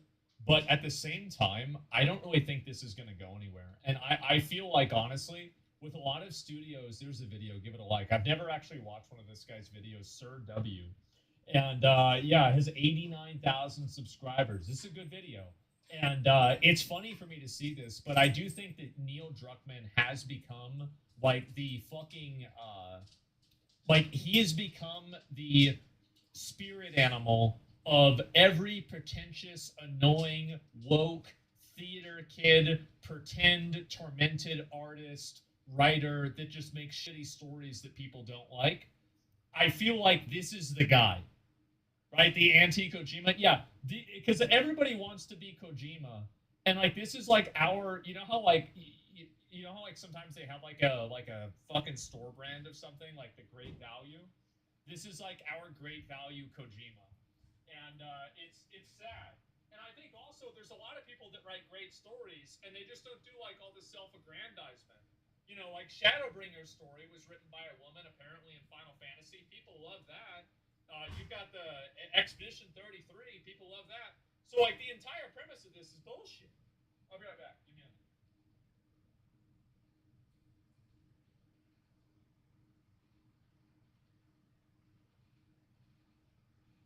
people are so mad about Steam because they've effectively created a monopoly by just being good. They're calling Steam a monopoly now because it's the best service and everybody's using it. Every time these CEOs open their mouths, the only thing that spews forth is platitudes, nonsense, and a severe misunderstanding of not only their customers, but just video games as a baseline. Yep. We have Microsoft CEO coming out talking about how video game companies are no longer competing against one another. No, instead they're competing against TikTok. And the only way to be able to compete is with better margins. Why are you guys like this? I swear, the video game industry and video games are so easy to figure out. Just make better games. And I'm sure there's going to be... also, here's another thing. Make games. So many video games now are like... It's like a cutscene corridor. You're walking down an office building, and it's like, all right, turn to your right. Okay, so there's an explosion, and the planet got destroyed. And then, okay, next door, turn right. Yeah, that's all it is. Yeah, they're not making video games anymore. They're making movies. It's so obnoxious. Drives me crazy. Some people, they're going to say, LD, it's not that easy. And to which I respond, well, then you shouldn't be making video games. If you make a game that is good enough that I can't put it down, that means I can't pick up my phone. Yeah. Then we have Amazon out here lamenting their long-awaited exit from the games industry, tail between their legs, revealing their 15-year-long plan of buying a game platform, of building these studios and making games, everything of buying failed. Twitch, all of it It was all to fuel failed. their ambition to take down Steam by buying them out of the industry. All the while they're failing, nobody's learning any of the lessons that need to be learned from any of this. So today, we're going to be talking about just how deluded these CEOs are and how little they actually think about or care Busy about the ruining games Lord that of are the being Rings. made or the True. customers that they're supposed to be serving. How Steam still does nothing and comes out on top. Because And we how- don't want them to do anything. That's the secret. We don't want the new update. We don't want the big crazy change. We don't need the improvement to the UI. It's fucking fine. Stop messing with it. Just keep doing it. That's it. One dirty little book is going to ruin everything. But before that, I heard that you were having trouble finding gifts for this holiday season, and it just so happens I got your back. What You gift? ever seen a pen do this? Today's video is sponsored by Novium, the creators of the Hover Pen Interstellar, a pen that literally floats in midair. No tricks, no electricity, just precision-engineered magnets keeping it suspended like it's something out of a sci-fi movie. It's made from aerospace-grade aluminum. It feels great to write with, and it What the looks fuck? insane on my desk. The Interstellar even won the Time Award for innovation, and there's a premium version with an actual meteorite embedded in the tip, meaning that you can hold something that is older than the Earth itself. It comes in colors like space black, Neptune blue, and Mars magma, and the packaging alone Does makes the it red one spin faster? a perfect gift for yourself or anyone else that appreciates something a little different. If you prefer something a little bit more customizable, check out the Hover Pen Future, which lets you switch between a fountain pen or a rollerball tip, still keeping that same futuristic design. Right now, you can get 15% off of all Hover Pens. That's in the actually next 48 crazy. Hours and I never heard about 10% that. after that, with free shipping worldwide. Use my code LEGENDARY or click the link in the description or pinned comment. You can also use the QR code on screen to go straight to the website with the discount automatically applied. I think this is a perfect bullshit YouTube ad. It is. This is the perfect, as seen on TV, call right now, and you're going to get your pen that's older than the Earth. This is what YouTube ads need to be. Little things like this. This is perfect. Novium for sponsoring today's video. For a while now, I've been wondering, contemplating why we've seen such a sharp decline in quality from AAA games. Where a lot of these harebrained decisions are coming from, how quickly this... Because they hired a bunch of retards to make video games. That's the reason why. It's pretty fucking obvious, isn't it? I mean, I feel like it kind of is obvious. Industry has just been That's carved why. up, commodified, part and parcel. It just feels like every single move is being made to just make things that much more worse. And I've been trying to just track this mindset down, get a finger on it, and I kept hearing about this book that's titled Press Play: Why Every Company Needs a Gaming Strategy. And it came out this year, and it's been endorsed by multiple brands, most notably by Xbox. And this book is crazy. What a surprise. The whole entire thing is basically a corporate handbook about how more companies need to get involved in gaming, not to make games, but to fuel their revenue, drive engagement, and to monetize attention in the digital age. I haven't even finished this book yet, but the opening chapter of it just tells you everything that you need to know. They start by celebrating Burberry and Balenciaga for selling cosmetics in crypto games. We are so cooked. Oh my god. Attention monopoly. Yeah, this is crazy. They framed the decline of cable television as an opportunity to be able to keep consumers constantly engaged with brand content through interactive worlds and video games. And they actually... Who is this for? People that are like, it should be illegal to sell this book. It should be illegal. You shouldn't be able to sell a book like this. People are going to read it. They're going to make something stupid. They're going to hurt themselves. They claim that this is why Microsoft doubled down on gaming, and it's why they spent nearly $70 billion buying Activision Blizzard back in 2023. Yeah. But not once, not a single time do they ever describe players as anything other than consumers, these flocks that need to be herded towards more ads, more spending, and more manipulation. There's no talk about why people play, what they enjoy, or what makes the experience worthwhile, because, well, that's just not the concern anymore. Not for these executives, and I think that we can see that mindset perfectly reflected in Microsoft's own CEO, Satya Nadella. So I think that's what happens, right? Is that they're not even thinking about what the consumer wants. They're not thinking about what the player wants. They're thinking about how to make the most amount of money possible by selling these fucking games. That's the issue. We want entries in a spreadsheet? Yeah. It's that's what's so crazy is that all these games come out that are just raw video games. Things like Megabonk or games like Ball Pit or whatever. And you have so many of these indie successes that don't go and waste everybody's time making you do 50 dumb little tasks. It's just raw, direct, short form, fast-paced gameplay. That's all people want. And for some reason, it just can't be delivered. That's the way we are thinking about gaming. These big companies can't do it. Now we're the largest publisher. Yeah. After the Activision. So therefore, we want to be a fantastic publisher. Similar approach to what we did with Office. We're going to be everywhere in every platform. But most importantly, the game business model has to be where we have to invent maybe some new interactive media as well. Because after all, the gaming's competition is not other gaming. Gaming's competition is short form video. Yeah. Okay, you're right. So here's what you need to do, bro. Y'all have this problem where you keep making video games that are cutscene simulators that aren't fun to play. So if you want to have people not put down not put down your game and look up TikTok, make your game consistently entertaining and consistently engaging.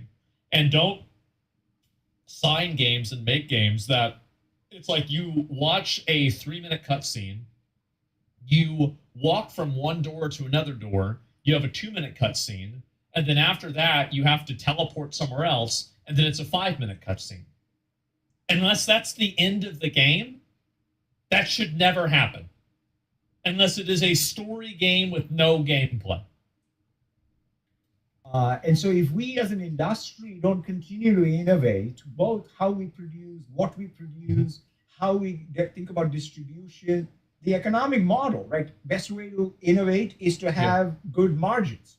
Yeah, because that's the way you can fund. Not competing with other game companies. Now, that is a strategy. It's not one that I'd recommend to anybody else, but it does make a lot of sense coming from the premier publisher of some of the most, I'll pick it up on sale games in the industry. When you stop competing with the rest of the industry, your priorities shift and your quality shifts with it. I cannot be the only one that looks at nearly every new Xbox release and says, yeah, that's a video game, instead of saying, damn, that's something I need to play. How exactly does that fit? A lot of the games that are in Xbox nowadays, I don't really feel like are that great.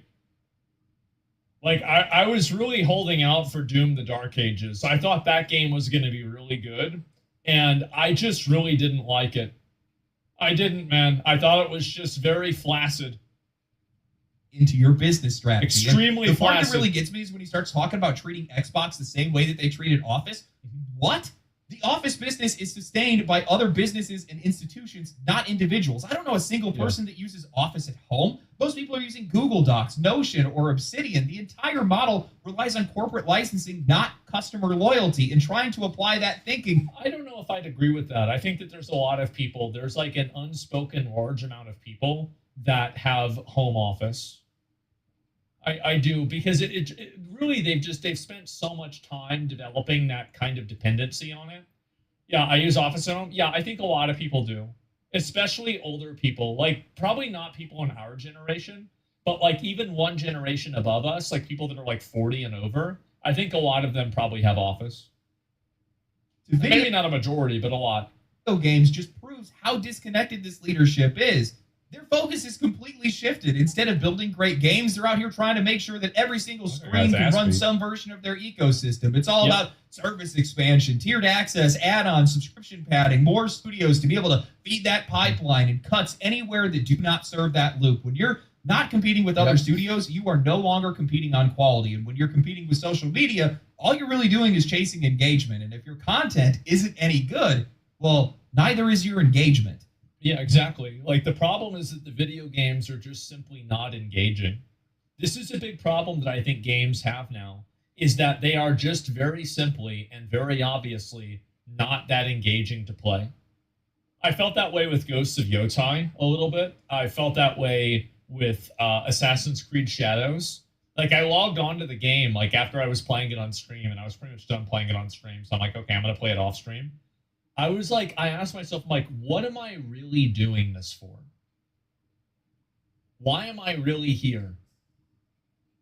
And then I quit. Bro, just get it over with already. This is the slowest, most painful exit I have ever seen. Their next console isn't even a console. It's a hybrid console PC, reportedly shipping with Steam already integrated, which from a brilliant decision, by the way. Xbox is actually making a great call with this. I totally support this decision. Hardware standpoint, sure, that sounds fine. A mid-range build for people that want to get easier access into PC gaming, but it completely kills the point of Xbox as a platform. If Xbox games are already on Steam and Steam is going to be included with the console, then what exactly is Xbox supposed to be? Steam winning yet again by doing nothing. Yeah, I think, honestly, the Xbox and I feel like Steam has integration with it. They're probably going to have it integrated with Game Pass, right? And so you're going to be able to play games with it on Game Pass and also with Steam, because they know that you have to have Steam, and also these games run on Windows, because part of like Microsoft's video game strategy is to also create an ecosystem that is continually reliant on Windows, because that's probably where they make a lot of money too. So like, it's an entire ecosystem that if you take one more step out of it, you can really see how everything fits together. So tired of the circle that these guys speak in. We're competing with the attention economy. We need better margins. No, you need better games. You want people's attention? Make something that we can't put down. Tons of developers are already doing this by creating something that nobody else has made, or by building a culture of quality that earns loyalty. Tell me how you're competing with the attention economy when the next From Software game comes out. Tell me how that works with the next Larian project that's going to drop. When Sandfall does it. There are studios that are out there that are commanding attention because they deserve it. Look at Baldur's Gate 3. Most players have hundreds of hours in that game. It's a single-player game with no... It's massively fucking popular, and I think that it's shocking how many people still regularly play Baldur's Gate 3. It's insane. New content in 2 years, and it is still pulling 70,000 concurrent players on Steam.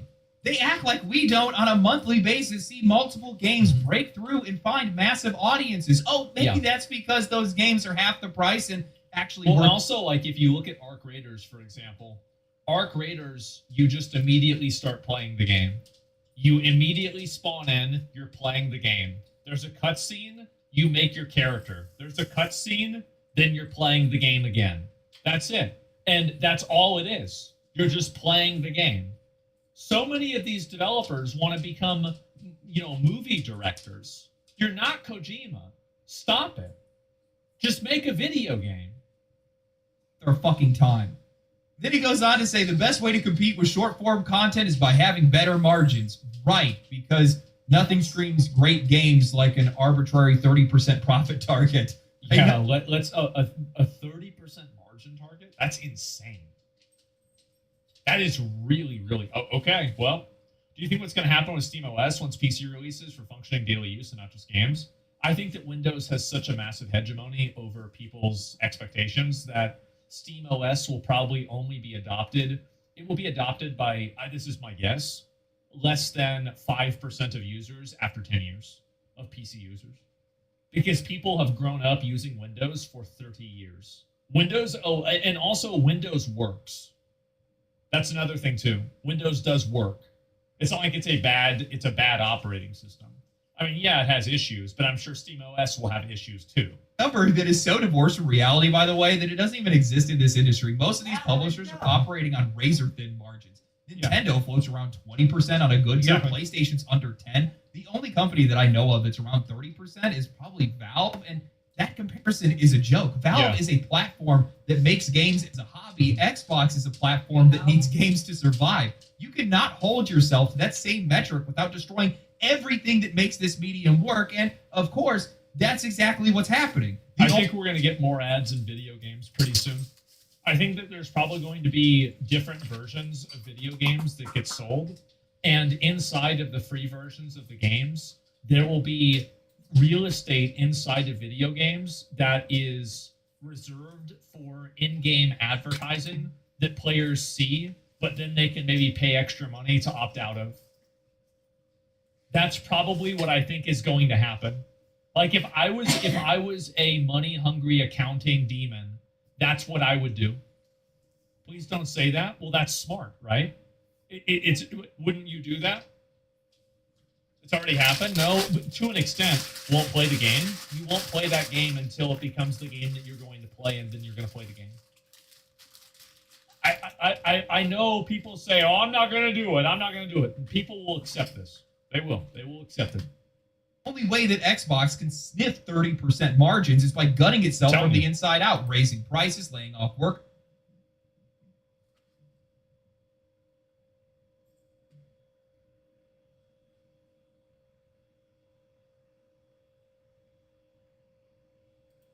You'll never guess what this is. This 1913 antique I restored has the most insane combinations of functions I've ever seen. When you take this off, attach a bag, and attach this hose, it turns into a vacuum.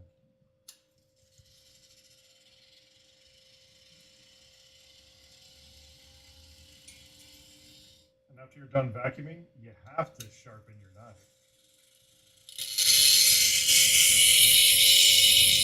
Once you're done sharpening your knives, you can attach this pulley to power literally anything in your home. Something only Bissell could come up with at the time. You'll never guess what this is. This 19th...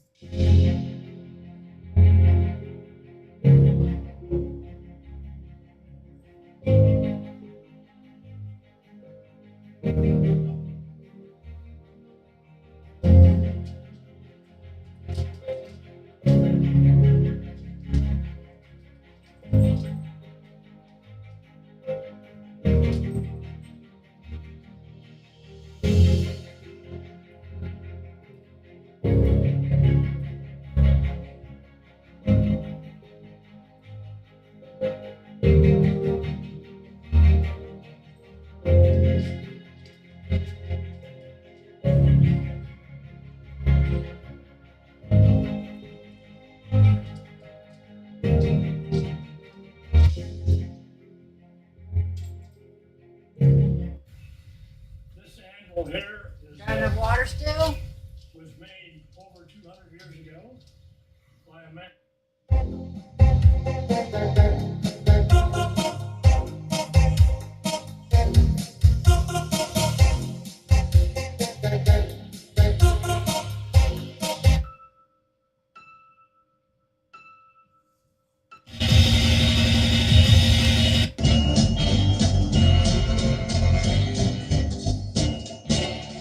Just hear those sleigh bells jingling, ring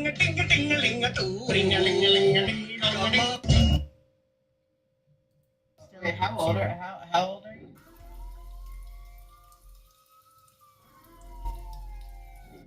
This is 100% true. Did she Is she EMP with- with you or not? Not that much, no. Not that much. What does that mean? We have a few times, but not as much. The thing is also she has a learning disability. She doesn't even know what grooming is. Meaning when he kept saying, oh, she's grooming you though. The thing is she doesn't even know what grooming is. How do you think a person with a learning disability is going to learn by themselves? She doesn't even know what grooming is.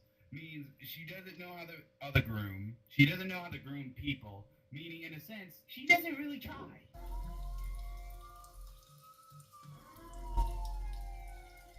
Hey, what's going on, Kiki? Hi, do you think I could have a conversation with you real quick? Got some, things I want to talk to you about. Hey, Kiki, I don't think you're a bad guy. Okay. Kiki, look, I'm just here to talk. You can block me if you want. Obviously, we already have all the Kiki, don't block them. info that we need, but I want to kind of give you an opportunity to kind of explain some of what has been going on recently. I think you kind of know what I'm here to talk about. No, not going to talk about it. Look, would you rather it just be my side of the story, or would you want your side of the story to be out there as well? I really just want your POV on it because I've heard a lot of, gobbledygook, and I know that things get twisted and, things get told the way that they didn't really happen. And I just really want to, hear it from you and get the Everything truth out was of all done this. by. I'm not being recorded though. I'm not gonna talk. All right, if you tell me not to record, that is a-okay. I can't record you if you don't allow me to. All right, that's totally fine. This can be completely off the books then. It's more so I just want to have a conversation between me and you so I can kind of get everything straight. To help me take down the videos because I'm tired of it. I can help you with that, but I mean, first, I need to know what actually happened. I can't help you if I don't know the reality. I'm going off half truths. And so far, I've only Everything gotten is bits done of by pieces. AI. We interrogated Bear, and he admitted everything was fake. It was all done by AI for his video, especially Pre, and that's it. Because I'd done nothing wrong. So you never admitted to anything. They just AI cloned your voice in your avatar. Yeah, they did that. All right, so I know it wasn't AI. Yeah. So that's just I want to get that out of the way. Now, if you want to have an actual look, Kiki, it was not done with AI. Okay. You're not gonna sit here and just lie blatantly to me. Either we can have a God's honest conversation and we can get to the bottom, the root of the problem, or I can just run with the information that I've been told from other people. But I'm sure that some of the information that they've given me, maybe half truths, exaggerated for Everything's done by content. AI. Bear even said it. You can't even look at me while you say that. Bear even said it. It was done by AI. We both know that it wasn't done by AI. I did nothing. Is it wrong to just hang out? You said that you engaged in sexual activity with a year-old I in real never life. did. Was that AI? Everything you're hearing is all fake. They're just trying to get me in trouble for no reason. I told him 10,000 times. Yeah. AI. And he was pushing me saying. Can't believe she went for the AI play. Stick to one story. We can go from there. But we obviously know it's not AI. The one thing is, yes, I said about Naya that what I said was too far kind of thing with Naya. I did have feelings for her, but I didn't do nothing with her. For the hero, I didn't do any ERP with her. I may not realize that because on her side of the story, she said that her brain kept telling her to make out with me. She's the one that kind of kissed me. So the hero, her brain kept repeating to me that she wants to kiss me. So technically, she made the move at me, but it looked like I made the move on her. So technically, she did make out with me. Wait, so did you pull away or tell her no or anything like that? I told her no, but she kept wanting it. So did you allow it? I didn't allow it, but I was scared, so I was paralyzed. So how did you meet a year-old on here when the TOS is 13 plus? Well, she kept. That was back then. I didn't know the TOS age has limit. always been 13 plus, and I'm you're how old, Kiki? 35. So you're 35, and you're saying that year-old, force themselves on you. The stuff Yeah, that's called my paraphilia. See, because I actually had the same issue, a while back. I had this year-old girl that was just crazy for me. And sometimes telling them no just isn't enough. They keep pushing. So not blaming that on you. I'm not putting that off on you. Obviously, you can't control what another person's doing, but the stuff like that kind of happen like a lot with like kind of younger people, kind of looking up to you type deal. Yeah, I know. And I do have a learning disability, but people do not understand. They think, oh, you do know right and wrong, but it's very difficult to explain. I do what's it called? I have this thing where I call fabulation, fabrication. When somebody's like talking to me and I'm like kind of nervous, my brain will process a certain story that's different to what it really is. So I'm trying my best to explain everything, In the sense of like if you get like too nervous, you'll like kind of just start lying, but it's not like you lying. It's like more like a compulsivity thing. Yeah, yeah.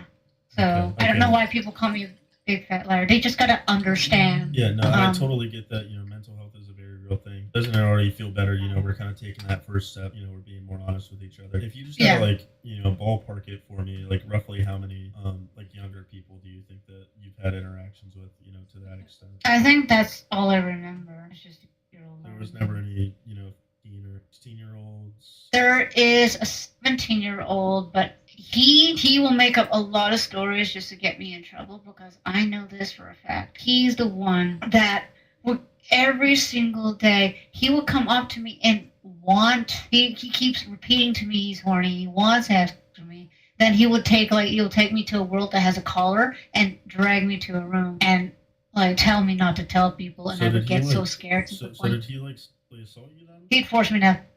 So roughly how many times would you say like this 16-year-old like forced himself on you? I think I managed to get away after he tried to do it a couple times. Then he succeeded once because he got me like so nervous I was frozen, and I didn't. I was scared because he was saying, "Oh, I'll just tell them that you did it on me." So with like VR, typically, if you don't mind, just because like you know, I'm not trying to go for like you. Like I could tell that like you may have made a mistake, but obviously like your mental health, like you know, I don't think you were in the right set of mind. You know, I see you more as the victim here. So like I'd really want to get the details on what this guy is doing sounds very predatory. I'd like to know like what all did he do to you? Like what all did he have you? You know, what did he do to you? What did he have you do to him? He wanted me to like in VR, obviously. He kept wanting me to give him a job, and he wanted me to do stuff to him, but then he would forcefully try to do doggy style on me, and I was like paralyzed kind of thing. I couldn't move. I was so afraid that the only option I tried to do is just get off the VR because I've been abused in the past in IRL. And do you feel like that's kind of been like a cycle for you, like because you were obviously abused when you were younger, that maybe it's easier for you to blur the lines between ages, due to your early abuse in your younger life. And I'm sorry that happened. No one deserves to go through that. Yeah, so all I need is just like I feel like nobody wants to help me, kind of thing. Yeah, and that's what I'm here for. I'm here to look at your side of things. I'm here to understand the root cause. A lot of people look at these kids and they're like, oh well, they're a minor.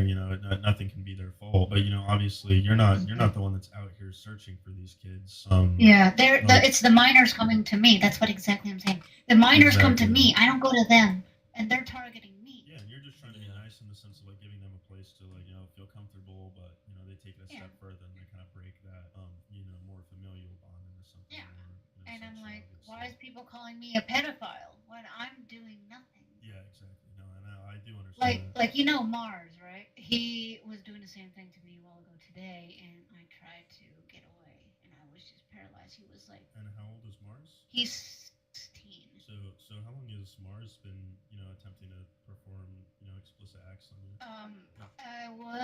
I think today was the first time he did it. First time. So like, even though he's successful at all with that, or were you able to kind of like? No, I was kind of like pulling myself away from him, but he was like rubbing me and then touching me everywhere and then kissing me. Like he was trying to make me break in a way, but I was just. So do you ever feel like any type of like attraction? Because look, we all kind of get that. It's not like we're both adults. Obviously we're both human. We're attracted to attractive people. So I was never any attraction. No, I don't know why he was doing that. Maybe she was so uncomfortable. I'm like, don't. Yeah. Okay. So more so with the girl, because obviously they're younger. How did that start in the sense of like the initial meeting?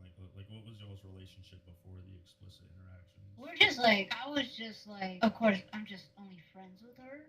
But I didn't know that the TOC, like you said, was 13 plus, and I'm like, now that you told me, I'm like, yeah, she should be off VR. But Sarah, she took me to a world that had a cage. The girl took you there? Like she dropped the portal? Yeah, she dropped the portal, and she's like, oh, check out this world, and then it's a world, and then she says, oh, touch this. It was a teleporter, and it took me straight to a cage where I could not respawn or anything, and she put herself in there. And then my controller had to die, and then because I have phantom everything, like I could feel everything, and I didn't like the feeling, and she just kind of came on to me, and she's like, "Oh, just tell." She just says she's going to just tell everyone it's my fault for that. So. Yeah, I mean, a lot of times, people look at these younger kids, and they treat them like they're like these perfect little angels, like they don't, do anything. But a lot of them will use that to their advantage and try to take advantage of people that they know, maybe won't be believed. So what all did she like force you to do? Just make out. She just wanted to make out. That's all. So like just like a peck, or were you guys like kind of there for a while? She tried to actually do the full-on make-out with me, and I just like no. Felt like she was holding me. Yeah. No, I get you. And are you still like currently in contact with them? No, not anymore. I completely unfriended her and stuff. I thought you said that was your kid. That was my kid, but talking about Bear Bear, I unfriended her. Wait, so is that the only time that anything like explicit like took place between you two, or was there any other? Yeah, that instances of, was like, maybe the only rubbing, place. or maybe No, even just that was explicit it. conversations or anything like that. No, she just did her thing. And then with the 10-year-old, how long ago was this? That was almost a year ago, like maybe 5 months ago. So if you had to like ballpark it, like how many times would you say like you and this guy? Obviously, I know like you didn't want to. Obviously, it's not consensual. But like ballpark, like how many times would you say like he forced you to like do like explicit things, like whether it be just like kissing or cuddling or stuff like that? Like I mean, she just did the kissing with me. No, the boy, this 10-year-old, sorry. Nah, he just straight up wanted to do me. Well, yeah, that's what I'm asking. Like if you had a ballpark, like how many times would you say like he forced himself to do like explicit things with you, like whether it just be like kissing or hugging or stuff like that? He would try to like kiss me a lot, multiple times, but I didn't feel comfortable with it, and he would just try to get me to do. He would like basically he tried to make me break, but I didn't break. I just stood my ground. Wait, so what do you mean no, by like but then he make? just You keep using the term break as if like typically when someone says like break, it's in the sense of, like they're trying to resist a temptation or urge. Like would you say like there was like and I'm not saying that he tries to socially manipulate me to thinking it's okay. Yeah, my brain thinks it's okay, but I know it should be okay. So like you kind of have to fight off that initial urge of like, hey, like they're younger, but I still find them attractive to a certain extent. But like obviously because legally, you kind of keep yourself from indulging in those sexes. Yeah, and I'm doing my best at yeah, doing and that's that. not your fault. Some people are just me. I love cake. Sometimes I just can't help myself. I indulge. I know I shouldn't. And I think that's really all this is a matter of just a genuine mistake. And like I don't think this is like something you want to do. I don't think it's something you enjoy. I don't think you're out here like looking for children to interact with explicitly. But I understand that like things happen. You're laying together. You're spending a lot of time together. So that's completely understandable. On my end, the last thing that I kind of wanted to talk about was the in real life incident that I was informed about of like you and what. Yeah. The story goes was she came on to me. She basically tried to get all over me, and when I was like sleeping and all, again, I woke up. She was she is strong for a 2-year-old, and I don't have much how muscle. old were you at this time? I think I was like 18. 18, 19, 15 years ago, 20. I can't remember years. But she was super strong. She was like. So did she I don't did know she how. force you to do anything in the sense of like kissing? And obviously this isn't your fault if she did. You can't control what some She girls drugged they've me. got hormones going off the fucking wazoo. She drugged me. She basically drugged me. What she did was they found out she gave me a glass of water, which I thought was normal water, and she thought I was thirsty and all that. And then all of a sudden I started feeling drowsy and sleepy. And basically later on, we found out it was like melatonin. She tried to drug me over with melatonin and put me to sleep. And then that's kind of when she did her thing. So what all did she do? Was it just like touching? Did she kiss you at all? Or? Yeah, she did a lot of kissing and touching and all that stuff. And then when I woke up, like a couple hours later, I find like cops in my room. Wait, so how do you know that she was like kissing you and stuff if you were asleep? We have surveillance cameras in our old house before, so because we like did a a camera, foster home. Yeah, so because we own a foster home, and so they'd look back at the footage and she was doing that. So yeah, I mean, just what do you think it is that like these young people just seem to have this affinity for you in the sense of like they're so much younger, and yet they seem to have this natural affinity towards you. Because basically maybe because I'm 4'11", I'm tiny. Oh, okay, I see. So you know, Yeah. in their mind, it's like you look like them, so you know. Yeah, I think they're mistaken by my height. So like, if you had to like ballpark it, like, would you say it's like a daily thing that you kind of have to, you know, remind yourself to, like, kind of fight off those surges? Like typically, what do you think like your triggers are? No triggers, but what I am is I have to not resist this is ever like just keeping away from them in IRL kind of thing. But on VR chat's kind of a little bit more difficult because I when I first found out about full body tracking, I liked it so much, and I don't know, like, you know, like I like full body tracking, but I'm not attracted to that. But I just like thought it was really cool. But then there are some people who are like, that would try to use it against me, kind of thing, in a way. Well, yeah, I mean, try and to if get they're my wearing, attention. you know, if they're wearing adult avatars, you know, that's not your fault. Like, there's no way for you to. Like you know, be like- Naya, the one who's running around here, she's full body. She's full body. Yeah. Um, So would you say that being like within VR chat, like, is it a bit more difficult for you to fight those, you know, temptations? It's not really temptation. It's just I don't want the minors coming to me, kind of thing. Well, yeah, but I mean earlier you. Like told I'm. Well, yeah, but I mean earlier you told me that you have, you know, an attraction towards them that you kind of need to remind yourself that. What you told me is that your brain says that it's okay, but that you need to remind yourself. Yeah, that it's not. but then I gotta remind myself not So to do typically, that. like what ages would you say that like your brain kind of, you know, and obviously this isn't your fault, you know, you're doing a really good job in the sense of like not giving in to them, but you know, the first step to getting better is to admitting that we're having the issue, you know. So what I'm more wondering from you is like what would you say like the ages typically is for like what you might feel, you know, an urge to or a need to interact with. Teen plus kind of thing. Yeah, that like post puberty of like coming into adulthood. Yeah, Like see, he's 15. Yeah, see, like that's not bad. He's I mean, realistically, like you're not like these sickos who are out here freaking talking to your old kids and having them do all this stuff. You're not messaging them. But like, so with like, do you think that it's safe for you to be friends with someone who's like of that age when you're, you know, having those, you know, kinds of urges towards that age group? And obviously, I know you have your VR chat family where you call them, you know, daughter or son. Yeah, I adopted him, so I adopted him because he has no VR chat families. And then do you ever get I don't those, do like, anything. kind of urges? No, I don't get those urges.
expecting me to pound it.